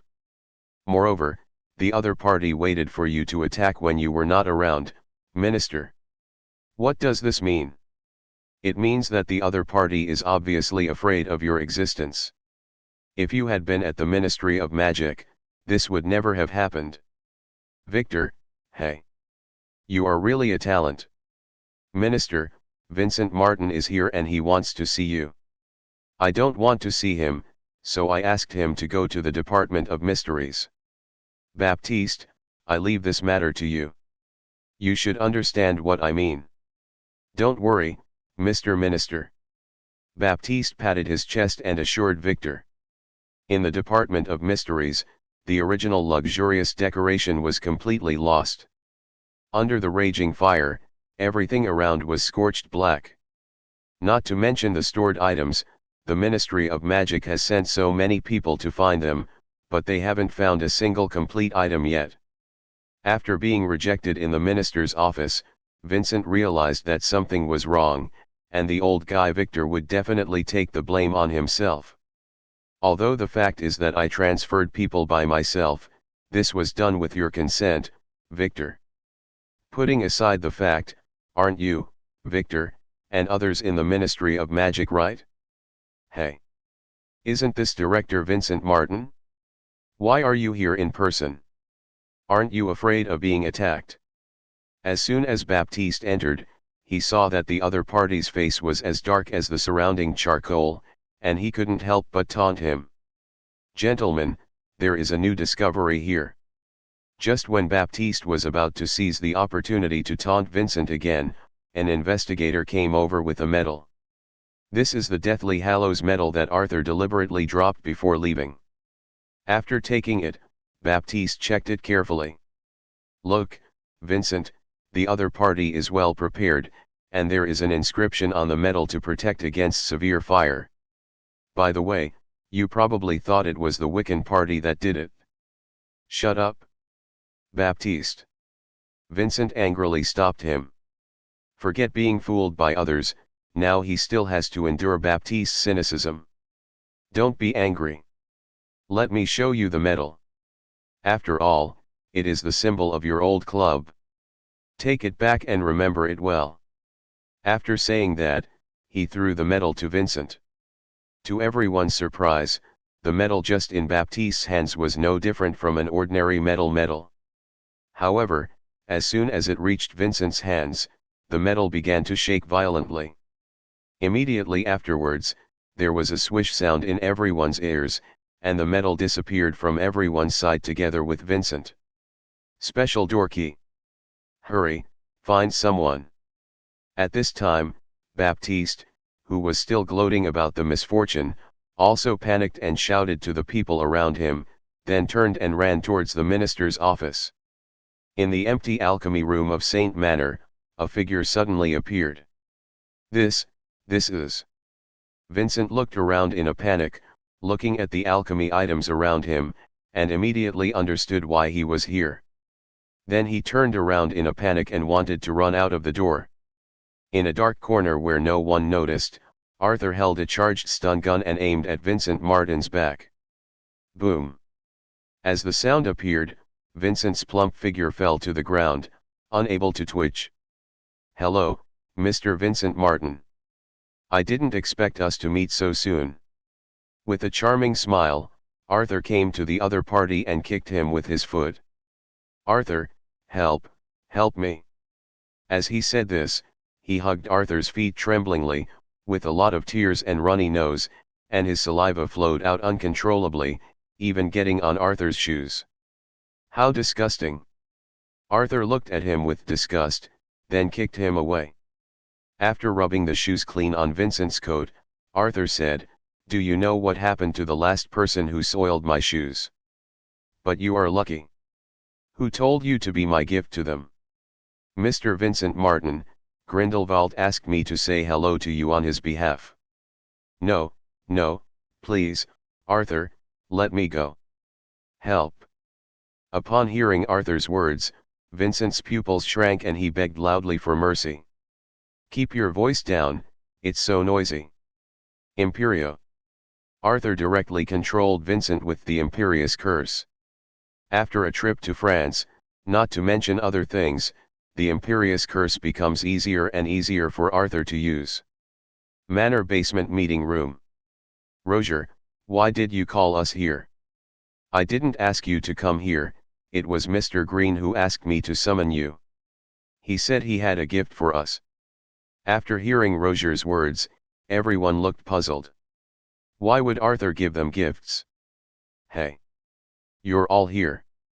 Let's see if you like this gift." Not long after, Arthur brought Vincent Martin, who was controlled by the Imperious Curse, to the conference room. Everyone looked at Arthur's empty eyes behind him, as if he was suffering from Alzheimer's disease, and immediately understood what the gift in Arthur's mouth meant. They like it so much. "It's you damn bedbug." Several people with hot tempers had already rushed up to fight with fists and kicks. "Stop! Stop! Stop!"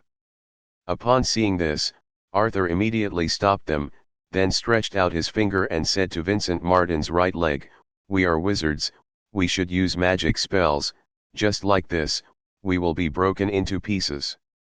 Reducto. "And what's the point of you beating like this? There is no expression of fear or scream of pain. When I lift the Imperious Curse, you can take him down and play slowly." After hearing what Arthur said, everyone stopped, thinking that Arthur had something to say. Although everyone was a little surprised that Arthur cast spells without a wand, what everyone didn't expect was that Arthur was actually more ruthless than them. Everyone wiped the cold sweat on their foreheads and couldn't help but secretly thought, Lord Grindelwald and Dumbledore usually taught Arthur something. Chapter 80 Arthur, I regard money as dirt now. The moonlit night is like silk, the wind is like the sound of a piano, and the stars are shining brightly in the endless darkness. In the luxurious room of West Manor, Arthur sat at the table, reading letters from Hermione and Fleur. In front of the window, Tom's eyes widened and he called out "Quack" to an owl that was enjoying nuts. After glancing at Arthur, who was reading a letter at the table, and making sure he wasn't staring at her, he didn't hesitate to use his fat body to violently knock the owl away, and greedily began to eat the other's delicious nuts in the bowl. Well, what you grab is the fragrance. Tom's behavior was rude and domineering, and he obviously didn't take the owl seriously. While chewing the nuts, he looked at it with provocative eyes, as if to show off his victory. "Tom, you've had your dinner." Arthur had already noticed the movement by the window, got up and walked to the window, grabbed Tom's paw, and lifted him upside down to the table. He grabbed the envelope, handed it to Tom, and ordered, "Give this letter to Hermione. Stop dawdling, you are a magical creature, what do you have to be afraid of?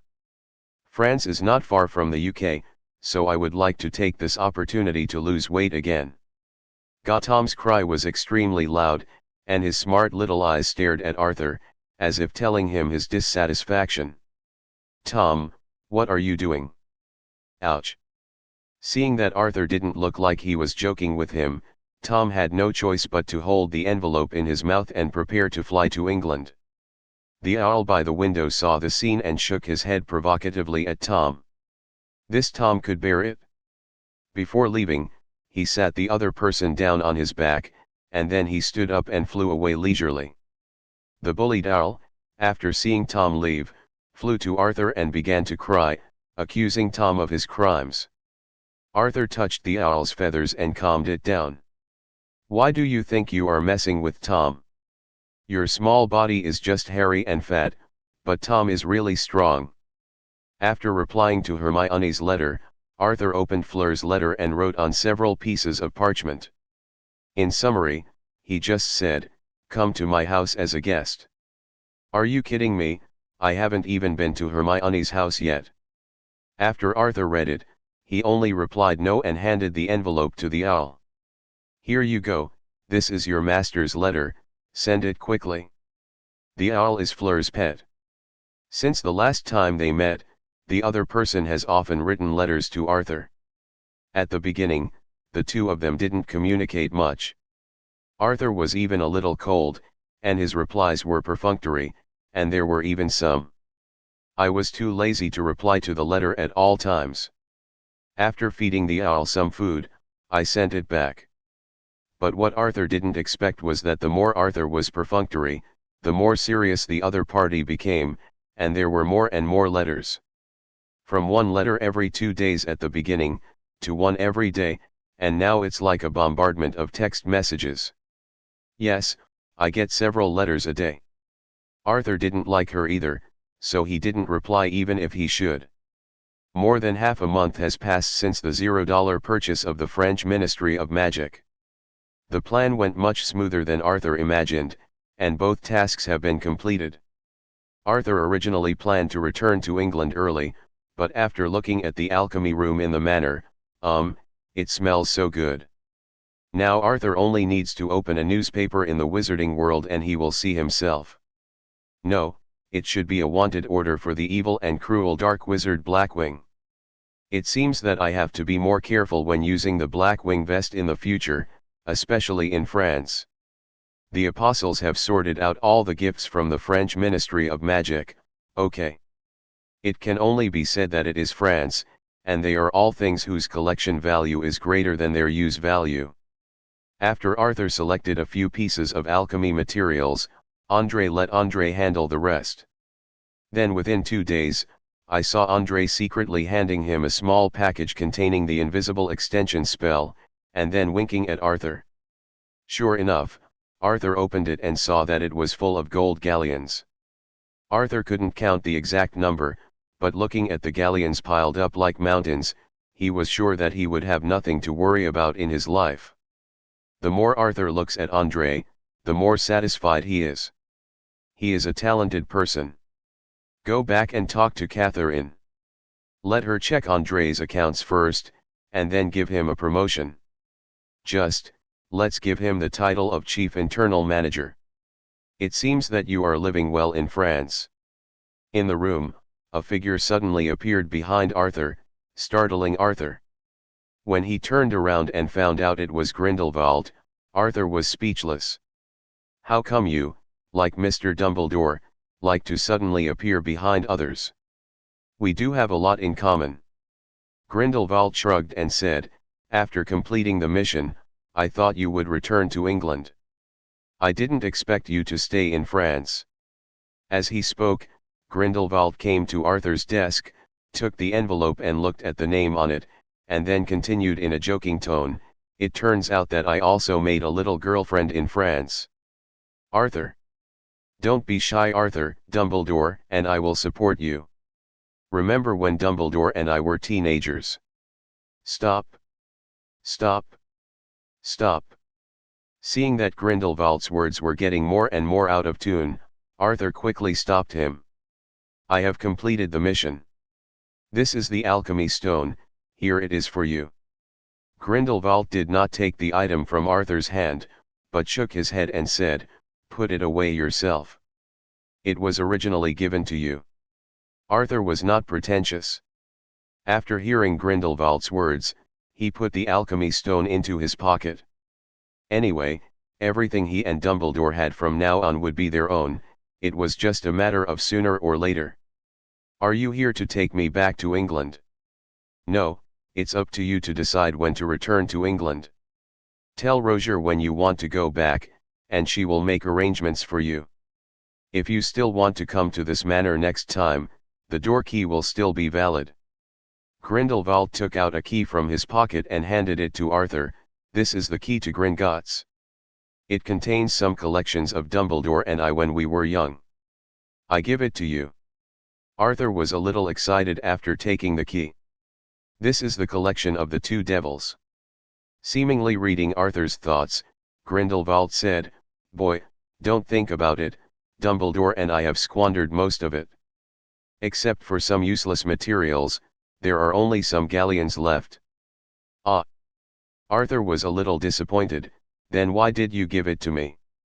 Don't you know that I regard money as dirt now? But it makes sense to think about it. With how crazy Grindelwald and Dumbledore were when they were young, it would be nice to have something left for themselves. So you came here today just for such a small thing? Arthur asked, holding the key to Gringotts.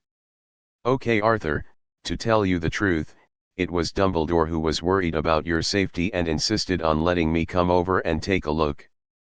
Arthur. Chapter 81 Bloodline Ability. Mrs. Rozier, please stop for a moment. I have something to ask you. In the corridor of the manor mansion, Arthur stopped Rozier and asked. What's the matter? Mr. Green. Is Vincent Martin still alive? Before the summer vacation, Arthur took the Forbidden Alchemy from Dumbledore and recently read it carefully. My dear, I didn't say a word after reading it. No wonder Dumbledore was so cautious about this book and warned him repeatedly before handing it over to him. Arthur flipped through it again and again, but he didn't find out who the author was, but he was certain that the person who wrote this book must be a pervert. At the back of the book, it even said that wizards transplant magical organs from magical animals. It is indeed called a taboo, it is full of cruel work in the underworld. So now Arthur lacks an experimental subject. After much deliberation, he found that Vincent Martin is quite suitable. He can recycle waste. Of course he is still alive. As a traitor, the Wiccan party will not let him die so easily. Mr. Green, do you have anything to do with him? Can you lend him to me for a while? I have something I want to ask him for help with. Rozier was a little surprised and couldn't imagine what Arthur could do with the traitor, but one thing she was sure of was that falling into Arthur's hands would definitely not be a good thing. So Rozier nodded and agreed. Thank you so much. Please take him to the alchemy room. Sure enough. Rozier thought to himself, I understand, Mr. Green, and I will ask someone to send him there. The next day, when the first ray of sunshine in the morning had not completely dispelled the silence of the night, there was already movement in the manor. Rozier informed Arthur last night that Vincent Martin had made arrangements for him, so Arthur couldn't wait to come to the alchemy room early in the morning. "Mr. Martin, I haven't seen you for more than 10 days, why don't you look good?" As soon as Arthur entered the alchemy room, he saw Vincent Martin being tightly tied with rough ropes and hanging from the central stone pillar. The majesty and air he once had have long since disappeared, and were replaced by a suit of tattered clothes and wounds all over his body, some new, some old, obviously from long-term torture. Vincent Martin's originally plump body has become emaciated, and his skin has lost its original luster, showing a dull gray color. His eyes were sunken deeply, full of pain and despair. "Help, save me. Please, please." Seeing the other party's painful pleading, Arthur couldn't help but feel a trace of pity in his heart. "Alas! I am indeed too kind. Don't worry, Mr. Martin, as long as you survive the next period of time, I will spare your life." "No. No, Arthur, please." Arthur ignored the other party's pleas, walked to the table, and opened the taboo alchemy. It read clearly, "Human body magic organ transformation." Magic, this mysterious and powerful force, is the cornerstone and source of all spells. It is invisible and has no quality, but it can give life and vitality to all things and create countless amazing miracles. Arthur is still too young, and the magic power in his body is simply not enough, so after seeing the human body modification experiments in Forbidden Alchemy, his first reaction was whether he could transform a magic storage organ. But Arthur himself didn't dare to experiment with his own body, so he had no choice but to give in to Vincent Martin. This experiment requires using human body organs as containers, injecting magic power, and then controlling it to change the physiological structure of the human body, thereby obtaining more powerful power and magical abilities. This approach not only violates ethics and law, but also involves huge risks and uncertainties. It's so evil. But it's just right for Arthur. 1 month later, it was the hot month of August. The sun hung high in the sky, casting scorching rays of sunlight. The heat waves rolled in, and the earth seemed to be scorching hot. Failed again.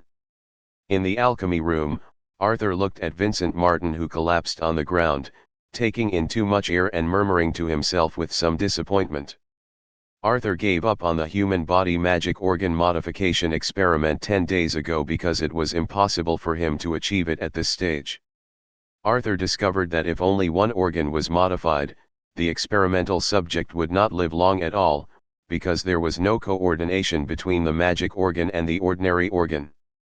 Unless the experimental body is completely transformed from top to bottom, inside and out. Putting aside the difficulty of the transformation, even if the transformation could be successful, Arthur probably wouldn't have many people willing to accept it.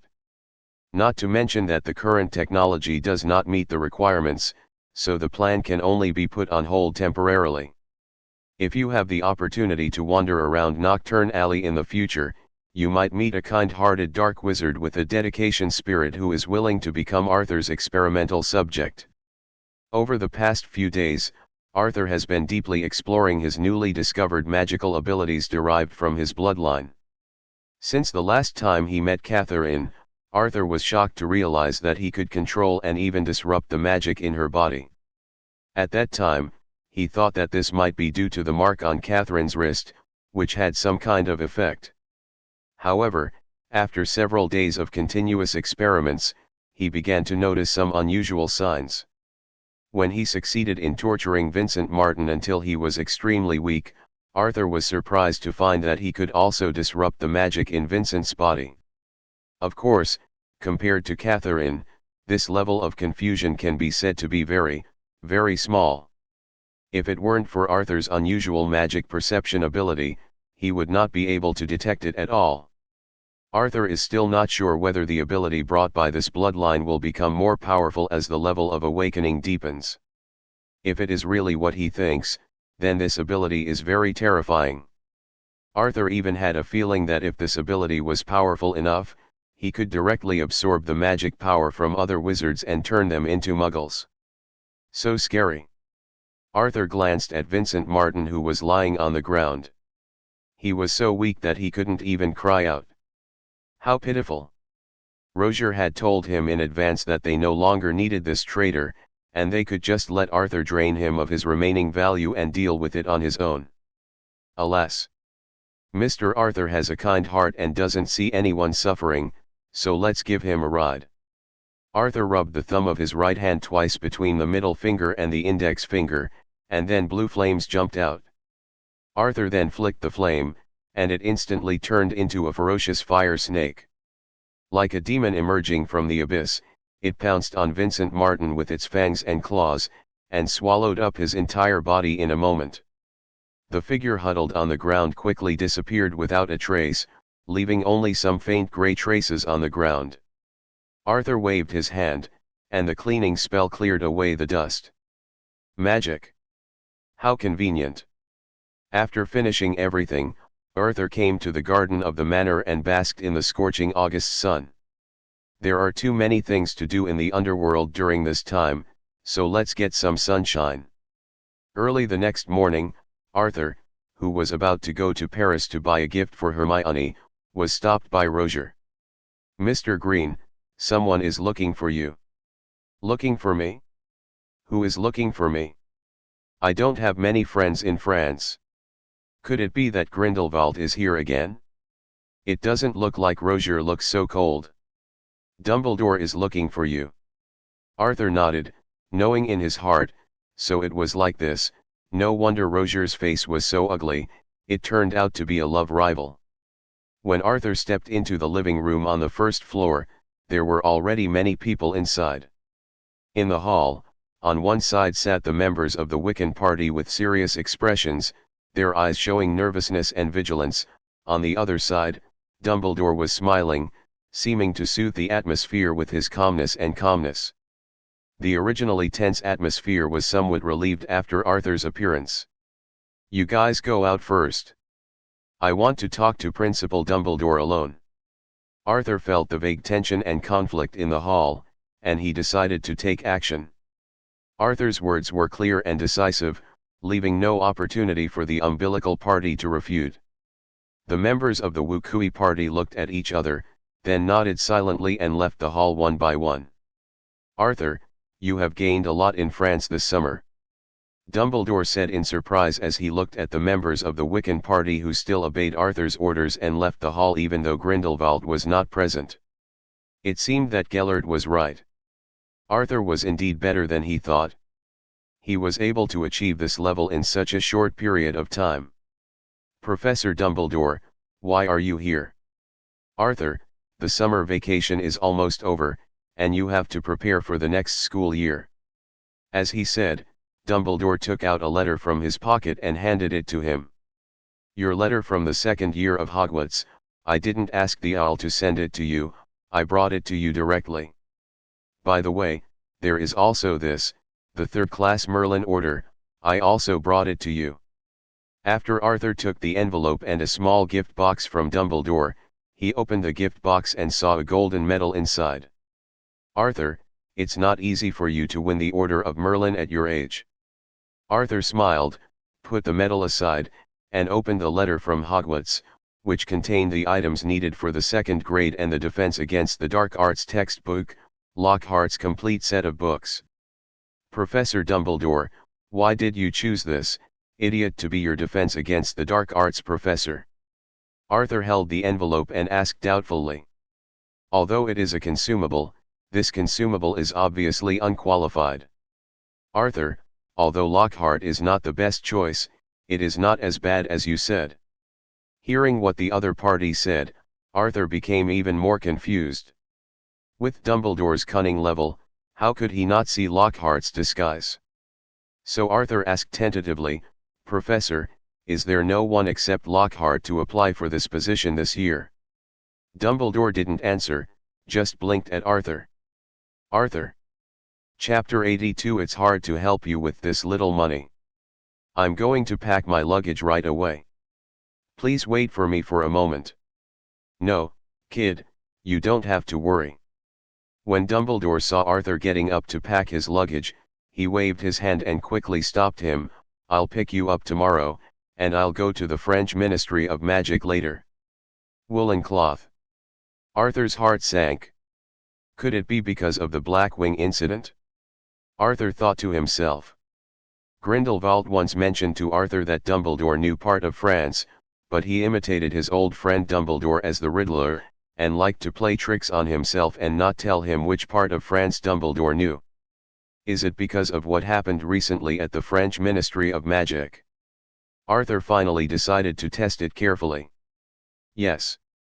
I heard that the French Ministry of Magic was attacked by dark wizards, and I happened to be coming to France, so Fudge asked me to help him come over and have a look. Arthur observed attentively, trying to catch any unusual traces in Dumbledore's tone and expression.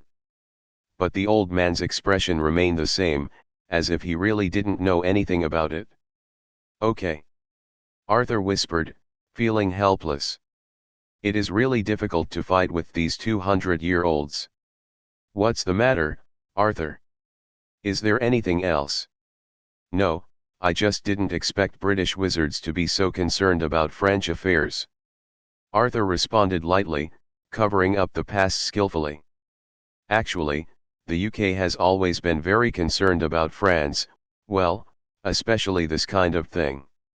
On August night, the heat and silence are intertwined, the sky is dotted with stars, the moon is bright and clear, and the breeze brings a faint scent of flowers and vegetation. After Dumbledore left, Arthur went to the magical streets of France and bought a gift for Hermione. Then he returned to his room and wrote a letter to Fleur to say goodbye. Sure enough, Arthur received 3 replies one after another in the afternoon, asking when Arthur would come to France again, and even came to the UK to see Arthur during the holidays. The rest didn't matter, but writing a letter to Arthur when he was a student at Hogwarts was impossible. I couldn't manage my time. So Arthur wrote a long letter to Fleur for the first time, dispelling her idea. In the letter, Arthur was reasonable and emotionally explained to her that he would be very busy during school and would not have time to write to her. He even mentioned the time difference between England and France. Don't care how outrageous the excuse is, as long as the other party believes it. In the end, Arthur successfully grasped the opponent with his sincere tone, simple words, and frank tone. Boom. Boom. Boom. Rozier knocked on the door and entered. Mrs. Rozier, it's so late, what can I do? Rozier took out a silver necklace from his pocket and handed it to Arthur. This is. Arthur took it and looked at Rozier doubtfully. Your mother gave this to me. It saved my life back then. Now, I'm giving it to you, hoping it can bring you good luck. Arthur took a closer look at the necklace. It was made of an unknown metal, delicate and strong. The pendant is an exquisite relief of the Deathly Hallows, with runes densely engraved on it. Its excellent craftsmanship and extraordinary value can be seen from the details. Arthur was a little surprised. In fact, he had thought about it after arriving at the manor. As his parents, it was normal for him to meet Rozier. But what he didn't expect was that his mother had such a good relationship with Rozier. Madam, can you tell me about my parents? After seeing the sadness in Rozier's eyes, Arthur immediately put on a longing expression and stared at her affectionately. Arthur's acting skills were at their best at this moment, and his eyes were full of concern and warmth, as if silently telling him how much he missed his parents. Sorry, Arthur. Since Lord Grindelwald has never mentioned this to you, I can't reveal it to you without permission. After saying that, he quickly turned around and left the room. Arthur. Early the next morning, Arthur packed his bags and said goodbye to everyone in the Wukui party. Different from Arthur's lukewarm attitude when he first came to the manor, they now have initial recognition and acceptance of Arthur. After saying goodbye to everyone one by one, Dumbledore came as promised not long after. "Arthur, is everything ready? It's time for us to set off," Dumbledore asked gently. Arthur nodded while carrying a small suitcase. "So, our first stop is Diagon Alley," Dumbledore said with a smile, and then he took Arthur's hand, took out a golden door key shaped like a wine glass, and swish with a sound, the two figures disappeared from the spot. In London, outside the Leaky Cauldron, two figures, an old man and a young man, suddenly appeared. The visitors were none other than Dumbledore and Arthur. "Come on, Arthur, we have a lot of things to buy, especially Defense Against the Dark Arts textbooks. I heard people have to queue up to buy books." "It's not like you chose a low-quality consumable," Arthur complained secretly. After the two entered the bar, Dumbledore said hello to Tom, the bar owner who was cleaning the table. "Professor Dumbledore, welcome." "Oh my God, is this Mr. Arthur Green?" Tom greeted the two of them warmly after they entered, then looked at Arthur and said excitedly. Arthur scratched his head and looked at Dumbledore in confusion. When did he become so famous? There are two people who are very famous in the British magical community during the summer vacation. One is the Dark Wizard Blackwing, and the other is you who won the 3rd level Order of Merlin in your 1st grade. Arthur? After arriving in Diagon Alley through the passage of the Leaky Cauldron, Arthur gained a new understanding of his popularity. Is it him? The hair color is different, but the appearance is consistent with the photo. That's right, it's Arthur Green. As soon as he walked into Diagon Alley, Arthur attracted a lot of attention, and from time to time he would even hear whispers from people around him. "Arthur, how does it feel to be famous?" Dumbledore smiled and looked at Arthur, who was frowning. "Not so good. Professor, although I am young, I have only received a 3rd level medal, so I probably won't get such a lot of attention." "Arthur, buy a copy of the Daily Prophet later and you'll know why." All right. Just when Arthur was still distressed, the wall next to the two people suddenly began to move and turned into a door, and Lucius and Draco, father and son, walked out. While the door on the wall was still open, Arthur glanced at the dim street behind the two of them, and knew clearly that behind the wall was Knockturn Alley. "Principal Dumbledore, I didn't expect to meet you here." Lucius said hello and then turned his attention to Arthur. "This must be Mr. Arthur Green. I was in a hurry last time and didn't have time to thank you for saving Draco." "You're welcome, Mr. Malfoy." Arthur shrugged. Dumbledore frowned and said, "Mr. Malfoy, as Draco Malfoy's headmaster, I feel it is necessary to remind you what is behind the wall. It is not appropriate for Draco to be exposed to these things so early." "Great. You have learned a lesson, Principal Dumbledore." After saying this, Lucius took Draco and left here, but looking at their arrogant expressions, it was clear that they did not take Dumbledore's words seriously.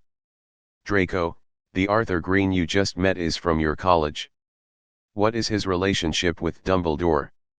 "Yes, Arthur Green is indeed a student of Slytherin, but what is his relationship with Dumbledore?" Draco looked at his father in confusion, not understanding why he asked this.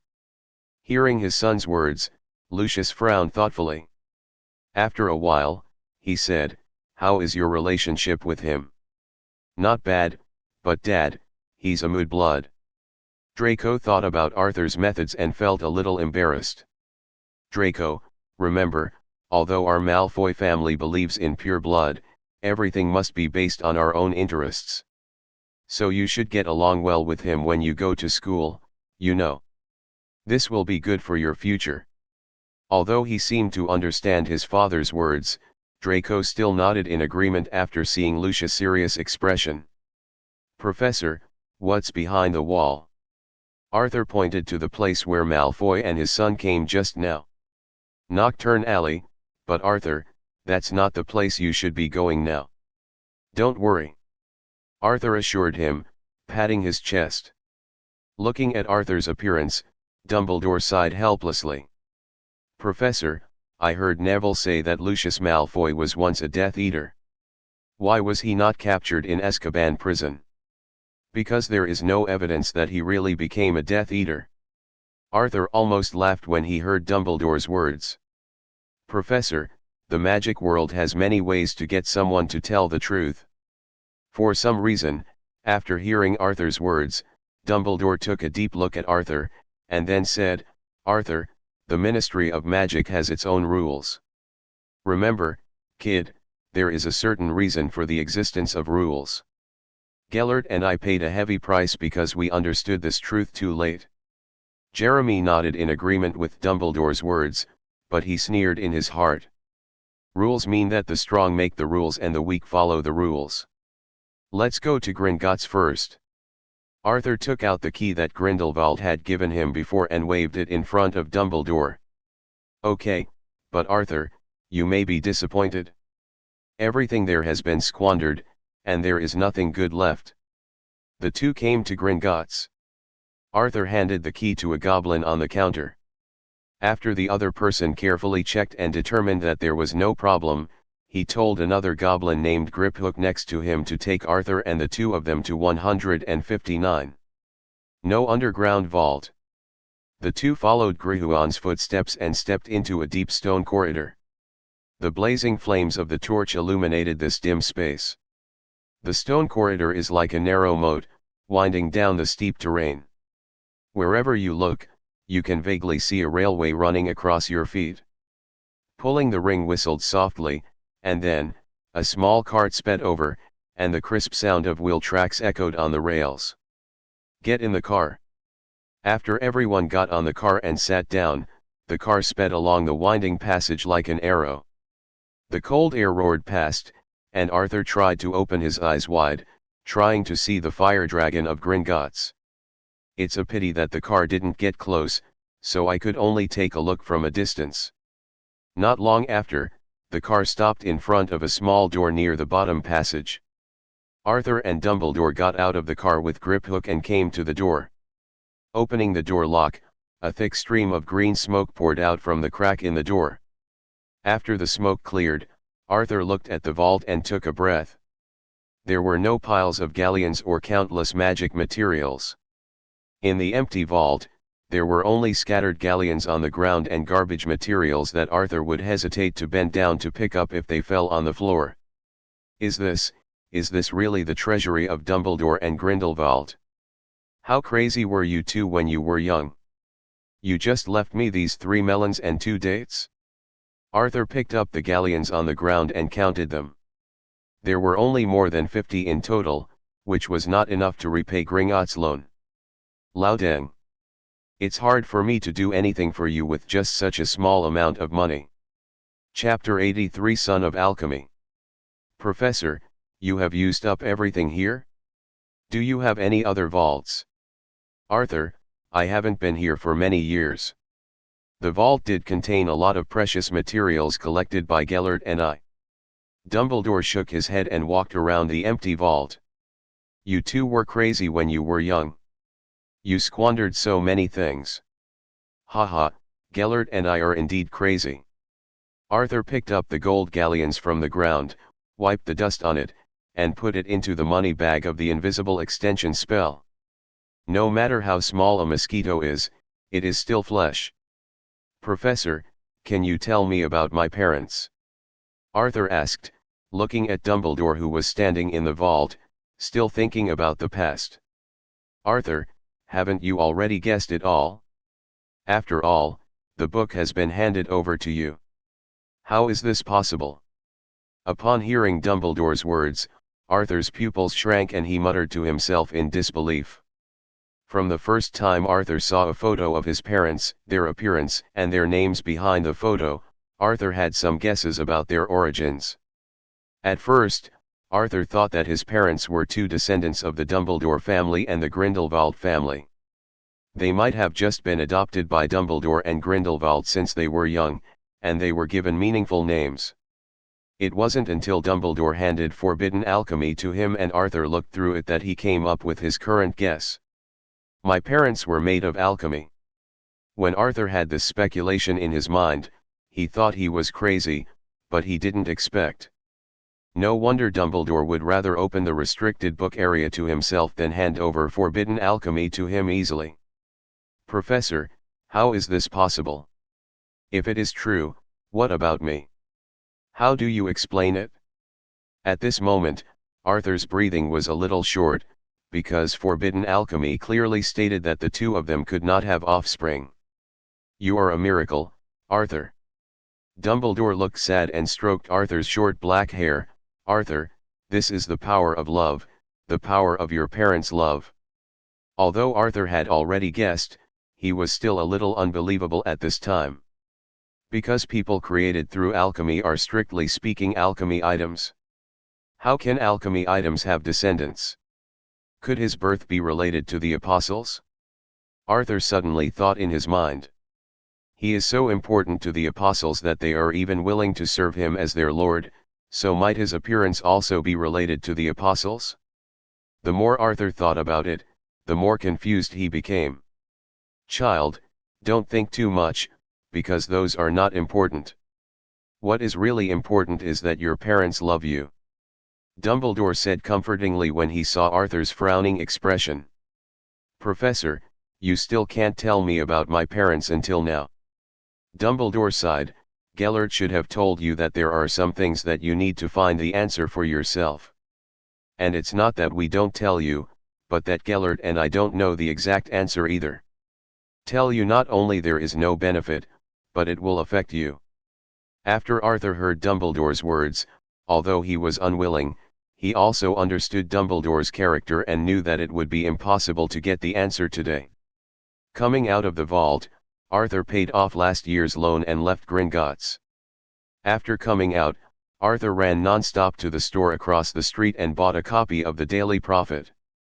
The first time he picked up the newspaper, Arthur saw the headline on the page that read on the incompetence of the French Ministry of Magic. On the page below the title, the eloquent text is full of contempt for the French Ministry of Magic. After reading it carefully, Arthur discovered that this article was simply an article that insulted the French wizarding community in every way. Arthur turned another page, and a report attracted him. Secretly sneaking into the Dark Wizard organization, exclusive interview with Blackwing. Arthur? Fake news. When did you accept the interview? Still as Blackwing? Arthur read the report from beginning to end and became furious. The entire report directly describes himself as a dark, twisted, and cruel black wizard. Defamation. When Arthur saw that the reporter's name was Rita Skeeter, just wait. Bedbug, I have written down this grudge to Blackwing, and I will definitely have your juice to eat from now on. Eat big melon juice, green and healthy. Arthur flipped through the newspaper again, and sure enough he found a report about himself, Arthur Green, which was issued by the Ministry of Magic himself. This report is completely opposite to Rita Skeeter's report, which writes Arthur as a sunny, just, and friendly little wizard. Well, not bad. That's right. Arthur nodded with satisfaction. After reading this report, Arthur discovered that he still has so many valuable qualities. Why didn't I notice it before?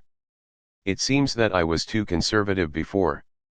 Later in the article, Arthur was praised so much that he felt a little embarrassed, and even had no logic at all. Arthur, I didn't understand it, but I was shocked. After putting the newspapers away, Arthur flipped through past issues in the store. The Auror who surrendered to the Dark Wizard. The incompetent French wizard. France's cowardly minister of magic. Arthur took the newspaper and read it carefully. It was called the Daily Prophet. That's right. When did it change its name to the Daily Prophet? Is the grudge between Dai Ying and French chicken wizard so big? Arthur, are you watching? Outside the store, Dumbledore was carrying items that Arthur would use after school started. Here you go, Professor. Arthur ran out of the store, took the items from Dumbledore, counted them, and found that except for Lockhart's book, Dumbledore had already bought all the other items. Today seems to be Lockhart's book signing. There are too many people at Flourish and Blott's bookstore. We may have to wait for a while, Arthur. Dumbledore wiped the sweat from his head. It's okay, Professor, let's find a place to rest. Arthur and Dumbledore came to the ice cream shop across the street from Flourish and Blott's bookstore, sat down, and ordered 2 strawberry butter ice creams. Arthur, your friends are all in the bookstore. Why don't you go over and say hello? Miss Granger seems to be here too. Forget it, I'd better wait. Arthur wanted to get up and go to Flourish and Blott's bookstore, but as soon as he stood up, he saw Lockhart through the glass window of the bookstore, grabbing Harry's hand and taking pictures. After thinking about how hot he was now, Arthur sat down again. Professor, I still don't understand why you chose Lockhart. What can he teach us? I don't think he can even do the disarming spell well. Moreover, I heard that the defense against the dark arts professorship is cursed by Voldemort. Aren't you afraid that something will happen to him? Dumbledore smiled and took a big mouthful of ice cream, and then said, Arthur, reality makes you unable to choose. Don't underestimate Mr. Lockhart. He has dealt with ghosts, vampires, and werewolves. Arthur looked at the smiling Dumbledore, and for a moment he couldn't tell whether he was complimenting or mocking. Speaking of Loudon, was this consumable intentional or accidental? Chapter 84. Forget it, I'm tired, let's destroy it. Hermione. Arthur's eyes fell on the Grangers and he saw them coming out of Flourish and Blott's bookstore, holding a pile of books they had just bought, and waved to them. Hermione's heart trembled when she heard Arthur's familiar voice. She suddenly looked up and saw Arthur standing across the street. A surprised smile immediately broke out on her face, and the joy from her heart almost overflowed from her eyes. Without a trace of hesitation, he handed the books in his arms to his father, then immediately turned around and ran towards Arthur. The pace is light and powerful, like a cheerful deer running in the forest.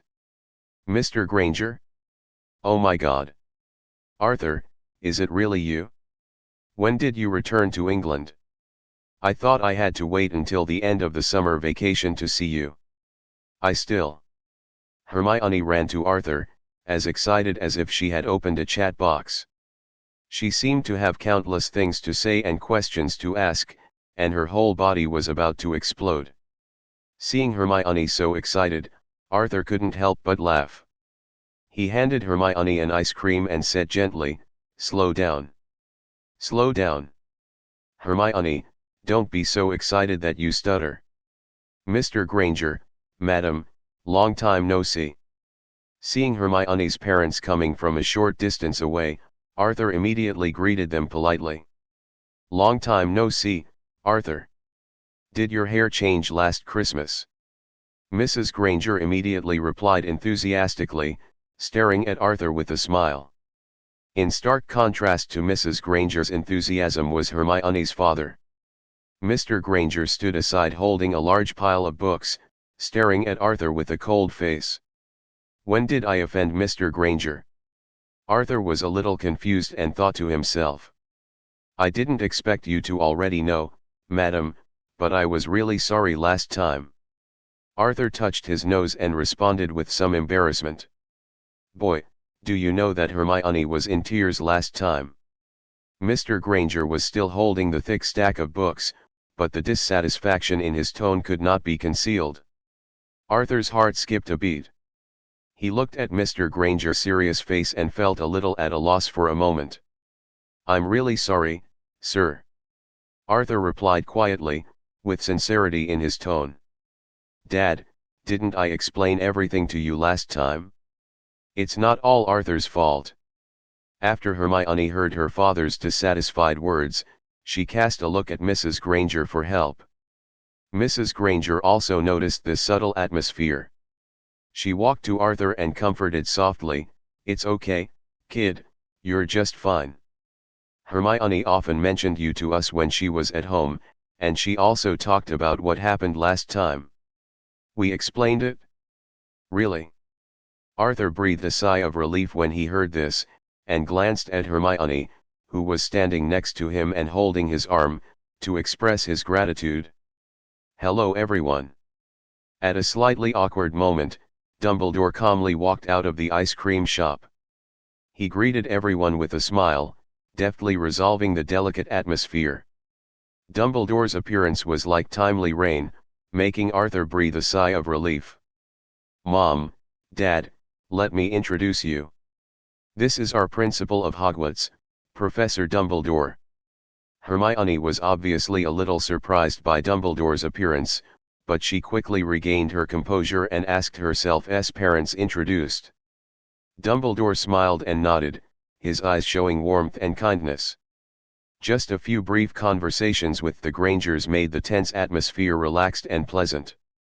After feeling the change in the atmosphere at the scene, Arthur gave Loudeng a thumbs up in his heart. "You are so strong and well-spoken, no wonder Fudge has always been afraid that you will take his position. Arthur, your friends are in front, go find them. You don't have to stay with us here," Dumbledore said and winked at Arthur. Arthur understood instantly and immediately pulled Hermione away from the place. Arthur did not go to find Harry or the others. Instead, he held Hermione's hand, ate ice cream comfortably, and strolled along the crowded streets. The dazzling array of goods in the shop windows attracted their attention, and they stopped to admire it from time to time. It wasn't until the two of them arrived at the Ela Owl store that Arthur looked at the owls inside with an expression on his face. Hermione also noticed something strange about Arthur, shook his arm and asked, "What's wrong, Arthur? Do you want to buy an owl? But don't you have Tom?" "No, I just suddenly remembered something," Arthur shook his head and said, "I left Tom in France." The night before leaving, after Arthur handed the written letter to Fleur's owl, Tom also chased it out. At that time, Arthur ignored it, thinking that it would fly back soon, and then forget about it. "What should we do? Arthur, can Tom find you?" Arthur patted Hermione's hand and said, "Don't worry. Tom is very smart and can get it back." At this moment, in the waves of the English Channel, Fat Tom was lying tiredly on the small rocks, his wings spread out weakly, his eyes were empty, and he was breathing heavily. After Arthur and Hermione continued shopping for a while, they came to sit under the shade of a tree. "Hermione, I brought you a gift." Arthur took out a delicate little gift box from his pocket and handed it to her. "Thank you, Arthur." After opening the gift box, a valuable-looking quill lay inside. "Take it, Hermione." Arthur saw her hesitation and said, "This quill pen has basically the same function as an ordinary quill pen. It has only one feature, that is, it is expensive. It can only be said that it is truly French." "Okay."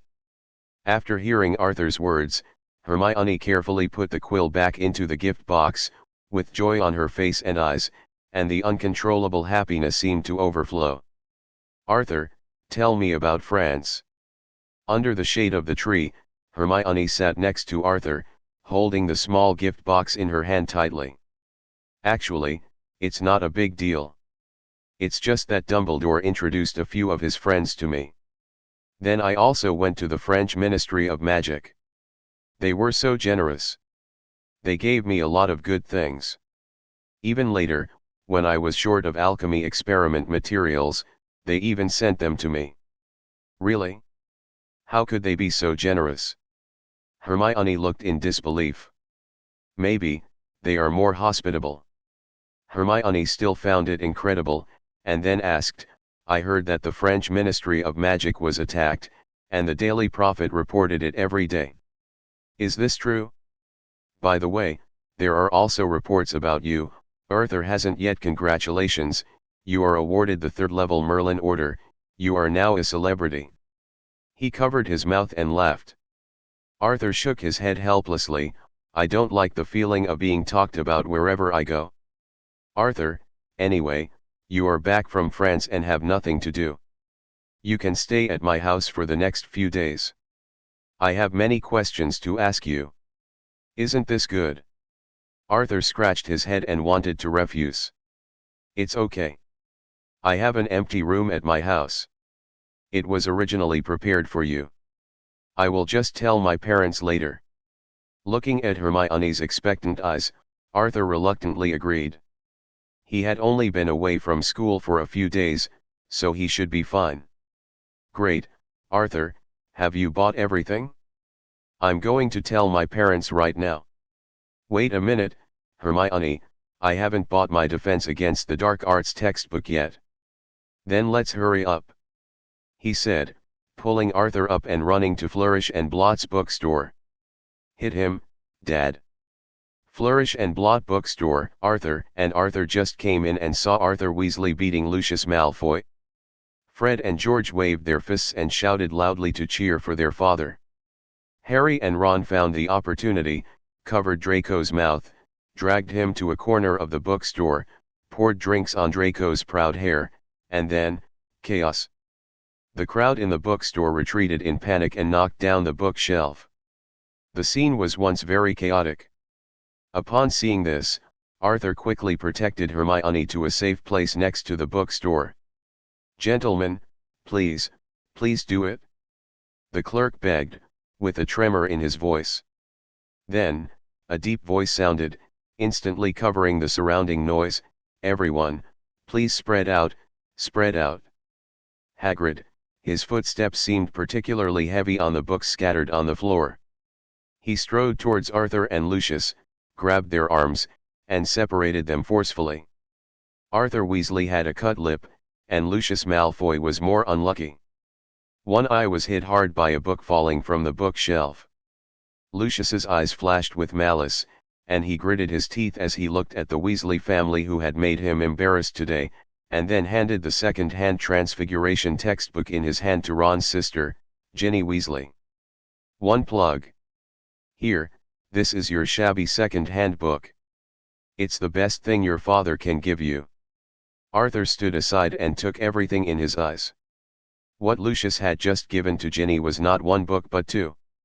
One book is a Transfiguration textbook, and the other, needless to say, is Voldemort's notebook. It is also one of the Horcruxes. Arthur licked his dry lips and stared intently at Voldemort's notebook. He had not forgotten the pleasure of devouring souls and rapidly growing stronger from the inside out. Arthur, what are you thinking about? Are you okay? Hermione looked at Arthur in a daze and shook his arm. Fine. Glancing at Hermione next to him, Arthur sighed, but in the end he didn't take the notebook from Ginny's hand. Because he will be staying at Hermione's house in the next few days, in order to prevent any accidents from happening, he'd better wait. Anyway, the notebook will go to Hogwarts with Ginny Weasley.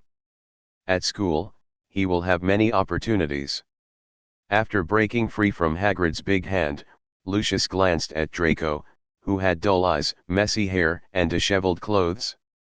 He glared at Harry and Ron fiercely and rushed out of the bookstore. Mrs. Weasley, hello. After Lucius left, Arthur walked up and said hello to everyone. Hello, kid. Long time no see, but you've changed a lot. Mrs. Weasley, who had been scolding Arthur just now, changed her expression after hearing Arthur's voice, and greeted him cordially and warmly. Arthur, did you just see that? We gave Draco Malfoy a hard lesson. After Harry saw Arthur, he loudly told what had just happened. Arthur nodded, and after chatting with a few people for a while, he found the textbooks he needed in the bookstore. Looking at Lockhart, who was being interviewed by reporters, Arthur looked contemptuous. When Lucius and Arthur fought just now, this guy was the first to run away. Now that things have calmed down, this guy comes out again. Lockhart is still talking to reporters about whether they can also report the fight between the two. I want some sensational news. It would be good to be interviewed by reporters, Arthur thought to himself. Otherwise, when Arthur sees him, he might drag him to take pictures with him, which makes Arthur sick just thinking about it. After quickly buying textbooks, Arthur took Hermione and left quickly. Arthur, what's wrong with you? Why are you in such a hurry? I also want to ask Lockhart for an autographed photo. Hermione looked at Arthur in a hurry, feeling a little puzzled. Don't worry, Hermione, there will be a chance when you go to school. But then I don't think you want Lockhart's autographed photo. Hearing Arthur's words, Hermione was speechless and started to be the Riddler again, no end. After Arthur packed up, he said goodbye to Harry and the Weasley family, and found Dumbledore, who was still not far away, chatting happily with the Grangers. Arthur, I didn't expect Professor Dumbledore to be your grandfather. Arthur, who had just walked over with a stack of books in his arms, was stunned by Mrs. Granger's words and stayed in place. Then he looked at Dumbledore in disbelief. Shouldn't this kind of thing be kept secret? Why did you say it so casually? Arthur now wonders if Dumbledore is old and has a brain problem. Arthur, your last name is Dumbledore. Hermione looked at Arthur in shock. I heard Arthur say before that Professor Dumbledore brought him to Diagon Alley when he entered school last year. Although she was a little confused at the time, she didn't think much about it. Now that she thinks about it, everything makes sense. Arthur hesitated, not knowing how to explain to Hermione that he couldn't tell her that his surname was Grindelwald. The same goes for the evil King Gellert Grindelwald. My own grandfather. Do you still need to explain why you say yet? Forget it, I'm tired, let's destroy it. Seemingly sensing Arthur's embarrassment, Dumbledore said with a smile, Haha, Miss Granger, I will explain to you when I have a chance in the future, but we will leave today.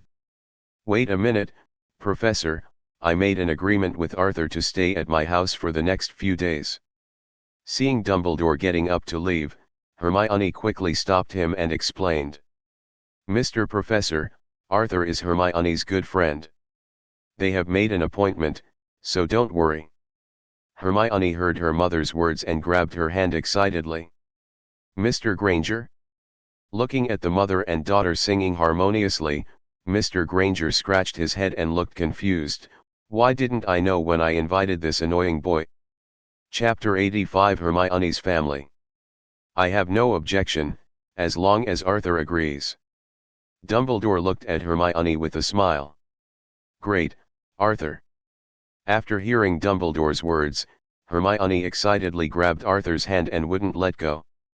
Don't worry. Mr. Professor, we all like this kid Arthur. Mrs. Granger looked at the happy Hermione and said with a smile. By the way. Dumbledore took out a thumb-sized glass bottle from his pocket and handed it to Hermione.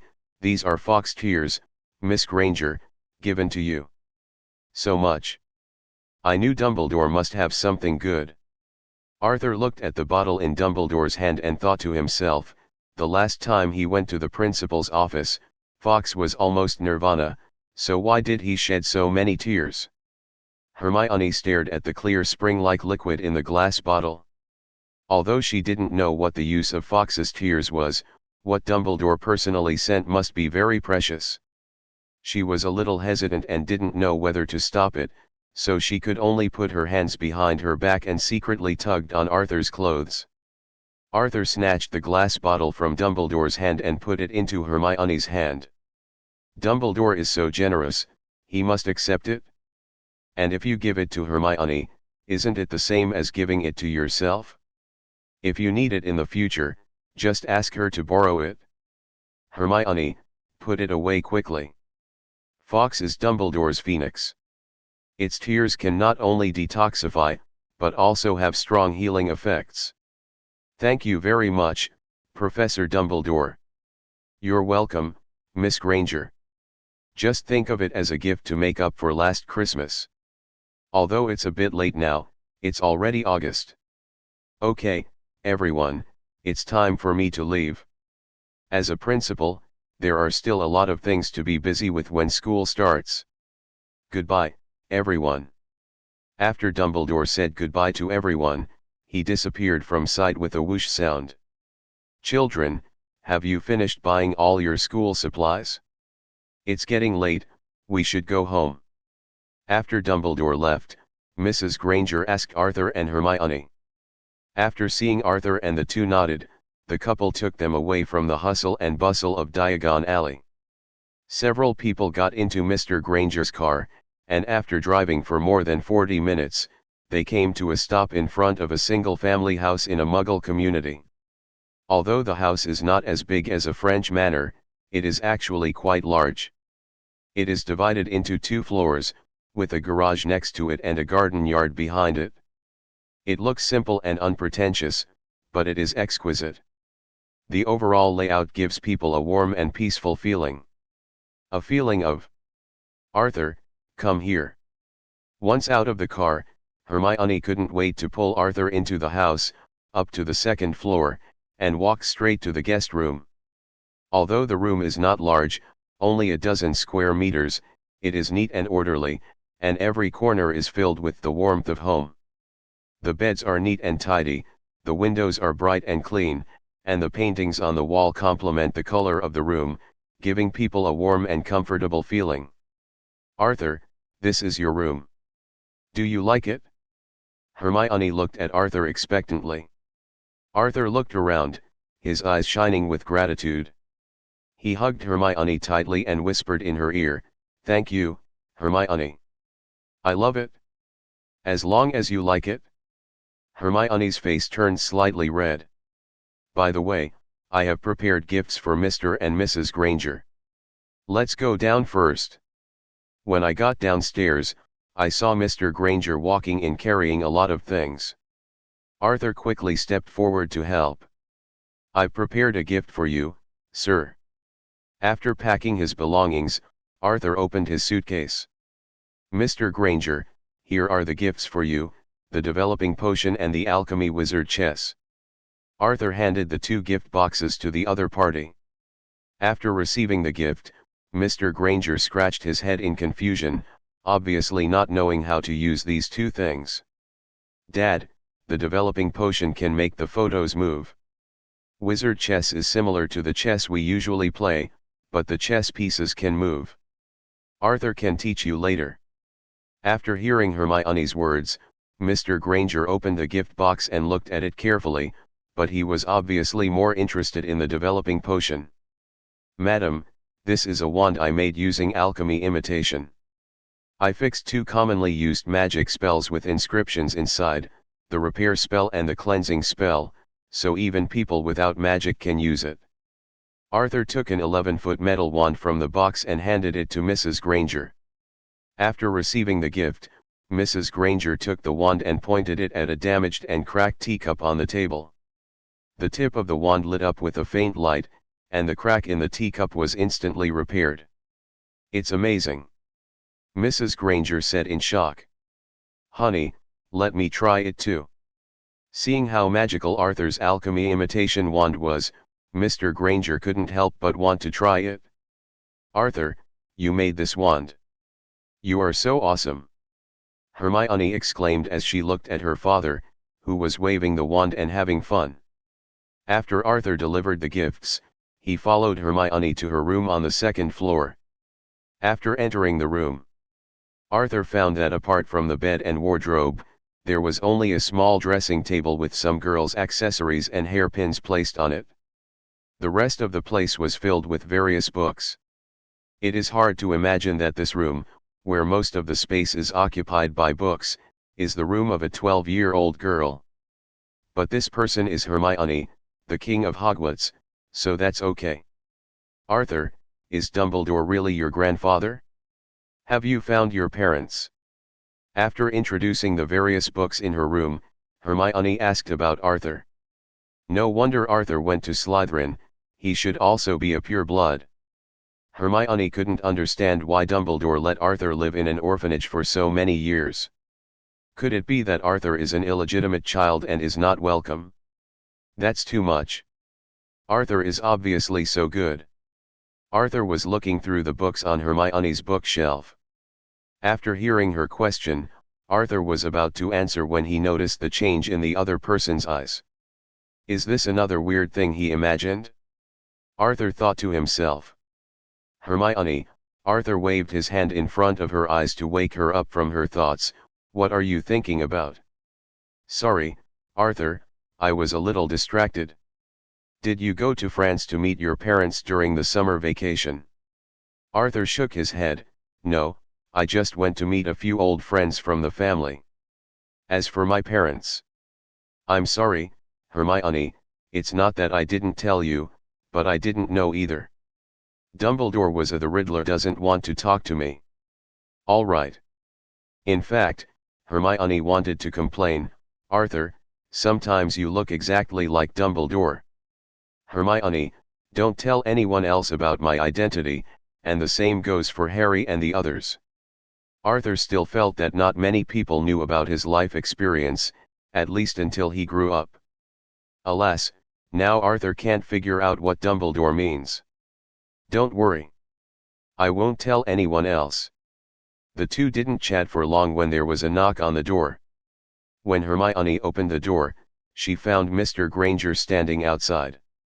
Dad, what can you do? Nothing's wrong, Arthur is in your room too. Well. By the way, Arthur, come with me, I have something to do with you. Mr. Granger stood at the door of the room. After scanning the room, he said to Arthur. What do you want to see, Arthur? We are chatting. Hermione looked at her father, feeling that he was a little strange. I just want Arthur to teach me wizard chess. I'll come right away, Mr. Granger. Arthur patted Hermione on the shoulder. After the two came to the living room on the first floor, they took out the chessboard that Arthur had just given and started playing. The first few games were teaching games, and Arthur taught and played at the same time, so he won easily. After a few rounds, although Arthur was still the winner on the surface, it was obvious that Arthur was no longer as easy to win as he had been at the beginning. By now, the two of them were already winning or losing. In the evening, Arthur sat in front of the chessboard, sometimes frowning and sometimes thinking deeply, while Mr. Granger opposite him had a face full of red, because he already had a big advantage in this game. Of course Arthur was pretending. Although he didn't play wizard chess often, when playing chess with a novice like Mr. Granger, he had dozens of ways to make his opponent quit wizard chess. But at this time, only a fool would think about winning against the opponent. Now, of course, there are ways to make Granger have fun. Arthur was not stupid either. Instead of letting him win from the beginning, he gave him an illusion through a few games of chess, making him feel as if he was constantly improving and giving him positive feedback. Then he kept letting go, pretending to play back and forth with him, and at the last critical moment, he deliberately made a slight negligence and lost to him by just one move. Haha, just go ahead. Arthur promises to make clear arrangements for you. I lost. Arthur looked at the situation on the chessboard and sighed, pretending to be a little uncomfortable. Haha. Mr. Granger was extremely excited.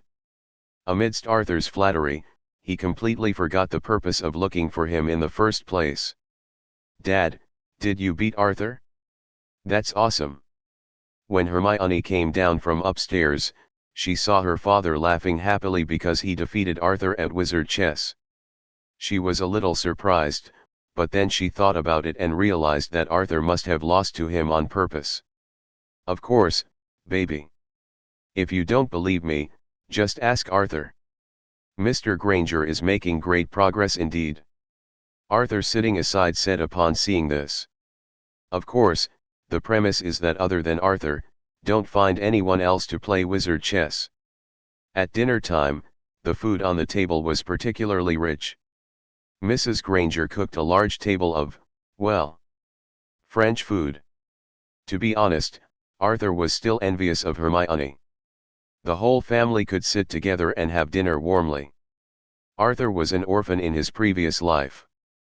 Although he had relatives alive after time travel, two unreliable old guys, Dumbledore and Grindelwald, made him an orphan for more than 10 years for no reason. Chapter 86 Necklace. In the evening 3 days later, the afterglow of the setting sun filled the earth, covering the world with a golden coat.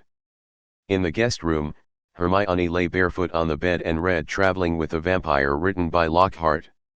He is so powerful, he is not even afraid of vampires. Arthur sat at the table, studying the necklace left by his mother. After hearing Hermione's words, he shook his head. Our defense against the dark arts professor this year is Lockhart. After you finish his class, you will know how ridiculous what you just said is. Really or not? How annoying, Arthur, you're half talking again. Hermione crumpled the waste paper beside her into a paper ball and threw it at him. You don't believe me even if I tell you, there are some things you should discover on your own. As soon as he finished speaking, Arthur paused with the ebony wand in his hand. No wonder he felt that what he just said sounded familiar.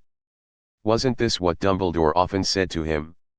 Hermione, lend me the fox tears that Professor Dumbledore gave you. Arthur has been studying the necklace for several days. He found that part of the rune inscription inside the necklace was damaged, which may have been caused by saving Roger. But the good news is Arthur can fix it. After hearing what Arthur said, Hermione got up from the bed, ran back to her room, and gave the things to Arthur. For you. After Fawkes handed Arthur his tears, Hermione stood aside and looked at him curiously. Arthur gently opened the lid of the glass bottle and carefully poured a drop of the liquid in the bottle onto the pendant of the necklace. A soft sound of "bah" broke the tranquility around him. It was the sound made when the liquid came into contact with the pendant, like water dripping on a hot iron plate, with a slight quenching sound. Although the sound was small, it caused subtle fluctuations in the air. The rune inscription on the pendant immediately glowed with a pale yellow light after being soaked by the phoenix's tears. This light is not dazzling, but has a warm and mysterious power. It's very similar to the Patronus charm, which was Arthur's first feeling. It's beautiful. Hermione looked at the necklace on the table shining in the afterglow of dusk, her eyes flashed with stunning light, and she admired sincerely. Like it? Huh. Hermione was a little confused by Arthur's question and froze on the spot. Looking at Hermione's confused expression, Arthur smiled softly, stood up, put his hands on her shoulders, and gently turned her back to face him. Then he picked up the necklace and put it on her from behind. At this time, Hermione was a little overwhelmed and could only stand there obediently, her heartbeat starting to accelerate. She felt Arthur's breath approaching and the cool touch of his fingers. Arthur gently brushed the hair on the back of her neck and slowly put the necklace on her neck. Okay.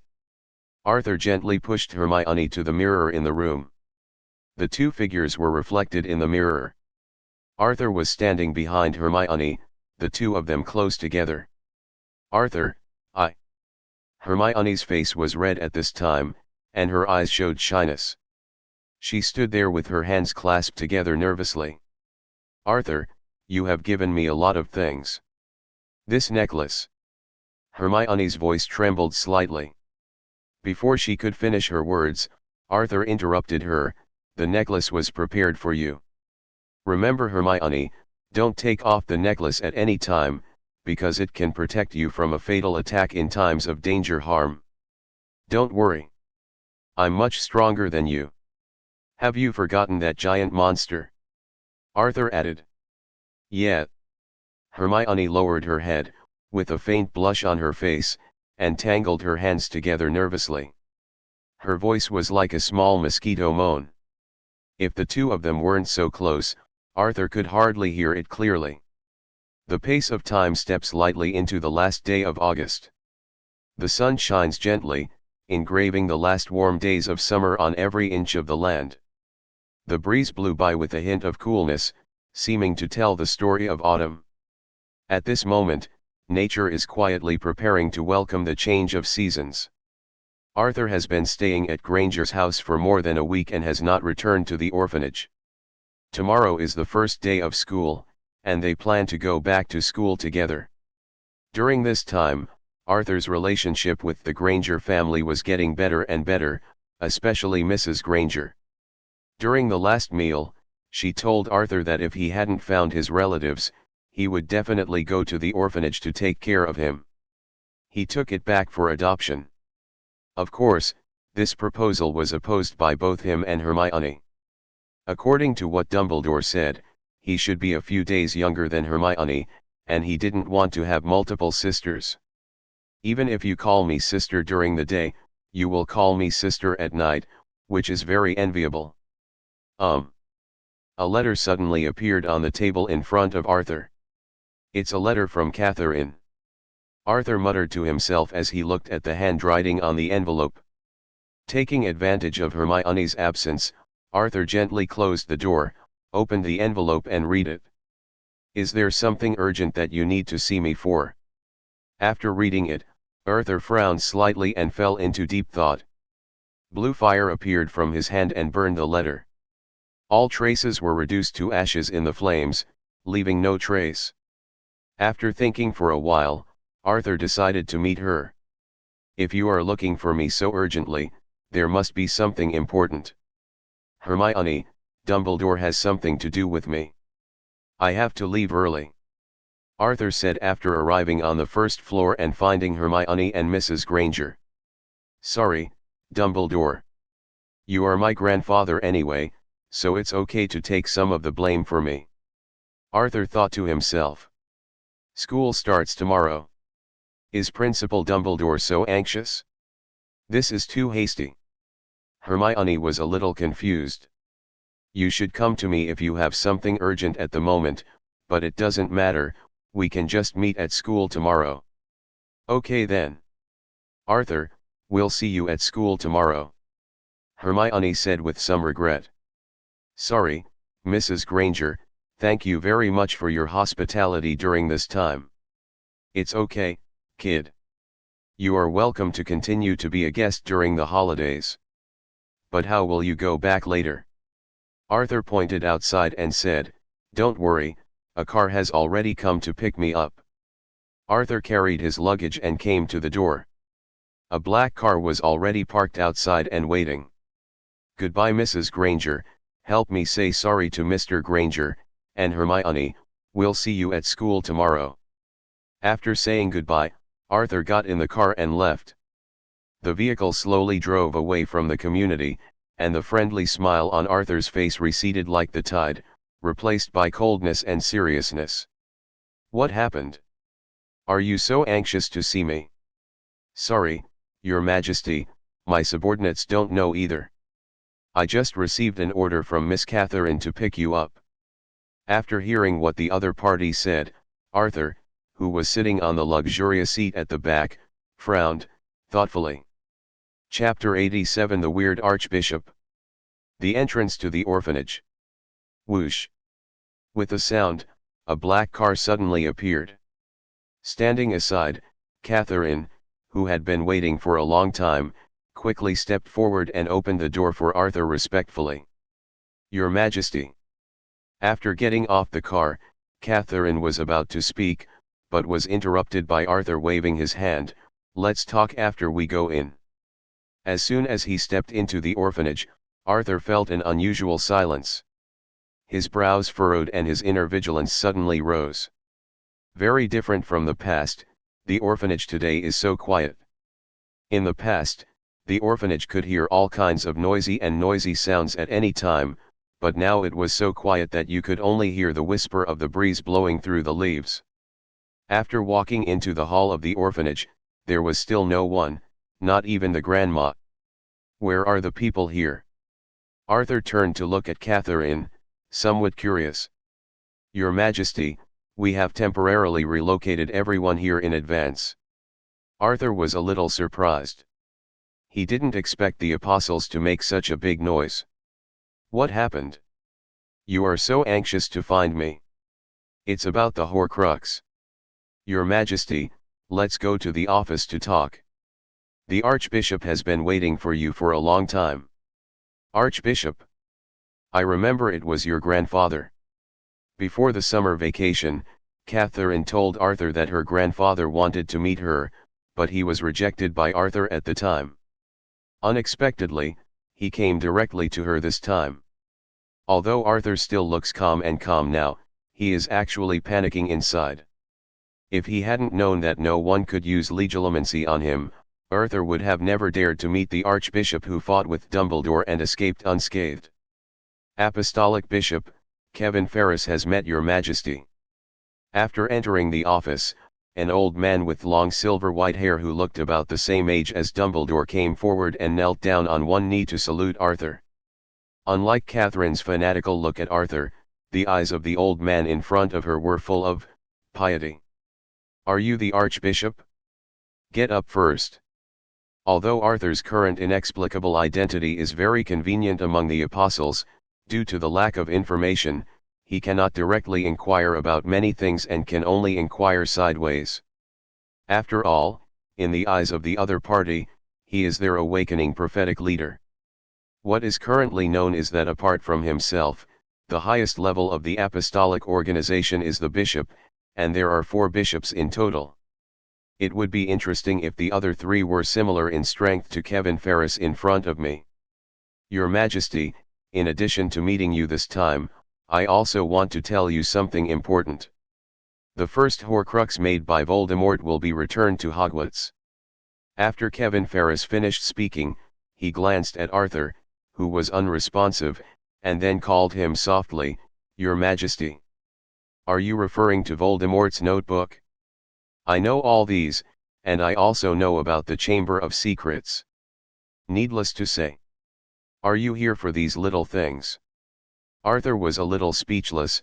He thought it was such a big deal. "Of course not." Kevin Ferris glanced lightly, and Catherine immediately understood. "Your Majesty, this is specially prepared for you." Catherine took out a delicate small wooden box from her pocket and handed it to Arthur's hand. "This is..." After Arthur opened it, he found that it was a piece of transparent crystal with a changing gray unknown substance in the middle. "This is a soul fragment that was scattered when Voldemort split his soul for the first time. We captured it and sealed it. As long as you absorb it, you can use the true Parselmouth ability." Arthur held the crystal and looked at the light carefully. He was a little surprised. He didn't expect that they had this ability. "Don't you need to study?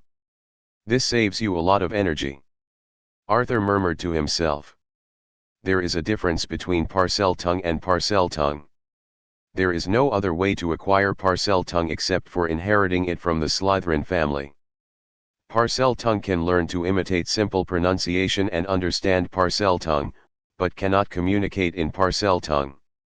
And cannot control the basilisk, as is the case with Dumbledore. Dumbledore is a snake whisperer, not a Parselmouth. This is not what I said. It was said by Rowling in an interview. You want a basilisk? Arthur was a little surprised.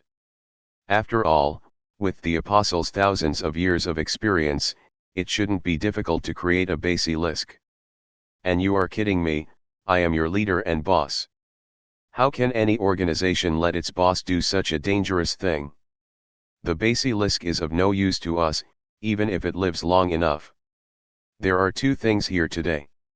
The first is to remind your Majesty to be careful of the basilisk in the secret room. You don't have to worry about the Horcrux. The Apostles will get it for you. The second thing is that Voldemort sent Death Eaters to find us and want to seek cooperation. Arthur. Are you sure it's Voldemort? Arthur really can't understand Voldemort's brain circuit, and he's giving it to me for nothing. He really makes me cry to death. Kevin nodded and said, Voldemort wants us to help him resurrect. Arthur tapped his fingers on the armrest of the sofa, and after thinking for a while, he said, I can promise him, after all, we need him for the final sacrifice, but our help for him is not free. You can decide on your own with Voldemort. Negotiate the price and let me know when we reach an agreement. I understand, Your Majesty. While the 2 were discussing, there was a movement outside the window. A sad cry, like weeping and complaining. Arthur looked up and saw that it was Tom. He had finally flown back from France. As soon as he entered the office, he lay down on Arthur's lap, motionless. At this time, his once bright eyes became dull, and his feathers also lost their former brightness and luster. Poor Tom. When Kevin Ferris on the opposite side saw Tom, he actually stood up and saluted him respectfully. Arthur was a little surprised. Catherine had seen Tom many times, but had never saluted him, including just now. She saw Tom as she saw other pets. Could it be that Tom, like himself, has a hidden identity among the apostles? Even Catherine doesn't know about it? Arthur thought to himself. No, if Catherine didn't know it before, she would have reacted when she saw her grandfather saluting just now, instead of turning a blind eye. Catherine, take care of Tom for me first. Arthur picked up the fat guy on his lap and handed it to her. Sure enough, in Catherine's hands, Tom didn't resist at all, just like he had just held it. Interesting. Your Majesty, do you have any other instructions regarding Voldemort and the Death Eaters? Let's do this for now. If you have anything to do in the future, just ask Catherine to tell me. Do you have anything else to do? Kevin Ferris shook his head and said nothing, while Arthur frowned slightly. He always felt that the old man had another purpose for coming to him today. Chapter 88 Treasure Boy Voldemort. After Arthur hugged Tom and left the office, Kevin Ferris couldn't help but sigh. Grandpa, you also discovered it. Catherine quickly walked forward and sat in the seat where Arthur had just sat. Her reserved demeanor disappeared and was replaced by a majestic posture of a superior, and then she glanced at the frowning brows. Kevin Ferris. Your Majesty, he doesn't seem to trust us very much, so that's why you asked me to come today. Kevin Ferris nodded, looking a little worried. Thousands of years have passed. Your Majesty, who has just woken up, is in a weak state. It is normal for you not to trust the apostles. Catherine nodded and said, but this is not your Majesty's fault, it is the fault of the apostles. In the future, the high-level officials of the apostles will decide that your Majesty will also do the same. To participate, we must take practical actions to prove our sincerity and determination to His Majesty and regain his trust. I understand, and will inform other bishops. However, I still want to solemnly remind you that no matter what your status is in the future, please don't forget that you are a member of the Ferris family, and the family blood flows in your body. Kevin Ferris gave Catherine a deep look. Of course, Grandfather. The Ferris family will always be your Majesty's most loyal servants. Catherine waved her hand impatiently, indicating that he could leave. If Arthur was still in the office, he would be surprised that Kevin Ferris, an elder, would actually bow to Catherine and leave. The curtains of night are lowered and the moonlight pours in, decorating the lonely streets like poetry and picturesqueness. The breeze was gentle and cool, and the leaves swayed gently, making a whisper-like sound. In the room, Arthur was sitting on the ground, his whole body shrouded in a thin gray mist, and blue flames would flash from time to time. On the table by the window-sill, Tom showed no reaction to Arthur's changes. He buried his head in the pile of nuts and never raised it again. As time went by, the gray mist was gradually completely absorbed by Arthur, and his breath became more stable. After returning from the office in the afternoon, Arthur melted the soul crystal with Luo, released the soul fragments inside, and began to absorb it instinctively. Unlike the last time he absorbed Quirrell's soul, this time it was unknown whether it was because of Voldemort's soul or purely evil reasons. Arthur absorbed a small fragment for nearly 9 hours. Arthur was a little worried, what if he got a Horcrux in the future? At this devouring speed, it would have to wait until the end of the year to absorb all the souls. After the absorption was completed, Arthur checked and found that except for a slight increase in magic power, there were no other changes. Arthur, the snake mouth mentioned by Catherine, did not feel it either. His. Tom, who was immersed in the meal, suddenly heard Arthur making a hissing sound. It was so frightened that it dropped the pile of nuts and flew around Arthur. "Tom, what's wrong?"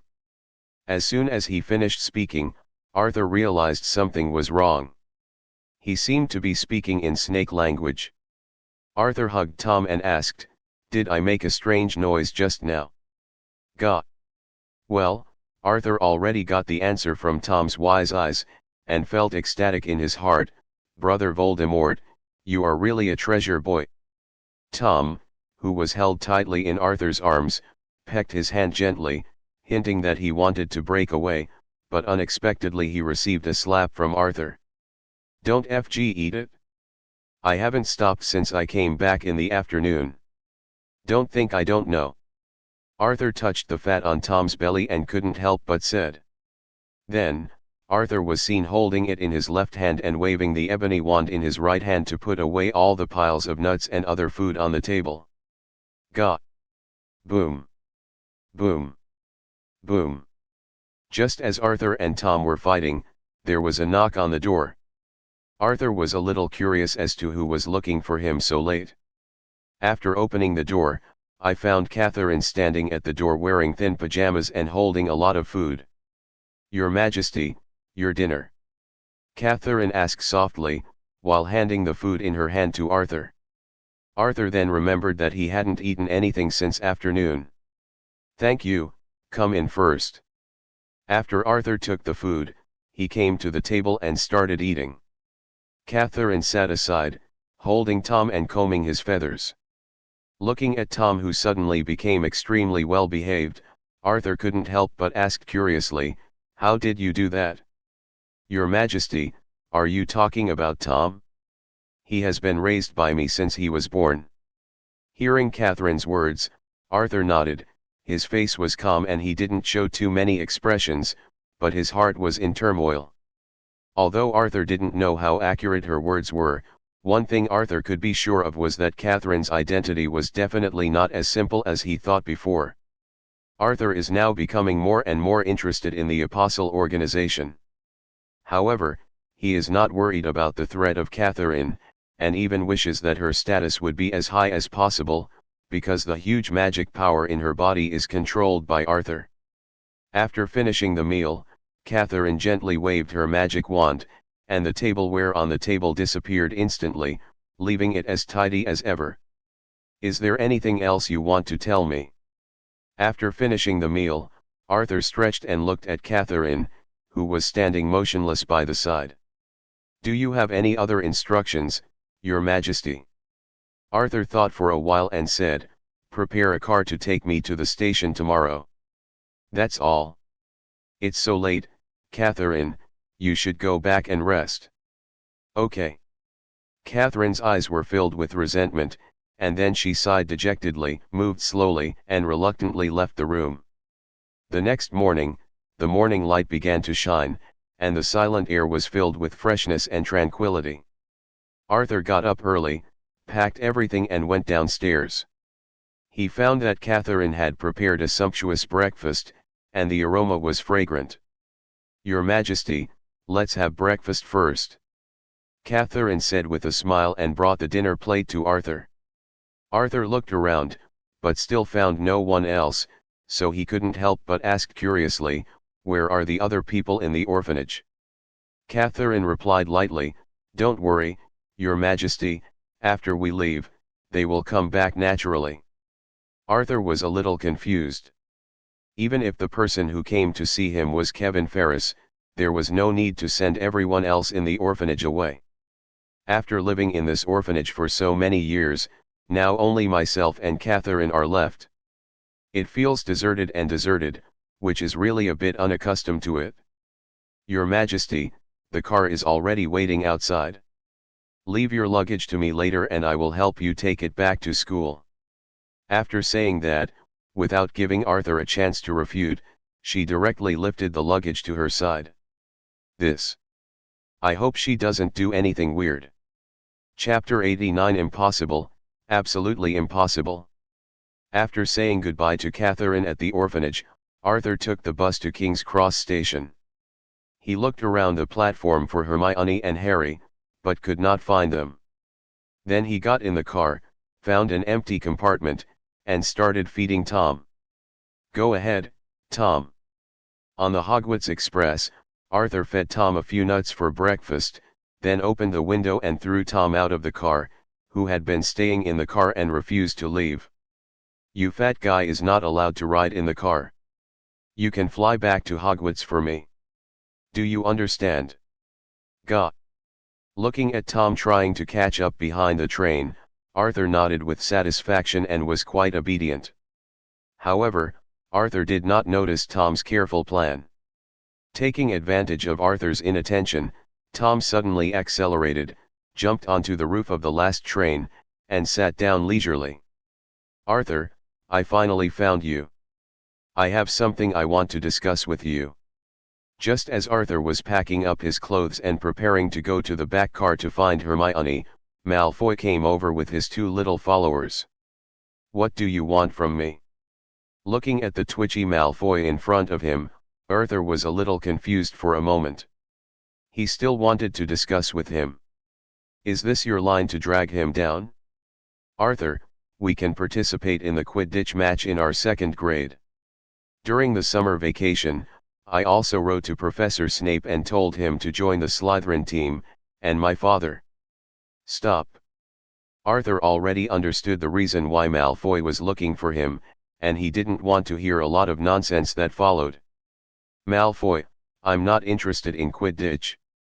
"Ah." Malfoy looked at Arthur, who was holding a charms book in his hand, with a look of disbelief on his face. How could a young wizard not be interested in Quidditch? How can you read books at your age? "Arthur, this is Quidditch," Malfoy said unwillingly. Although he knew that Arthur's performance in flying lessons was not good, it was a matter of comparison.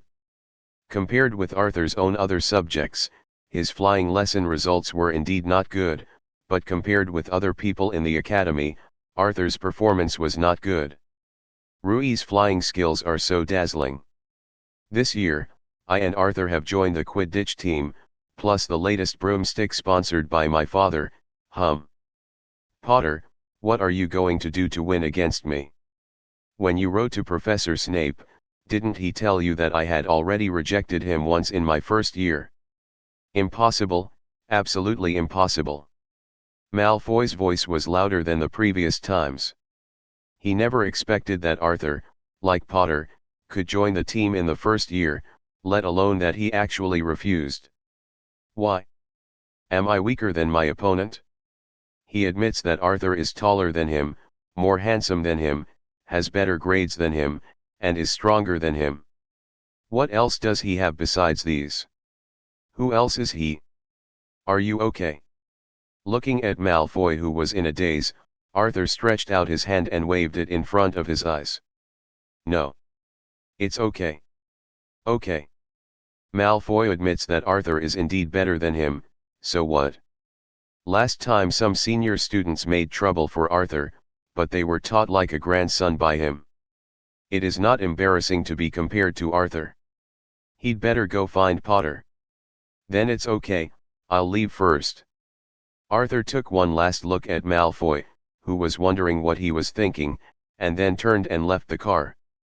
Boss, don't you hate mudbloods the most? Why did you invite Arthur Green to join the Quidditch team today? Goyle looked at Malfoy and asked in confusion. Shut up, you idiot. If I'm not looking for him, why should I be looking for you? Arthur, I finally found you. Arthur Sigma? As soon as I got out of the carriage, I didn't take more than 2 steps when I met Neville, who looked panicked. What's going on today? They're all looking for themselves. Calm down, Neville, what happened? After taking a long breath, Neville said, I searched several times on the train but couldn't find Harry and Ron. Are they late and missed the train? Don't worry, Neville. It's not a big deal. It's just late. You forgot that I was late for several days last time. Well, I hope they are both okay. After hearing Arthur's comforting words, Neville's mood calmed down a bit. It's right to think about it. Last time Arthur was late for several days, Dumbledore didn't even deduct Slytherin house points. In fact, in the original book, the one who has grown most obviously is Neville.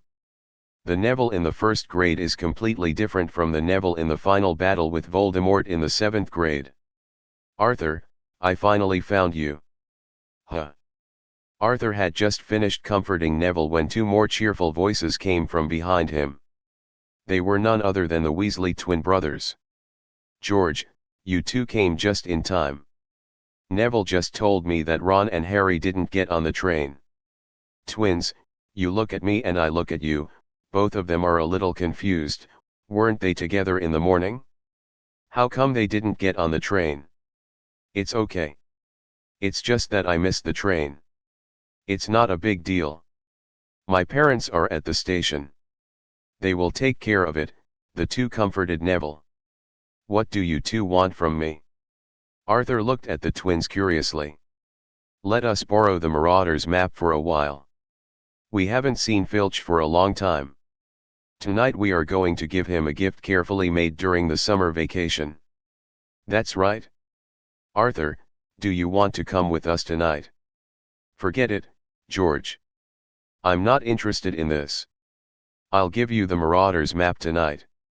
Arthur's mouth twitched slightly and he shook his head, rejecting their invitation. As expected of you two, you have been thinking about it since the beginning of school.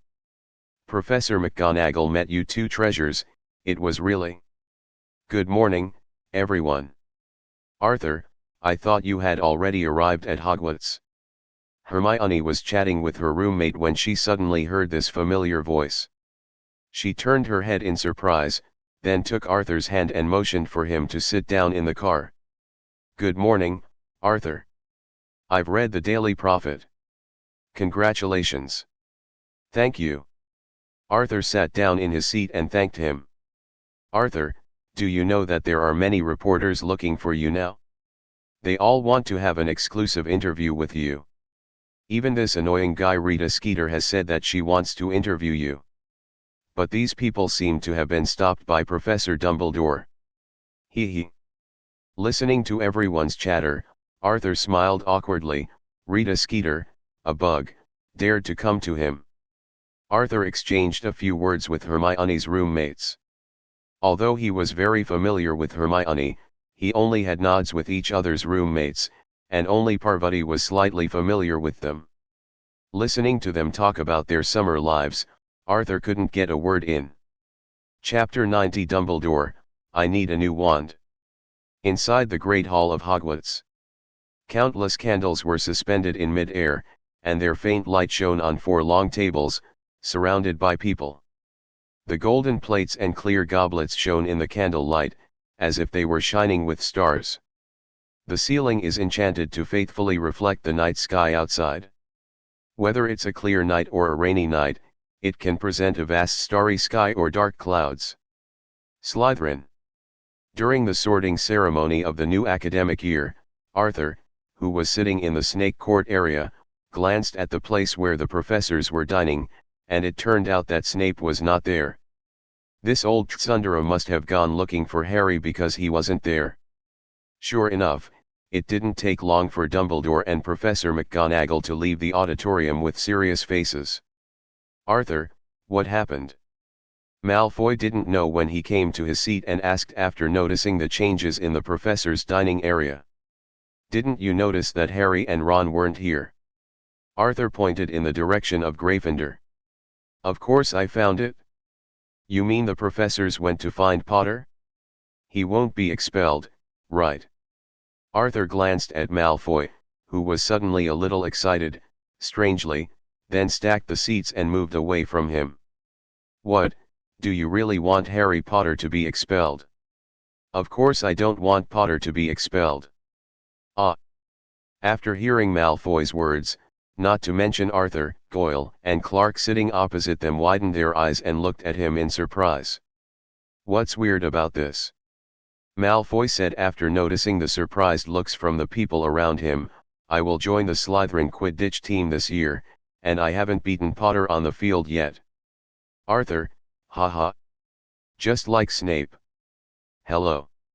Arthur Green, hello. While several people were talking, Lockhart ran over at some point and greeted everyone with a cheerful face.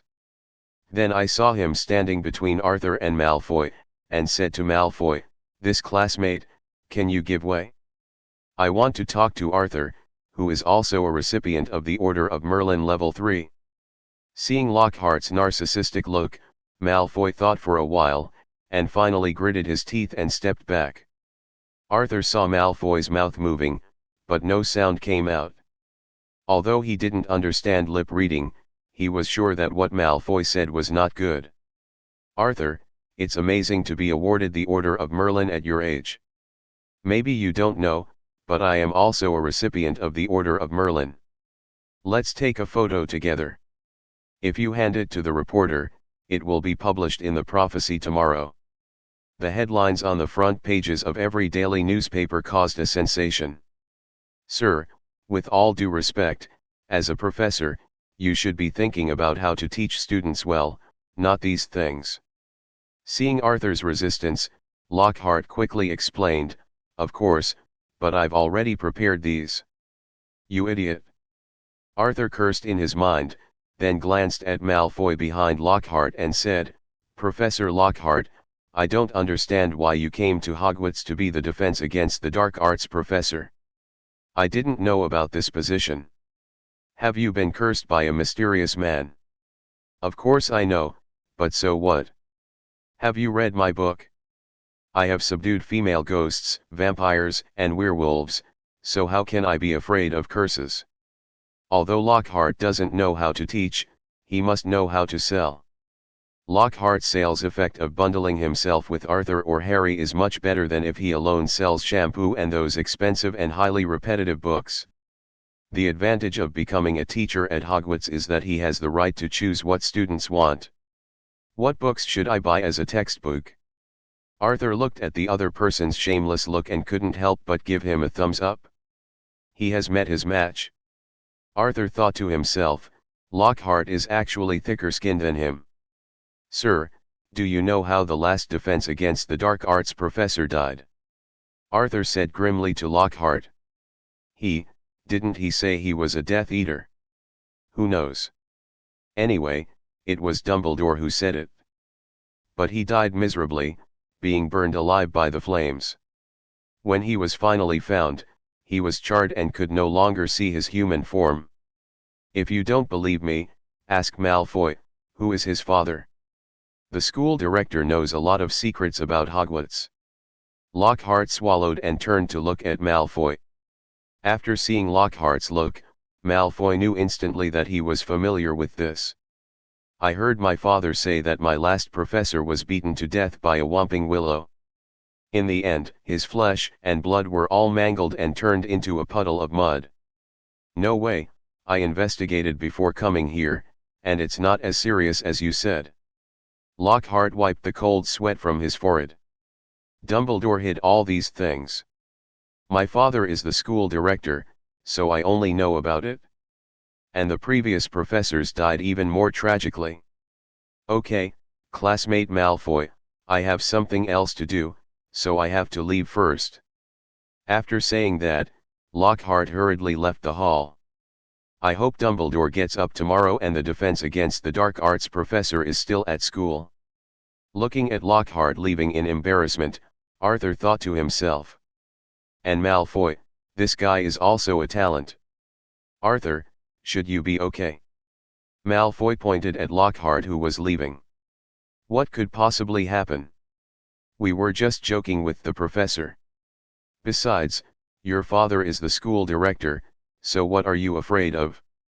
Malfoy thought about it and it was right.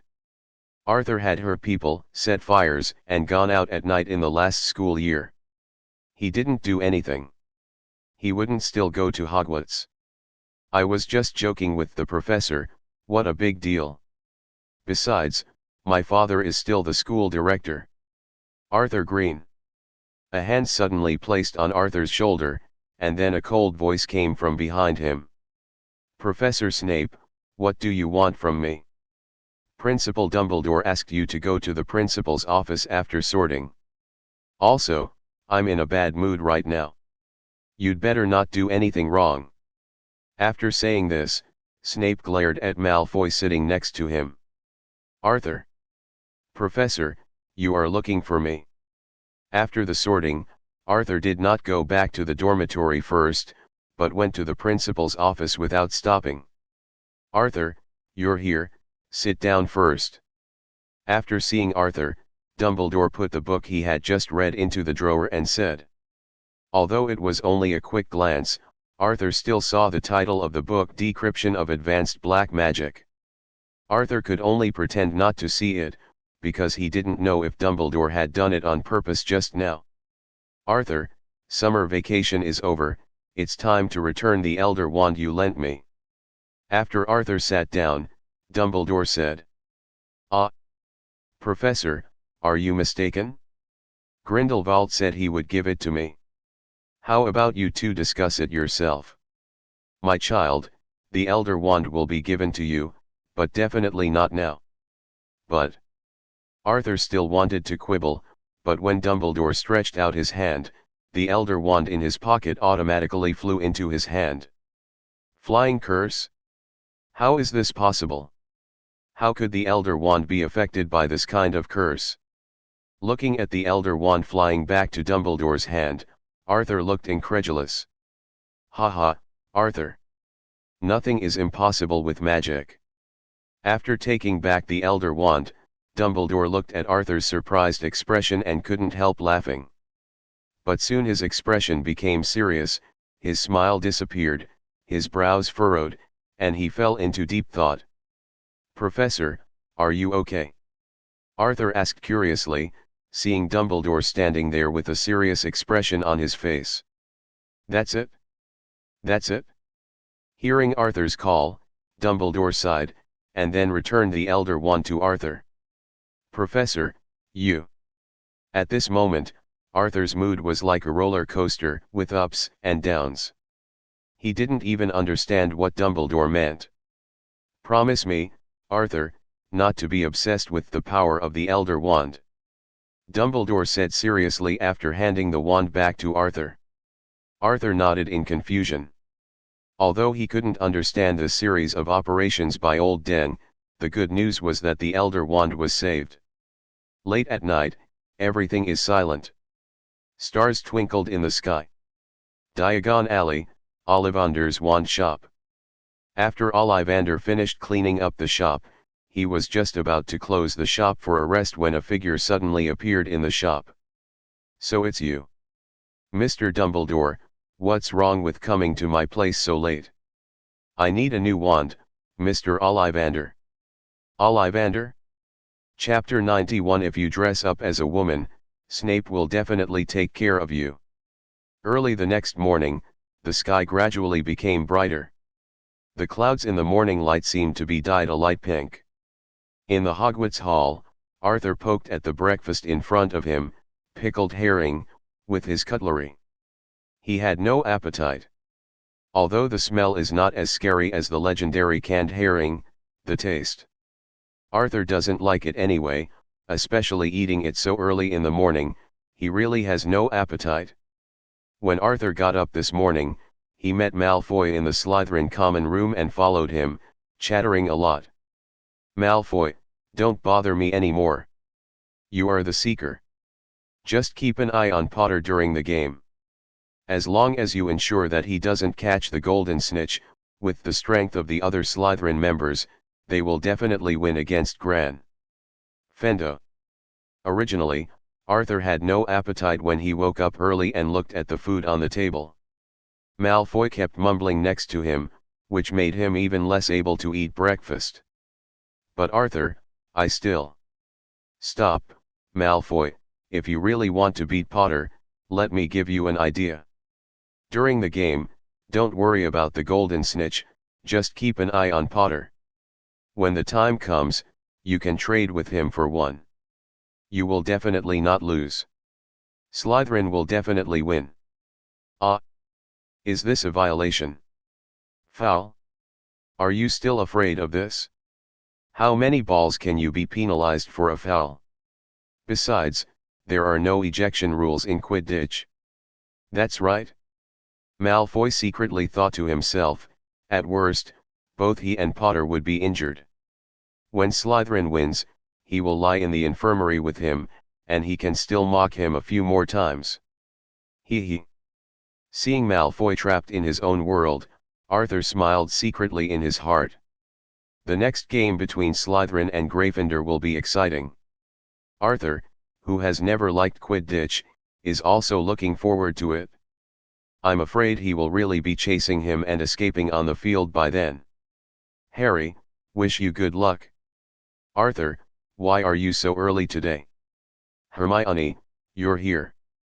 Arthur smiled softly at Hermione, who had just come out of the lounge, then turned his head and looked at Malfoy, who was still standing there, immersed in his own world and giggling. His expression changed, and he kicked him to wake him up, his eyes warning him that he can leave. Ah! Oh! After noticing Arthur's cold warning eyes, Malfoy left the long table in a daze. Arthur, what is this guy Malfoy doing with you? Hermione asked curiously as she watched Malfoy leave. Walking into the hall, Hermione immediately saw Malfoy standing next to Arthur, opening and closing his mouth as if he was saying something. She was worried that Arthur would be adversely affected by Malfoy, so she ran over quickly. It's okay, Hermione. Malfoy just invited me to the Quidditch match. After driving away Malfoy, the coldness disappeared instantly, and the bright smile reappeared on Arthur's face. Really? Arthur, are you going to take part in Quidditch? Hermione looked at Arthur in disbelief and asked excitedly. Fake, stop getting excited. You should know that in my eyes there is no sport more stupid than Quidditch. Okay. I knew it. Hermione sighed. How could Arthur, who usually watched games with me and always pushed back and blocked him, go to the game in person? But Arthur, you'd better stay away from Malfoy, don't let him lead you astray. Hermione understood that Arthur had always been a man of his own opinion, and knew that he was firm and sober. However, deep down, I still can't help but feel worried. After all, people will change, especially a gentle and kind person like Arthur, who is more susceptible to the influence of others. It seems that I need to pay more attention in the future. Hermione thought to herself. Don't worry, Hermione. Malfoy and I are not familiar with each other. Arthur patted Hermione's hand and comforted softly, and you also know my character, I won't be easily influenced by others. In fact, Malfoy can only be regarded as a naughty kid. He has a good heart and a very contradictory personality. He is proud and inferior. His wand can explain it well, hawthorn wood and unicorn hair core. Hawthorn wands usually have contradictory properties, and the core is made of unicorn hair, which is recognized as the core that is least likely to fall into black magic. But later on, when he was in a Death Eater family, it was not his turn to choose many things. In fact, Arthur is lucky because the two old men in his family are really awesome. Voldemort, who is Voldemort? Is he good at beating? Is there any use in beating? You need to have power and background to be around. Little Yakuza. Good morning, Arthur and Hermione.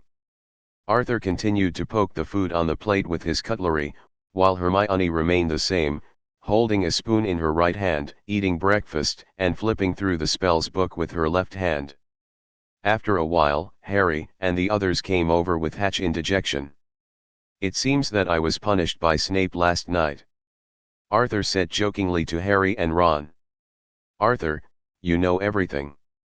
Harry, don't worry, if something happens to Gryffindor, the Slytherin people will definitely be the first to know.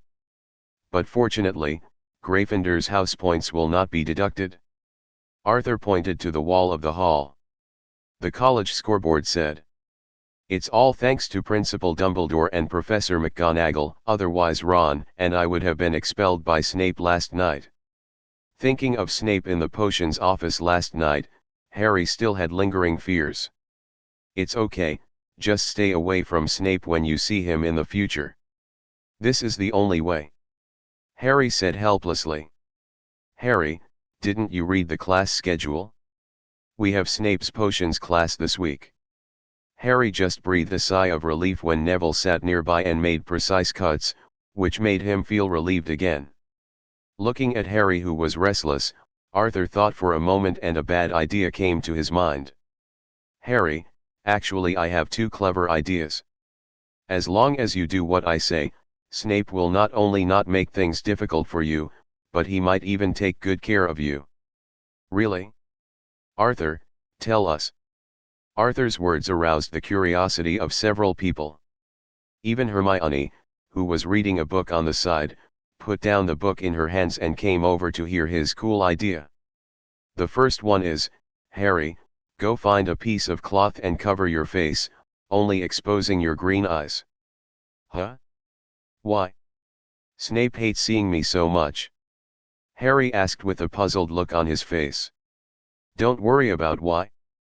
Just do as I say and it will definitely work. Although Arthur's tone was very confident, Harry still shook his head, feeling unreliable and only showing his eyes, which was too uncomfortable. The second idea is more troublesome. Harry, go find the girls in your college and borrow a set of women's clothes. As long as you dress up as a woman, it will definitely work. Snape will definitely not cause trouble for you. What did you come up with? It's too outrageous. Hermione couldn't help complaining before Harry could speak this time. According to Arthur, is Professor Snape still a sexist? Harry was shaking his head wildly at the side. He didn't know if it would have any effect, but if he did what Arthur said, Malfoy would definitely laugh to death. And Snape, who took good care of him. Hey! Professor, I still like your unruly look. Don't worry about what I think. The method will definitely work. It just depends on whether you use it or not. Hermione looked at Arthur's vow, thoughtfully. Harry sat on the long table and smiled bitterly. He thought Arthur was joking with him, so he didn't take his words seriously and started eating breakfast. After all, he had classes in the morning. Not long after, the sky above their heads suddenly became chaotic. A large group of owls swarmed into the auditorium, hovered in the air, dropped the students' letters and packages on their heads, and then left. A huge package hit Neville's head, and then a grey owl actually plunged into the milk jug on the long table. Fortunately, Arthur reacted quickly and pulled Hermione away, but Harry, Ron and others were not so lucky. Milk splashed all over them. Errol! Ron shouted, grabbing the wet owl by its talons and freeing it from the milk jug. Oh, no! Ron exclaimed. It's okay, it's still alive. Neville poked the owl gently with his finger, but I think you should be more worried about the letter it is holding. Yelling letter, Mom sent me a roaring letter. Believe me, Ron, you'd better open it. Neville whispered, with a horrified expression on his face, and took a deep breath. My grandma once sent me a howling letter, and I didn't reason. The result is terrible. Hearing Neville's words, Ron swallowed, stretched out his trembling hands, carefully took out the envelope from Errol's mouth, and tore it open. Upon seeing this, Neville quickly blocked his ears with his fingers. Harry was a little confused, but he soon knew why. When the envelope was torn open, a strong sound instantly filled the entire auditorium, shaking everyone's eardrums. Ronaldo Weasley, how dare you steal a car? Your father and I won't be surprised at all if the professors expel you. After a few minutes, the roar finally stopped, and the red envelope fell to the ground, curled up and turned into ashes. Several people were sitting on the long table blankly, their heads still buzzing. Afterwards, loud laughter echoed in the hall. No. Ron's face turned red, while Harry lowered his head in shame. The society is really dead. Arthur thought to himself. Chapter 92 Professor Snape, someone is selling shampoo in school. It took a long time for Harry and Ron to recover. Hey, Ron, did your dad remodel your car, or did he buy it? Where can I buy it? And can the appearance be customized? Arthur looked interested, with excitement in his eyes. Of light. Arthur thinks that flying cars are much more reliable than flying broomsticks. What he needs most now is galleons, so he wants to get one and play with it. As for whether Arthur is old enough to drive a car, well, let the Ministry of Magic officials talk to his parents. Ron's eyes widened and he looked at Arthur in surprise, obviously not expecting him to be so interested. Arthur, where did you get so many galleons? But I still regret to tell you that my father bought the car from a muggle. It was just modified by him with magic. Because of this, my mother still talked to him. There was a big quarrel. Is that so? Arthur touched his chin, feeling a little disappointed. If you are really interested, I can write a letter for you and ask Dad after a while. But it will take a while, because I'm afraid that if I mention the car again now, my mother will send me another yelling letter. That's great. Thank you, Ron. But Arthur, your interest is really weird. You actually like magic cars. Ron scratched his head and looked at Arthur. You guys are so weird that you prefer to ride a broom instead of sitting in a comfortable car. Arthur complained in his heart.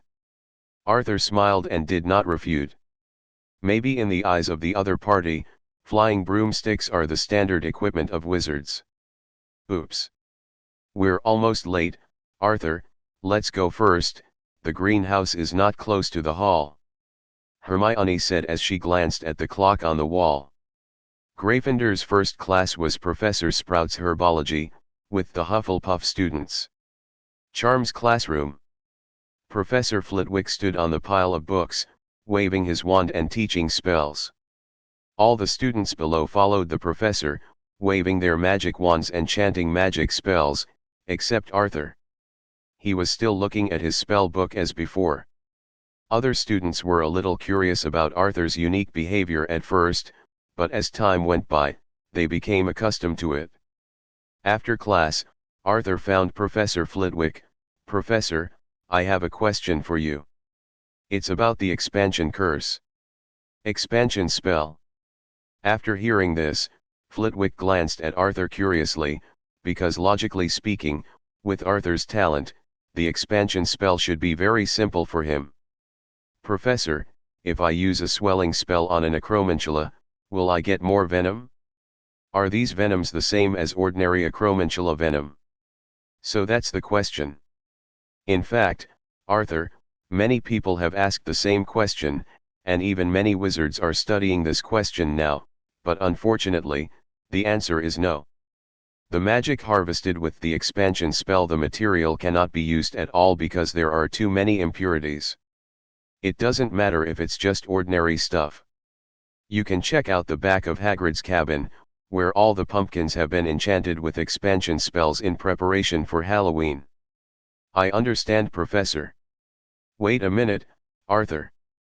Flitwick looked at Arthur's leaving figure and couldn't help but remind him, although the expansion curse is not a vicious spell, it may still cause danger if used indiscriminately. Don't worry, Professor, I understand what you mean, I won't use it on others. Arthur smiled and gave Flitwick a comforting look. In the Hogwarts Hall, Harry walked over angrily and sat on the long table without saying a word. Arthur looked at the other people and asked curiously, "What's going on? Did something happen in the greenhouse herbal medicine class?" "It's Professor Lockhart." Before the herbology class, he went to the greenhouse to find Harry. Neville whispered to Arthur. "Lockhart? Is he still at Hogwarts? It seems like he wasn't scared last night." Arthur thought to himself. He is so narcissistic. Harry couldn't help but said after hearing Neville mention Lockhart, he is just as annoying as Malfoy. I really don't understand why so many people like him. Don't be too quick to get angry. Gryffindor and Slytherin will take the Transfiguration class later and the Defense Against the Dark Arts class in the afternoon together. Arthur said after handing the course schedule to Harry. No, Lockhart is already annoying enough, and now you have to add Malfoy to the mix, No. The Transfiguration class is one of the most troublesome courses for many students. Professor McGonagall asked them to turn a beetle into a button. For most people, all they can do is have the beetle keep dodging the wand and running around the table. The wand can't even aim at the beetle, let alone turn it into a button. The same thing happened to Arthur's beetle. It ran around on his table so fast that Arthur caught it for a long time. After catching it, I just pointed the wand at it and ran away again. The most irritating thing is this damn bug, running and stopping, as if it is taunting him. Damn. This damn bug. After Arthur caught it again, he became so angry and evil that he decided to pull off all its legs without stopping. After finishing, Arthur put the beetle on the table. Hey, sure enough, it was obedient and stayed where it was and didn't run away. So soon Arthur completed Professor McGonagall's task. Mr. Green has completed the task, 5 points for Slytherin. Professor McGonagall showed the button turned from the beetle to the others. Near the end of class, Hermione also completed Professor McGonagall's task and received extra points. Harry continued to catch beetles. Ron accidentally crushed his own beetle because of his wand, and then asked Professor McGonagall again. If you want one, let alone Neville. Finally, the bell rang, and Harry and the others were relieved, and then sat in their seats for a long time unable to recover. Ron, it's time to change your wand, Harry suggested. Ron did not respond, but continued to vent his dissatisfaction with his wand. Yes, I will definitely receive another roaring letter by then. Show me your wand and see if I can fix it. Can it be repaired? After hearing Arthur's words, Ron quickly handed him the wand. Arthur took his wand from Ron and used the restoration charm to try to repair it. Reparo. All I heard was a series of crackling sounds like firecrackers. Apparently the spell had failed. Seeing this situation, Ron sighed helplessly. Arthur touched the broken part of the wand and frowned slightly. It shouldn't be a problem with the curse, Arthur thought to himself. Give me the wand after school today, and I'll try again tonight to see if I can fix it. It was not repaired just now. It was not a problem with the spell, but a problem with his wand. He planned to try it with the Elder Wand tonight. Great, Arthur. You are so awesome. Ron almost jumped up with excitement. How come you can even repair a wand? Is there anything else you don't know how to do?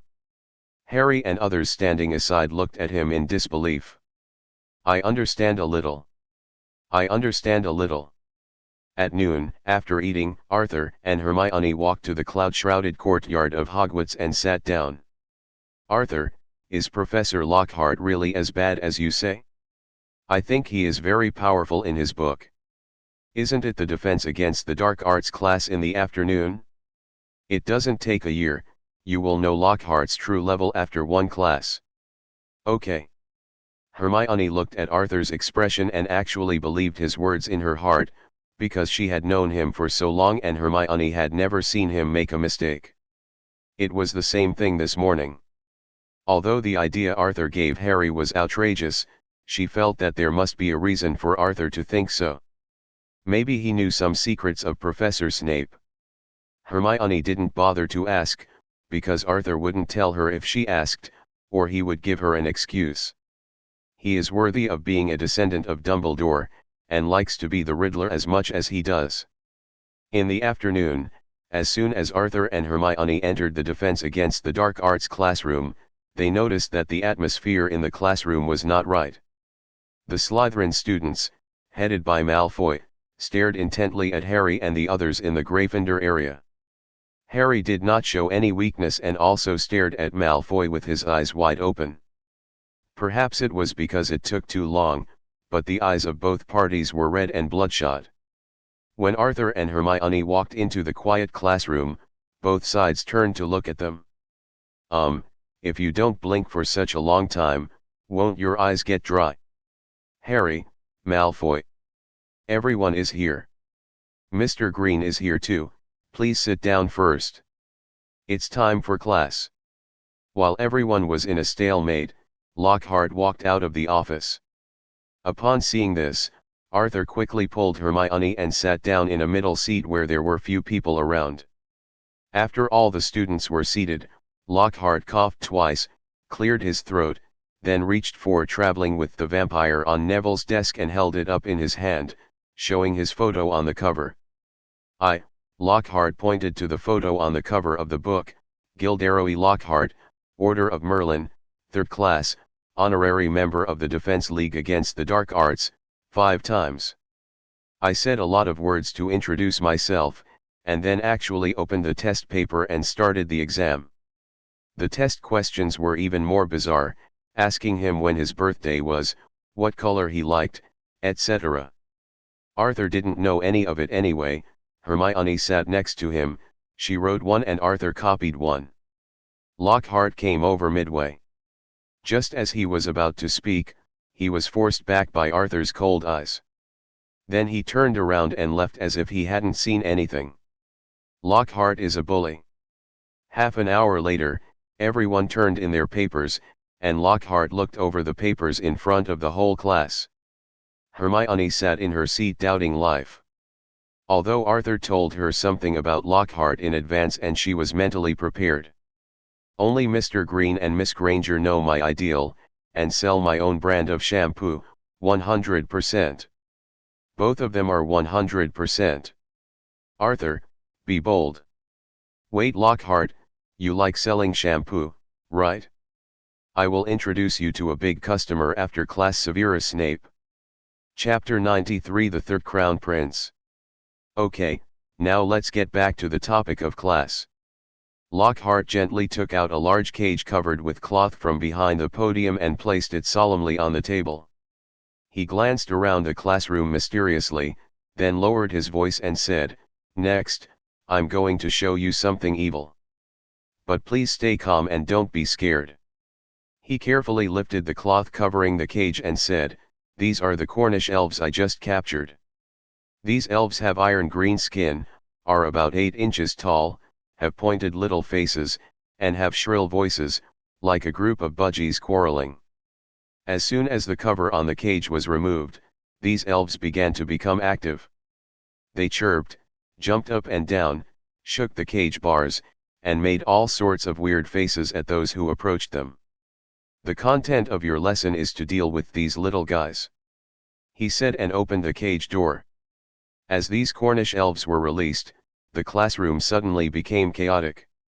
2 of the elves grabbed Neville's ears, lifted him up, and let him sway in the air.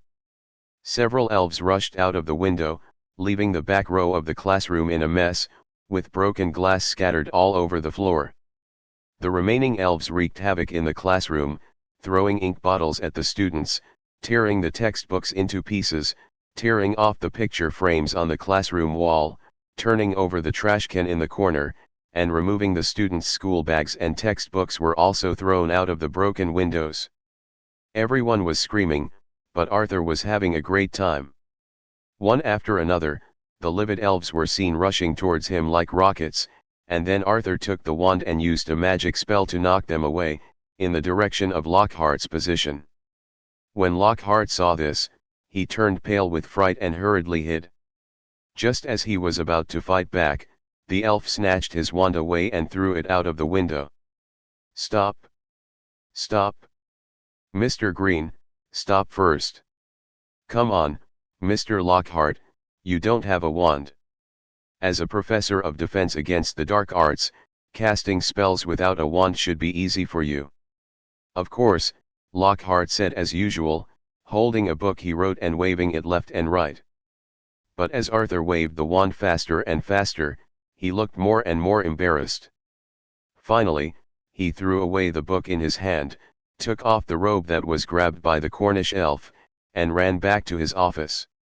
10 points for Slytherin. "Mr. Green, I have something else to do, so I'll leave the Cornish elf to you." After running back to his office and slamming the door, Arthur heard Lockhart's voice. "That's it?" Arthur found that he still overestimated Lockhart. "Stop playing, Arthur. Come help." Okay. Okay. Freezing charm. A freezing spell that was a bit exaggerated for a little wizard appeared, accurately freezing all the Cornish elves in place. Arthur, it's a good thing you're here. Hermione breathed a sigh of relief and patted her chest. After seeing what was going on in the classroom, other students crawled out from under the table, looked at these elves, were frightened for a while, and then expressed their gratitude to Arthur. Hey, Arthur, put me down first. I'm always the unlucky one. Neville said depressedly as he was hung on the chandelier. After putting Neville down, the bell rang and everyone rushed out of the door. What to do with these little elves? Do we need to put them in cages? No, Professor Lockhart will take care of it. With that said, Arthur waved his wand, repaired all the windows, and then reinforced them, so that at least the Cornish elf couldn't rush out. Are you sure he can handle it? Hermione pointed in the direction of the office. This is beyond our students' control. Arthur said with a smirk on his face, and then led everyone out of the classroom. After coming out, Arthur closed the door hard. The Cornish elf also became active as Arthur left, bumping around in the classroom and trying to escape. The defense against the dark arts professor's office is in the classroom. If you want to get out, you have to pass through a classroom full of Cornish elves. Hee hee. Professor Lockhart, I hope you have other ways to leave. Arthur thought to himself. The next morning, Arthur returned the wand he had repaired with the Elder Wand last night to Ron. It's really fixed. It's amazing. Ron took his wand, waved it, and then carefully touched the wand and found no trace of breakage. Hey, look at Lockhart. Neville said as he came over. Several people looked up and saw that Lockhart was still Lockhart, but with a few more scratches on his face. Hey. I'm afraid his smile won't win the prize now. Arthur, yesterday. Hermione asked curiously. Arthur didn't hide anything and told them what happened. Arthur, you are so good. Hermione smiled and patted Arthur on the shoulder. In the next few days, everything was calm at Hogwarts, and Voldemort's notebook did not cause any trouble. Arthur is not in a hurry, he is waiting for Fawkes's nirvana. Although he has the ability to speak Parseltongue, it is a pirated version after all. He can talk to the basilisk, but he doesn't know if he can control it, so he needs Fawkes's help. After all, the basilisk will kill anyone he stares at. As for Voldemort's notebook, he is not in a hurry, the apostles will take action, and even if he gets it, it will be troublesome to absorb it, the efficiency is too slow. Ravenclaw's diadem was probably also in the hands of the apostle. Arthur searched for it in the room of requirement for almost a year but could not find it. On the weekend afternoon, Hermione went to the library, and Arthur was bored and walked around the Black Lake. Why are you alone today? That little girl is not with you. Arthur, who was standing on the pier and looking down at the bottom of the water, was startled by a sudden sound and almost lost his balance and fell into the water. Phew! It's you. You suddenly appeared behind him again. Arthur looked back and saw Grindelwald standing on the shore not far from him. Is it okay for you to just show up like this? Arthur glanced around and asked after finding no one else. They are all old antiques. There are very few people who know me in this world. And even if they know me, it doesn't matter. Believe it or not, if I stand in front of Fudge, he will pretend not to see me, and then turn around to look for me crying and fussing. Albus. Good guy. As expected of you. This is the style. Arthur thought to himself. I still don't understand. You have been hiding for so many years. Why do you suddenly think it doesn't matter now? Dumbledore ruined my relationship with him last time in Diagon Alley. Arthur. Before he could finish his words, he was interrupted by an urgent shout. Arthur looked back and saw Hermione running towards him with an anxious look on her face. Hurry, Hermione is here, hurry up and hide, hide. After Arthur looked at Grindelwald, who was standing still with a smile on his face, he felt dizzy and unbelievable. What's going on? Is it the end of the world? Forget about Dumbledore, why don't you, Grindelwald, hide anything today? You are technically a fugitive now. Arthur, I finally found you. Hermione said breathlessly after running all the way over. Hermione, slow down. Something happened, who is Arthur? Hermione, who had just taken a breath, was about to explain her purpose when she saw the old man standing next to Arthur. Hello, Miss Granger, I am Arthur's grandfather. Before Arthur could speak, Grindelwald spoke first. This, Arthur. Hermione was also a little confused now. Wasn't Arthur's grandfather Dumbledore? Well, our house is a bit messy. Arthur's mouth twitched. Arthur, go ahead and do your work first. I'll come see you next time. Goodbye, Miss Granger. After Grindelwald fell into a huge pit, he operated away and left Arthur alone, not knowing how to explain to Hermione. On the hillside not far away, Grindelwald looked at Arthur and Hermione, recalling the past with a smile. Huh. Just as he was about to leave, he paused, then turned his head to look behind the tree. Come out. Ba bang bang. As expected of Mr. Grindelwald. Have we met somewhere, Apostle? Grindelwald asked, looking at the familiar figure in front of him. Of course, you forgot that we met in Egypt 3 years ago. Really? I don't know your name. Apostolic Archbishop, Kevin Ferris. Grindelwald looked at the person who suddenly appeared in front of him, and was a little confused as to the purpose of his coming here. The apostles are getting bolder and bolder. They even dare to come to Hogwarts. Sir, you are indeed very powerful, but if I dare to come here, I must be fully prepared. Moreover, I am here to seek cooperation, to cooperate with you Grindelwald. With me? It's for him. Grindelwald pointed at Arthur, who was being pulled away by Hermione. Kevin Ferris sighed, I am indeed here for your majesty. What do you mean by calling him your majesty? If you want to cooperate, you have to show some sincerity. What exactly is Arthur? God, Kevin Ferris said after a pause. Devil, angel, devil, Lucifer, the Muggles have given His Majesty many names. But in fact, none of them are important, and haven't you seen part of the future? Sure enough. Grindelwald murmured to himself. The apostle has failed twice. If he fails this time, the wizard will. Oh, it's the same as the apostles are a bright and righteous organization that saves the world. Grindelwald smiled disdainfully.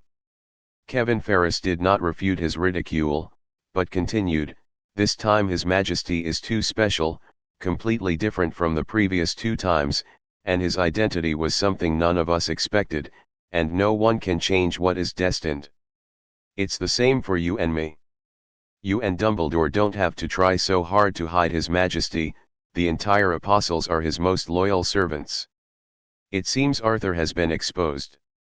Grindelwald glanced at the other party thoughtfully. Your Majesty seemed to have misunderstood something from the beginning. When Catherine told me, I knew it. By the way, you don't know Catherine yet. A member of the Ferris family, the stigmata has appeared on her wrist since she was born. She is also a destined person, but she is a destined person. So speaking of it, you, me, and Mr. Dumbledore are in-laws. Hearing what the other party said, Grindelwald frowned, and thought, it would be great if Albus was here now. I don't think this is a good place to discuss cooperation. Let's go to the principal's office. What do you two think? Just when Grindelwald was thinking about Dumbledore, a familiar voice appeared. It was none other than Albus Dumbledore. Chapter 94 Lockhart, are you serious? What happened? Arthur, Harry, and the others had a conflict with Malfoy's gang on the Quidditch pitch, and the 2 sides were competing for the field. A fight started. Arthur asked curiously, with a hint of excitement in his tone. I saw them taking out their wands when I came here. Hermione nodded sharply. Really or not? Come on, let's go take a look. After getting Hermione's answer, Arthur was a little excited. The two sides changed from Hermione pulling Arthur to Arthur pulling Hermione. Arthur also didn't expect that those cowards from Slytherin would actually start a fight with Gryffindor students just a few days after school started. Now they are in dire straits. Snape was so angry because of Harry and Ron a few days ago that he had nowhere to vent. Even Arthur stayed away when he saw his gloomy face. You guys, to stir up trouble at this time is to point a finger at him. Quidditch pitch. Come here. Scar-headed man. When Arthur arrived at the arena, they saw what Hermione called a conflict. The two groups were yelling at each other from a distance of 8 feet. Several senior students on both sides did take out their wands, but they all used them against their chins to cast loud spells so that their voices could cover the other side. NND, bad luck. That's how you use the wand. Don't say you are a Slytherin student when you go out. Is this what you said is a big deal? Arthur pointed at the two sides scolding each other in the arena and looked at Hermione. Hermione stood there, a little embarrassed. Was she too reckless? Snape is here. The movement on the Quidditch field finally alerted Snape, and what was interesting was that Lockhart actually followed him. Lockhart doesn't really care about Snape's hair oil. He wants to sell shampoo to him. No wonder Snape's face is uglier than before. Lockhart, you are such a damn business genius. Lockhart, call him stupid, he knows how to use his advantages to gain benefits. Call him smart, he actually came to Hogwarts to become a defense against the dark arts professor in order to sell books. Dumbledore probably didn't expect it, right? Lockhart, are you serious?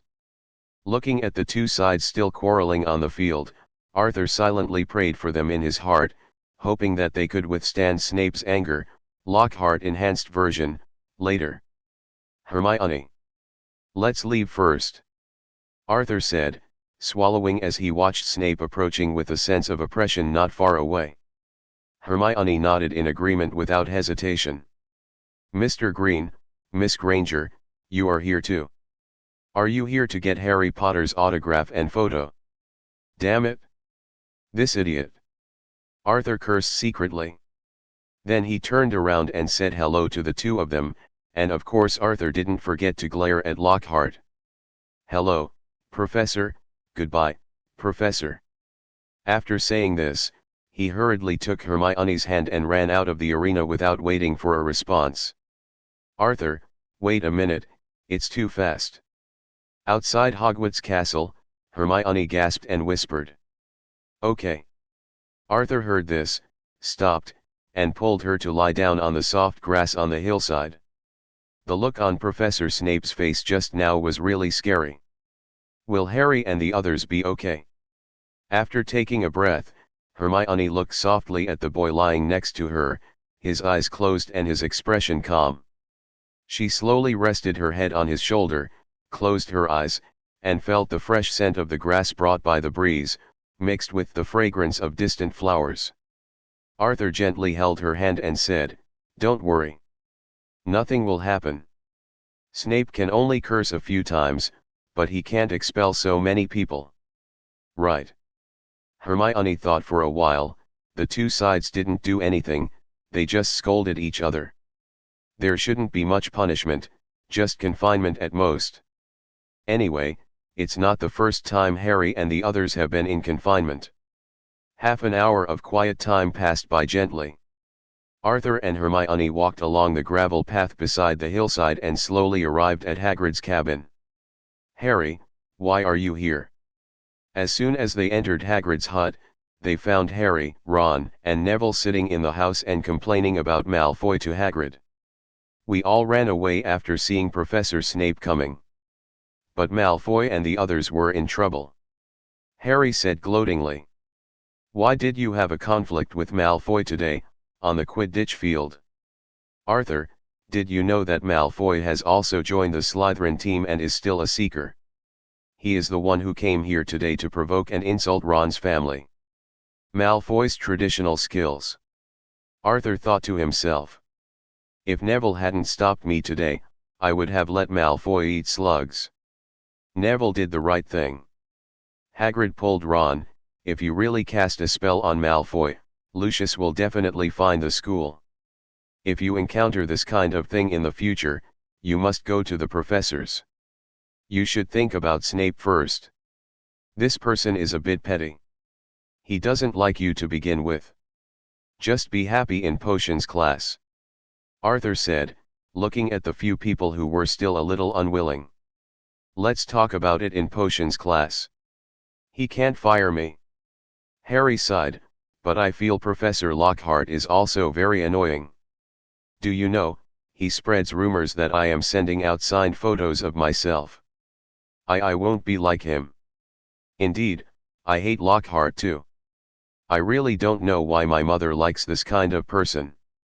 Ron also chatted from the side. I don't like Lockhart either. Last time he wanted to teach me how to prevent water monsters from drilling into wells, as if I was a fool. He also bragged about how he could get rid of female ghosts. As long as one of his words is true, I will kill me. The teapot was eaten. Everyone looked at Hagrid in surprise and criticized the professors at Hogwarts. This was not at all like Hagrid's usual style. Arthur, are you here to see me? What's the matter? Oh. I almost forgot, I heard Professor Flitwick said that all the pumpkins you grow, Hagrid, are under expansion spells, so I came to take a look. So that's what you said, come with me. Hagrid proudly opened the door to the backyard and led everyone in. Is this really a pumpkin? It's too big. Doesn't it look pretty good? Hagrid looked at the half-human tall pumpkin and said happily, it's all prepared for Halloween this year, but it's not big yet, and it will be bigger by Halloween. Hagrid, did you just cast the expansion spell? Arthur asked, touching the pumpkin. There are also some growth potions prepared by Professor Snape, otherwise the curse would not be able to last for such a long time. After all, it is not easy to make it grow so big. Is it Snape's potion? It's so powerful, it couldn't be the golden potion. Arthur murmured to himself. Chapter 95 Snape, you make me feel strange. October has arrived quietly, and the Hogwarts campus is quiet and peaceful. The breath of autumn permeates the air, with a hint of coolness, which seems to indicate the coming cold winter. The raindrops hit the castle windows like bullets without stopping for several days. The lake water rose, bringing with it flooding waves, and the flower beds were also muddy. The moist cold air penetrated into every corner of the castle. An unexpected influenza epidemic spreads rapidly among staff and students. The originally bustling corridor became much quieter, with only the occasional person walking by in a hurry. Their faces were a little pale and they coughed from time to time. Madame Pomfrey, the school nurse, is extremely busy, and her clinic is always overcrowded. Good afternoon, Hermione. Afternoon. Before Hermione could finish her words, white steam kept coming out of her ears like a moving train. Hermione's face also turned red, and she covered her ears in embarrassment, trying to hide the embarrassing scene.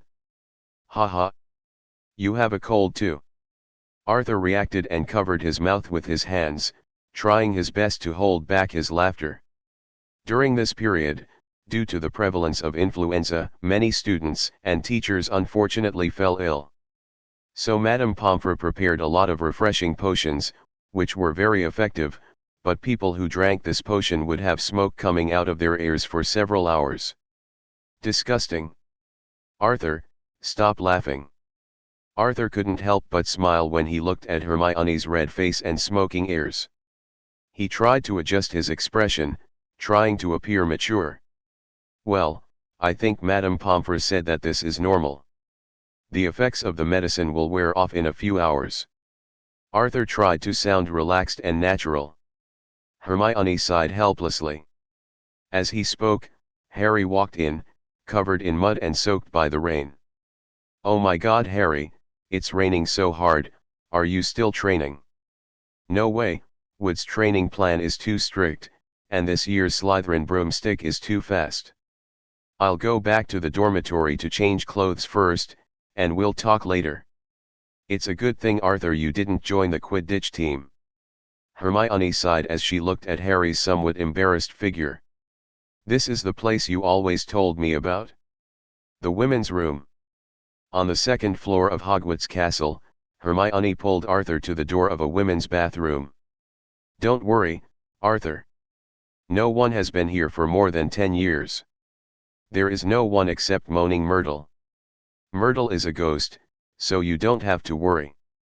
After saying that, he pulled Arthur in. A huge mirror stood quietly in the toilet. Its surface was stained and even had a few cracks. Under the mirror, a row of stone pools looked a little old, with parts of the surface peeling off. The floor of the room was wet, and several candles were burning on their brackets, emitting a weak and dim light, reflecting the surrounding scenery. The mottled light and shadow made the already dark room even more eerie. The room is lined with single wooden doors. They have long lost their original paint color and are full of traces of time. Obvious scratches can even be seen on some doors, and one of the doors has fallen off its hinges and is hanging there precariously. The ghost with glasses and straight hair got out of a broken toilet after hearing the noise. "Hello. I am Myrtle Elizabeth Warren, everyone calls me Moaning Myrtle." As she spoke, Myrtle suddenly began to sob softly. "Hermione, this." Arthur was a little embarrassed, then looked at Hermione and asked her for help. "Arthur, just ignore him and it will be fine later. Let me show you my results."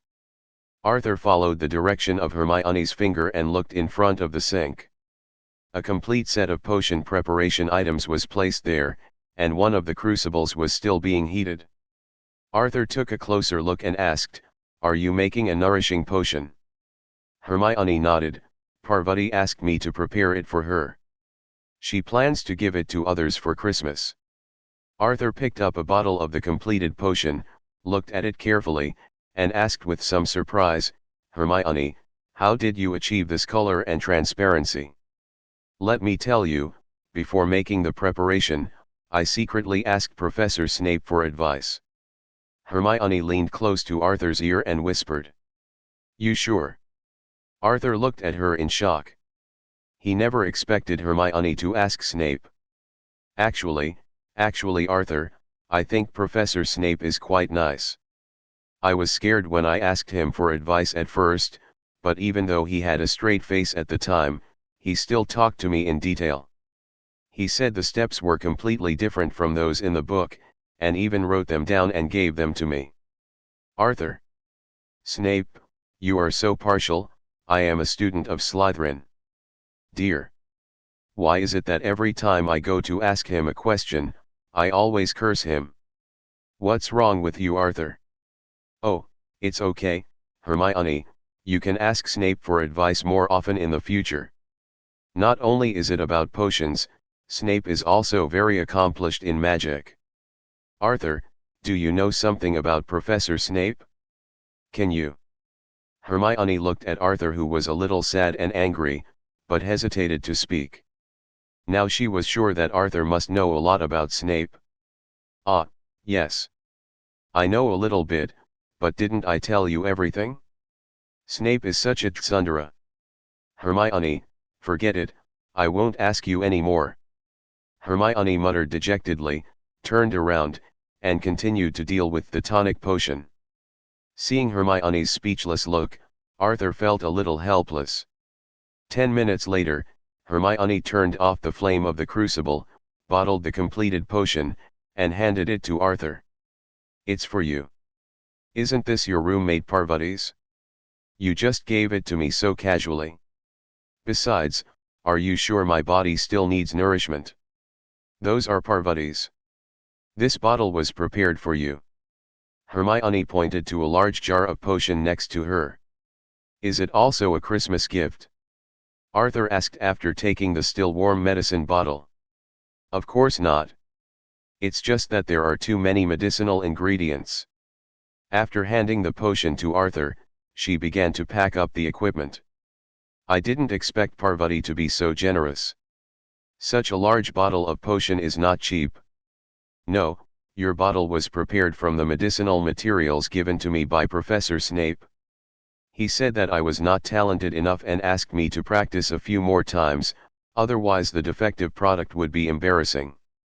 Arthur? Hermione. Arthur suddenly grabbed her hand with a particularly serious expression. Next time, you go ask Professor Snape for furnace cleaner, SFC. This medicine is expensive and requires dragon's blood. Hermione. Chapter 96 Malfoy, a Potter killed someone.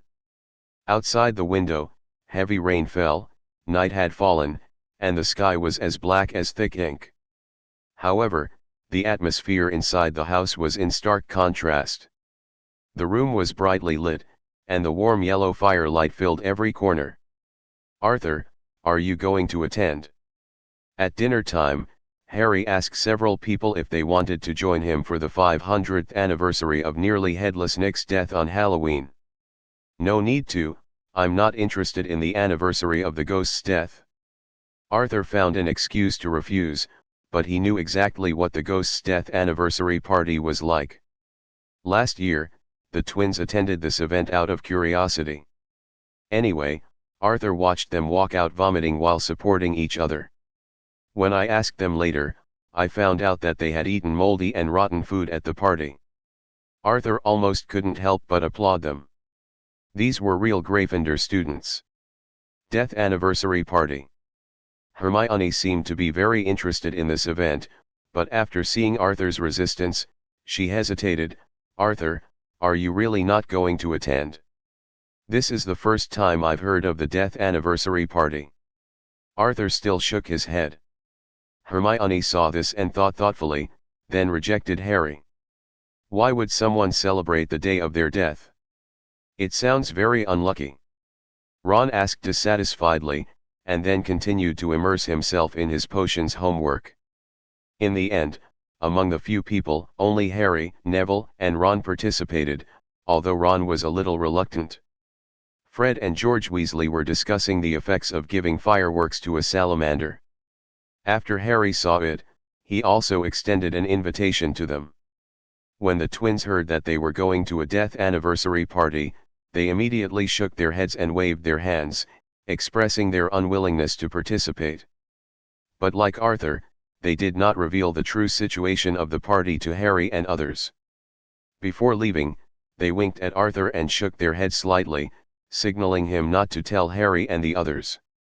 Arthur understood, smiled knowingly, and nodded.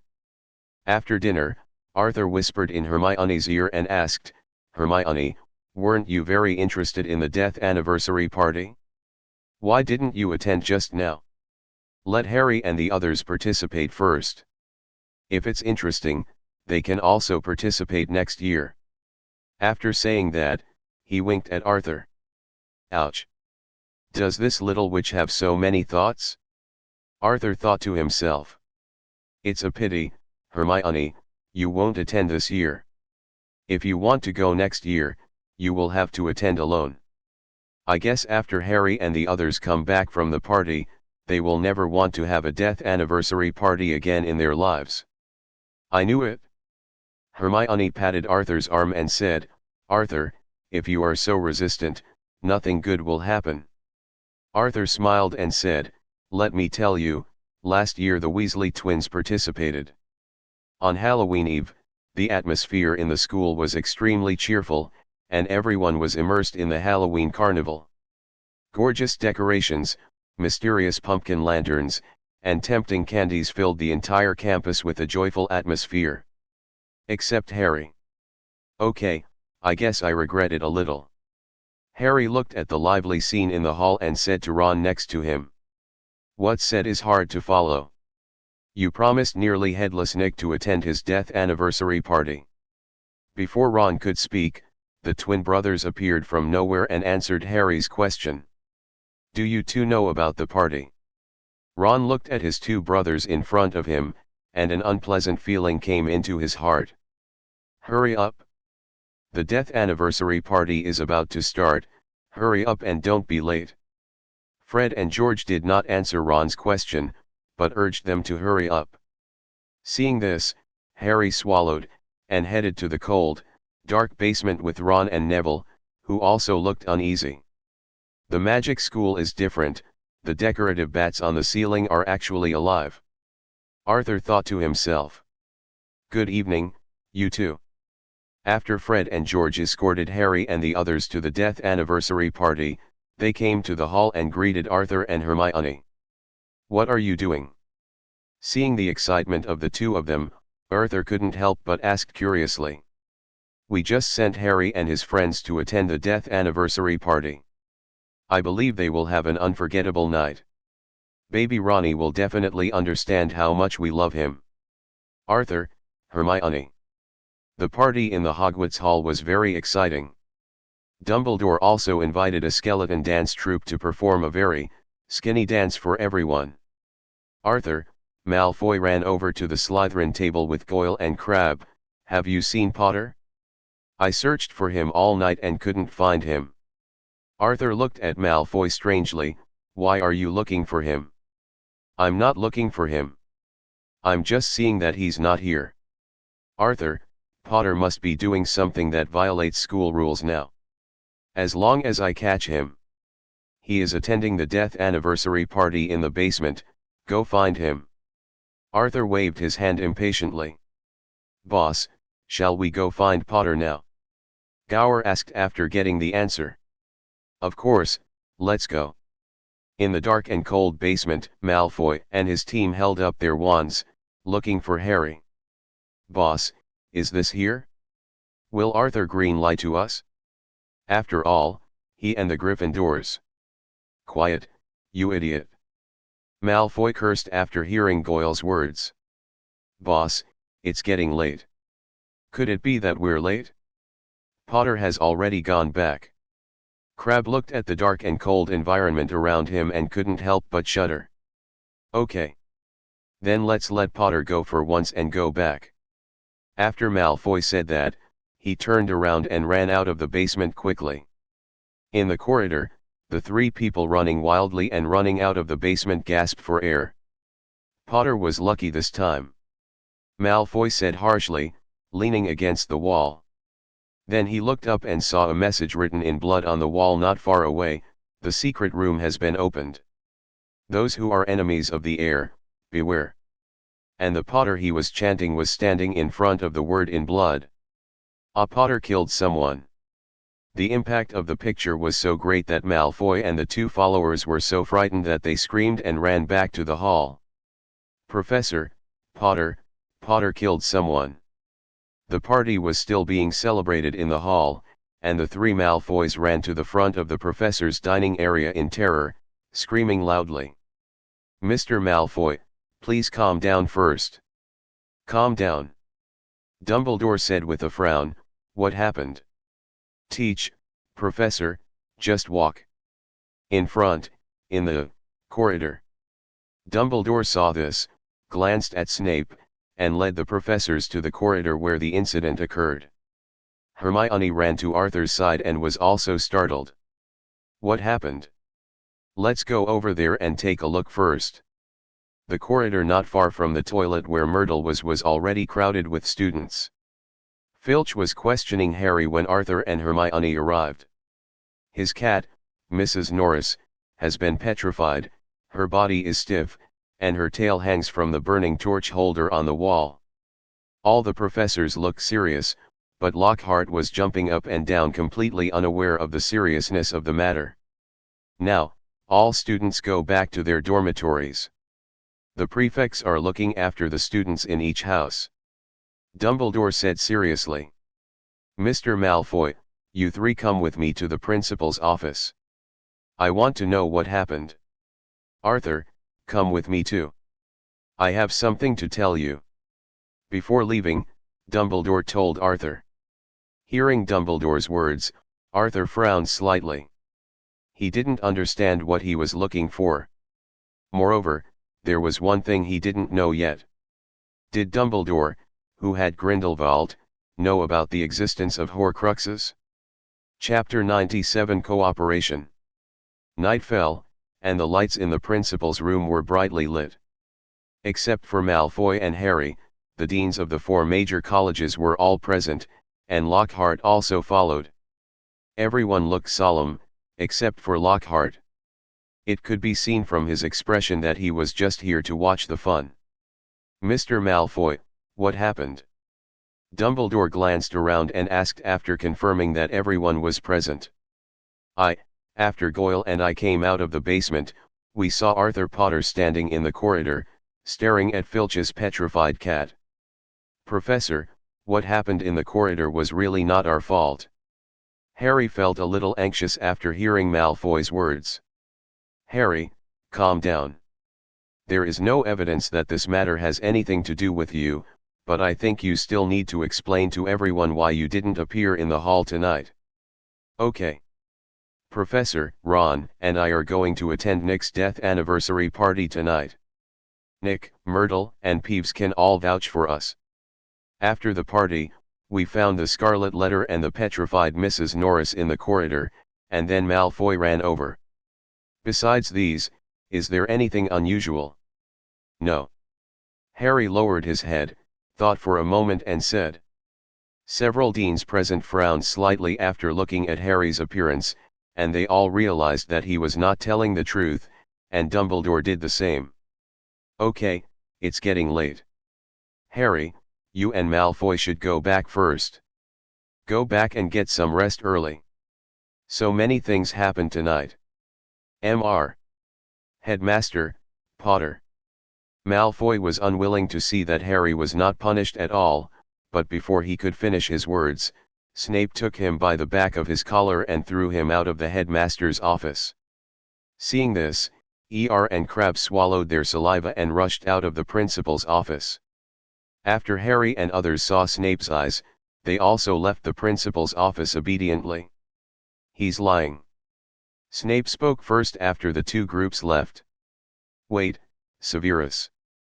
Professor McGonagall interrupted Snape, signaling to him that Arthur was still in the headmaster's office. How about I go back first? Arthur stood aside and smiled awkwardly. He really couldn't participate in the professor's conversation, and they might not know as much as he did. You don't have to worry about Arthur, just pretend he doesn't exist. Dumbledore said, shaking his head. Except for Snape, several other deans looked at each other with surprise on their faces. Professor Sprout, I leave it to you to remove the petrified mandrake. Dumbledore said to the herbology professor. Everyone, leave the preparation to me, Lockhart patted his chest. I must have prepared this potion hundreds of times. In fact, even if I am asleep or sleepwalking, I can prepare the mandrake resurrection potion. Snape stared at Lockhart with disdain and said coldly, I need to remind you that I am the potions professor at Hogwarts. Okay everyone, you all should go back and rest. In the next period of time, you will have to work hard and take care of the students in your respective colleges. The deans nodded and left the principal's office with serious expressions, and Lockhart followed them to brag about his experience. He's such a clown. Professor, he's so powerful, why don't we just throw him into the secret room? Maybe the problem will be solved. Looking at Lockhart's leaving figure, Arthur couldn't help but complain. Professor, it was Quirrell last year and Lockhart this year. What can they teach us? Aren't you afraid that everyone will fail the wizard level exam in the end? I have thought about this problem before, but in the end I found that everyone's test scores were pretty good. Dumbledore smiled and sat down on the sofa. Well, it's just cramming, a bit similar to the current situation of contemporary college students' final exams. Arthur thought to himself. As the original protagonist, Harry finally graduated, except for the self-taught Divine Edge Shadowless Curse, and the only thing he was best at was the Disarming Curse. You should wait until you become the principal of Hogwarts to consider these things in the future. Let's talk about what happened tonight first. Don't you invite him to come out and talk together. Arthur pointed to the corner behind the bookshelf. Haha, Albus, let me tell you, if time passes, Arthur will definitely discover my existence. Grindelwald smiled and walked out from behind the bookshelf, while Dumbledore looked at Arthur in surprise. When did you discover Gellert? Guess. Dumbledore. Seeing Dumbledore's distressed and helpless look, Arthur felt secretly happy. The Riddler will eventually be written. Your growth rate is indeed incredible. Dumbledore sighed and said, Harry didn't tell the truth tonight, and you should have noticed it. You must be doubting him, right? To be honest, it is more reliable for you to doubt me than to doubt the three of them. After all, the level of just a few of them needs to be improved. No, all of our professors, except Lockhart, know that it can't be just a few of them. Arthur leaned on the sofa, thinking about what Dumbledore had just said. The other party deliberately stayed with him, and it was impossible to just talk to him about these things that everyone knew. So, what are you going to do about the secret room? Don't worry, that's Harry's job. Hearing Dumbledore's words, Arthur felt alert. You know about Horcruxes? Arthur stared at him and then asked. Dumbledore was silent for a moment, nodded, and then handed Arthur the Decryption of Advanced Dark Arts on the bookshelf. After taking the book, he flipped through it and found the soul curse and the detailed manufacturing method of the Horcrux, and then turned to look at Grindelwald. What do you mean? Look what I'm doing. Grindelwald was a little annoyed. Okay. I'll admit it. I just invited Horace Slughorn here as a guest. There is no legilimency, it's him. Proactively confessed. No wonder. Arthur thought to himself. Sometimes Dumbledore had too many worries, so he would directly use legilimency to erase memories if he could, or destroy corpses and traces if he couldn't. How could so many things happen later? When did you discover the Horcruxes? 6 years ago. Ah. Then why haven't you taken any action until now? With the abilities of the two of you, it should be easy to find the Horcrux and destroy it. Is it because of the apostles? Arthur looked at the two of them, really unable to figure out their purpose. After the two of them looked at each other, Dumbledore shook his head. Instead of answering Arthur's question, he turned around and said, Kevin Ferris came to us. He wants to seek cooperation. When did it happen? Arthur stood up suddenly in shock. More than a month ago, it was the day you and Gellert met at the Black Lake. Arthur, who had calmed down again, sat back on the sofa and fell into deep thought after hearing Dumbledore's words. More than a month has passed, and Catherine hasn't told him at all. Is it because she doesn't know, or? So you have really reached a cooperation? That's right. Dumbledore nodded. Arthur never expected that after fighting for so many years, they would actually reach a cooperation. I hope people from the Ministry of Magic won't be afraid after knowing this. Don't get me wrong, we are all for the bright future of the wizarding world. Chapter 98, Don't you have a good idea of your level? Arthur, you should know something about Harry. His parents died together with Voldemort to protect him. I know, you want to say that there were apostles involved in activities that night? Let me make it clear first that this has nothing to do with me. It was all done by the apostles. Dumbledore. There was actually an accident that night. Part of Voldemort's soul possessed Harry. This is why Kevin Ferris came to see us. I know these, too. Dumbledore and Grindelwald were a little surprised. They didn't expect Arthur to even know this. Just tell me directly why you came to me today. Needless to say, I don't necessarily know less than you. Okay. Dumbledore looked at Grindelwald, then nodded. I hope you can save Harry's life at the critical moment. Don't let Voldemort kill Harry, and then you, kill him with your own hands. Dumbledore's words surprised Arthur. It wasn't that he couldn't do it. It was just a matter of the fire curse. After all, in a sense, Harry was also one of his sacrifices. Arthur wanted to ask a question at this time, which was whether Dumbledore and the others knew about the relationship between Voldemort's soul and the sacrifice. What, you can't do anything to your friends?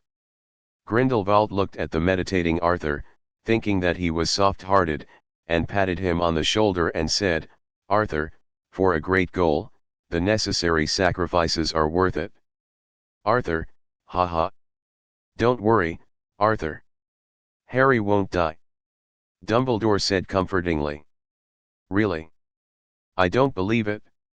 I raised my hand and cast a life-killing spell, and then added a fire-burning spell, which burned all his hair.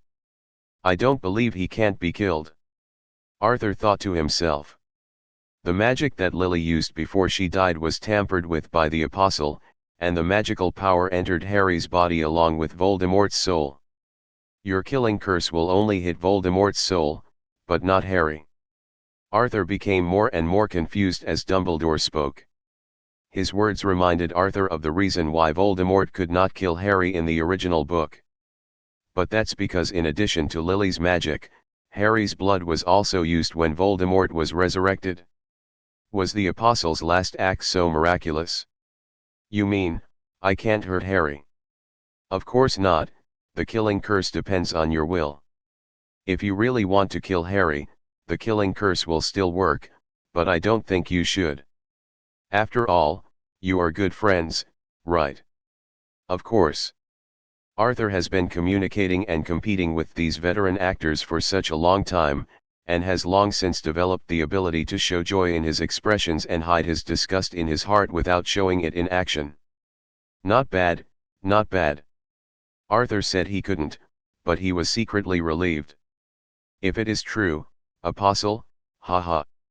Then I will definitely come quietly, leave quietly, wave my magic wand, and leave no one alive. At midnight, when Arthur returned to the Slytherin common room, there was no one around, only the flame in the fireplace was still swaying, giving off a faint light. On the sofa, Arthur rubbed his temples, thinking about what Dumbledore had just said about Kevin Ferris.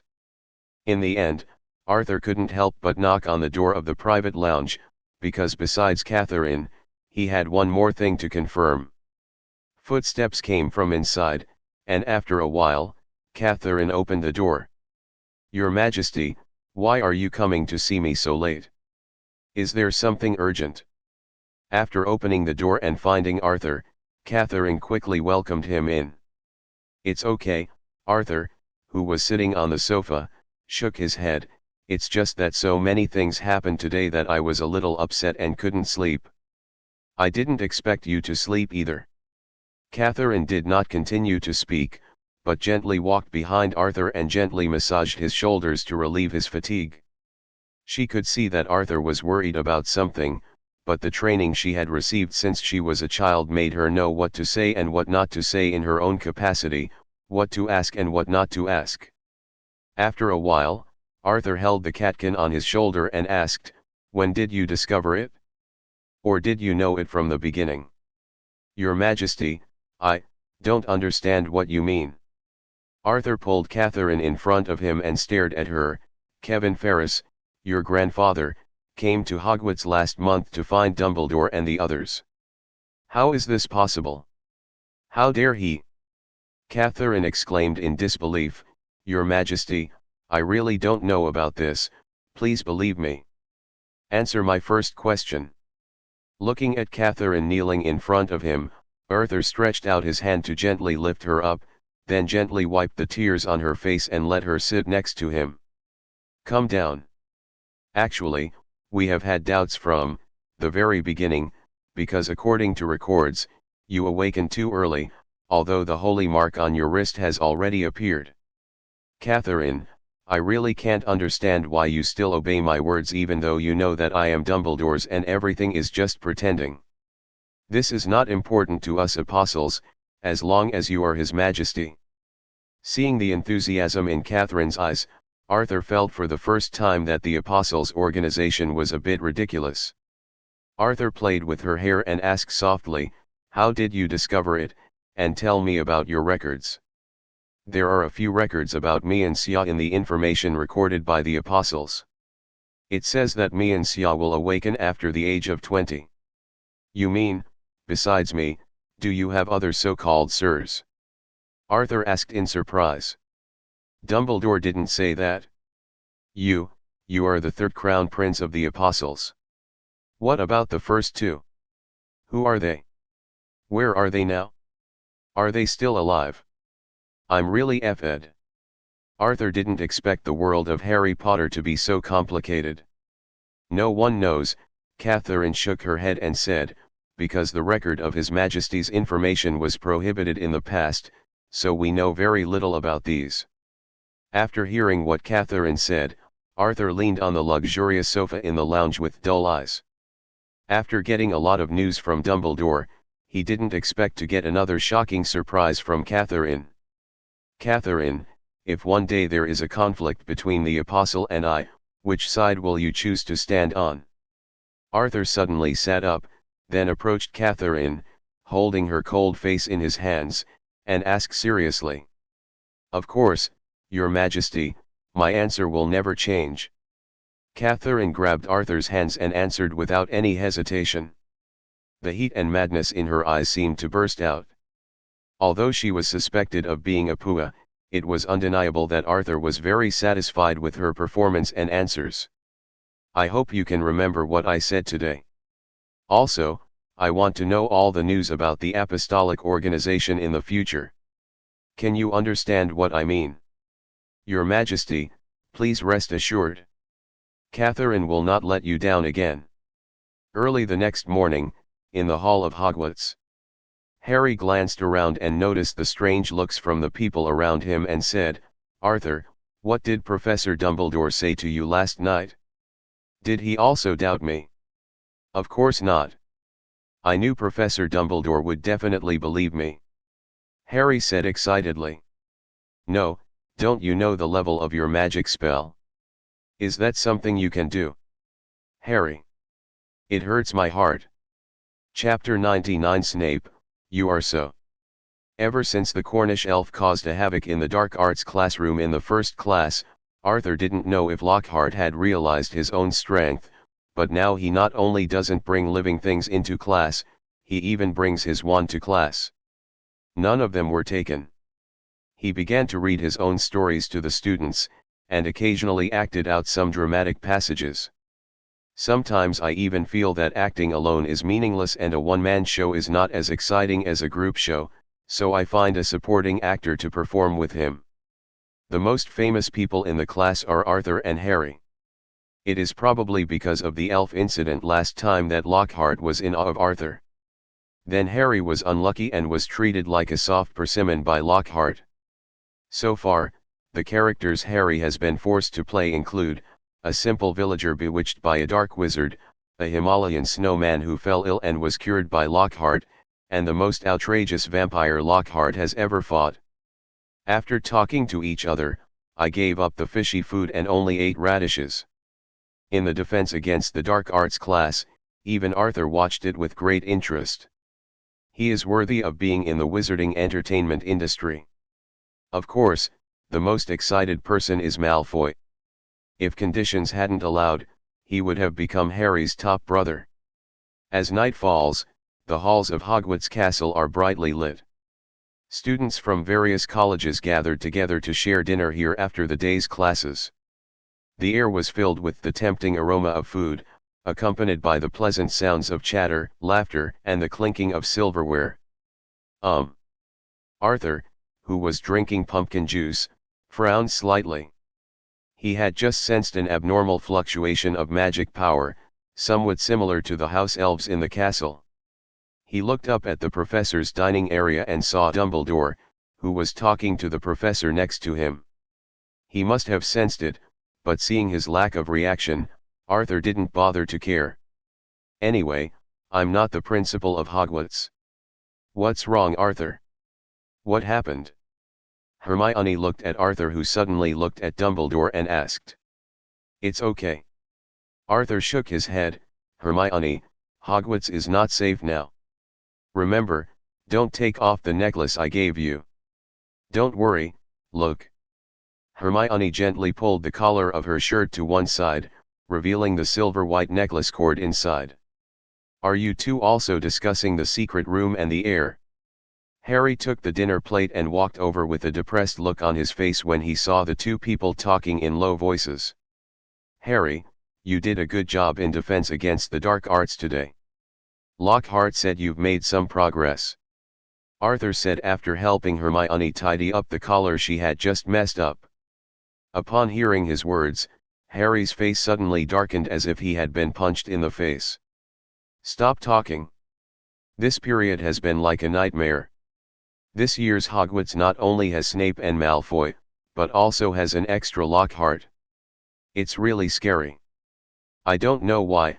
Harry's tone was obviously very sad and helpless, but the raised corners of everyone's mouths couldn't move down. Arthur Green, come to the potions office with me. I have something to ask you. Snape's cold voice suddenly sounded behind Arthur, and the originally lively atmosphere suddenly solidified. When everyone heard this, their laughter stopped abruptly.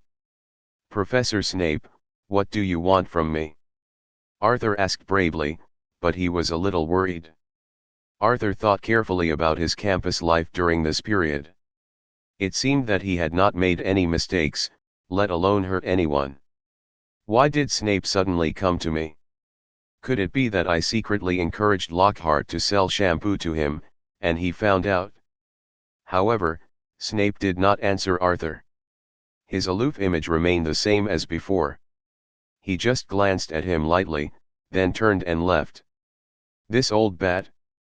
Arthur cursed secretly, said goodbye to everyone and followed Snape's footsteps. Potions office. Go and put the potion in the crucible, then go to the potions classroom and clean it up. Remember, no magic is allowed. After Snape entered the office, he said directly without even looking at Arthur. Professor, why? I don't seem to have broken any school rules, right? Arthur scratched his head. He really couldn't figure out his brain circuit. Could it be that he was getting old and menopause was coming? Snape raised his head and stared at Arthur with cold eyes, with a hint of ridicule, only you know whether you made a mistake or not. The potions classroom was made a mess by that damn ghost, so a student is needed to clean it.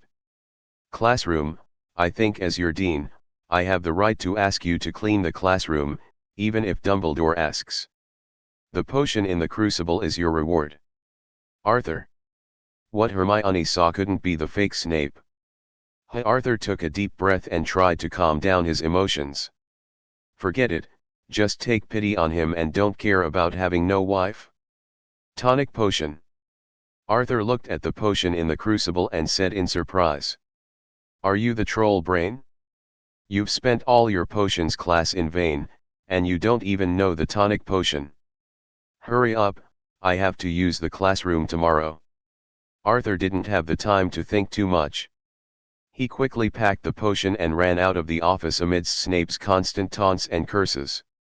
After coming out, I shook my dizzy brain at the door of the office, trying to wake myself up. Is there nothing wrong with my health? Why don't you give me nourishing potion? Forget it, give it to Hermione. Arthur looked at the potion in his hand and thought to himself.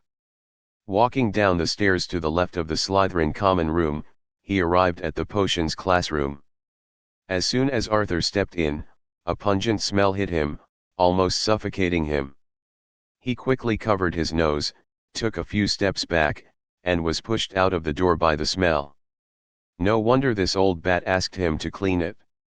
This is simply naked revenge. Scour Jiffy.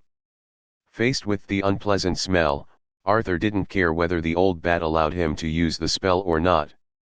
Let him go to Dumbledore if he had something to do. Under the light wave of the magic wand, the garbage and broken glass fragments in the corner seemed to be pulled by an invisible force and gradually disappeared into the air. The accumulated waste paper and dust on the table were instantly washed away by an invisible stream of water, leaving no trace behind. This is There is an old textbook placed on the classroom podium. Its position is eye-catching and can be seen at a glance. It is obvious that it was placed here deliberately. Arthur picked up the old textbook and flipped through it, and then he had a strange look on his face, because the name of the Half-Blood Prince was written on the book. After flipping through the book again and finding the shadowless curse, the sealing tongue and the upside-down golden bell, I was already sure that this was Snape's potions textbook. Arthur was really speechless about his dear Dean. No wonder he thought Snape was so strange tonight. But why did he give this to himself? Should he give it to Harry instead? Does he think I'm not strong enough, or does he think I'll be in danger? Chapter 100 Dobby. Arthur, what does Professor Snape want to see you for? He's been here for so long? Dinner is over. Hermione asked, looking at Arthur, who hurried back. When Arthur returned to the Hall of Hogwarts again, the originally noisy and lively dinner was over. The chandelier in the hall was half extinguished, leaving only a few weak lights flickering. There are not many students left in each college. The long table that was originally full now only has some empty seats and messy tableware. It's okay, I'm not hungry. Professor Snape just asked me to help him pack his things, and here's this for you. Arthur handed Hermione the tonic potion in his pocket. Who prepared this potion? It's much more effective than my potion. After Hermione took it, she looked carefully at the light on the wall. Professor Snape just prepared it? It's my reward for helping him. Professor Snape is really amazing, the potion can actually reach this level. It's getting late, Hermione, please go back to the lounge first. As for this bottle of potion, you will have plenty of time to study it later. Okay then. Hermione glanced at the clock on the wall in surprise. There was still an hour before curfew. Why was Arthur so anxious today?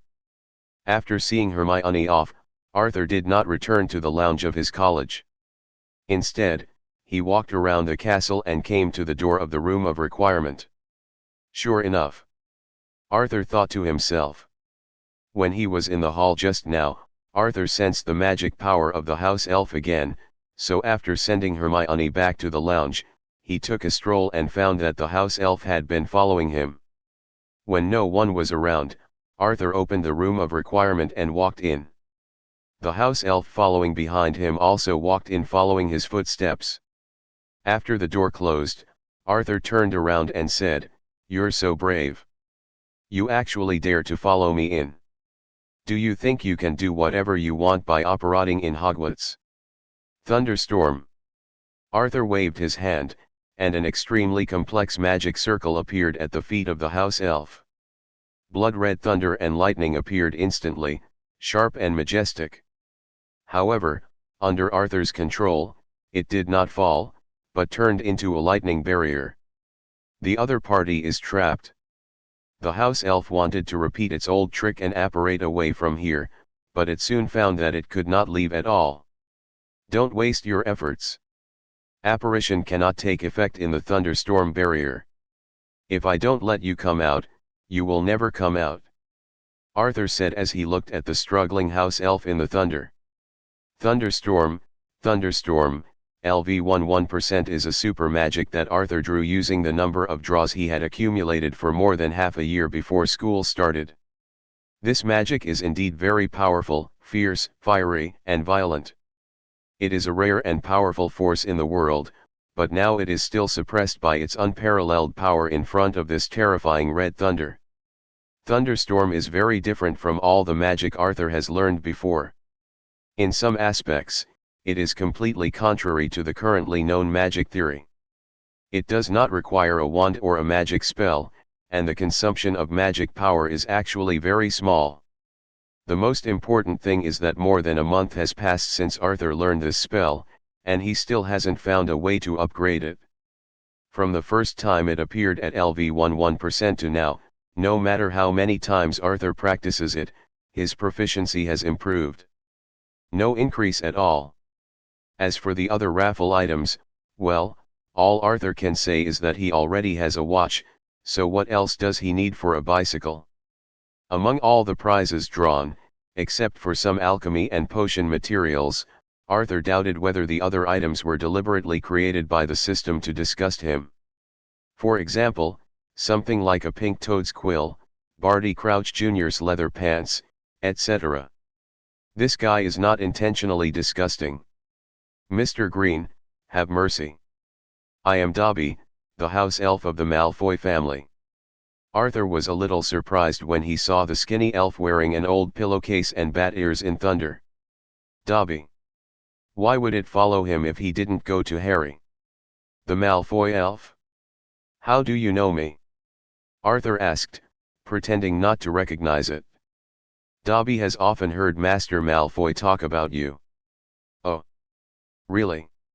Come and tell me what Malfoy said about me at home. Tell me and I will let you go.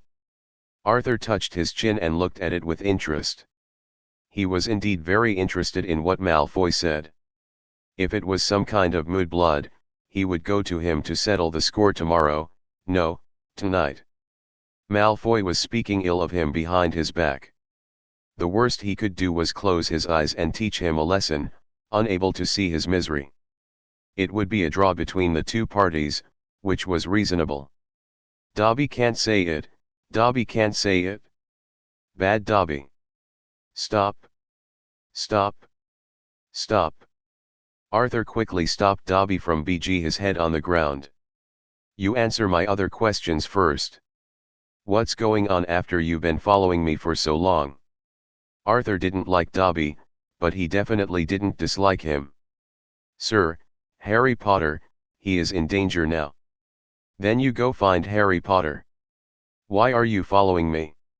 He doesn't believe me, Potter doesn't believe Dobby. Arthur was really impatient with the noise.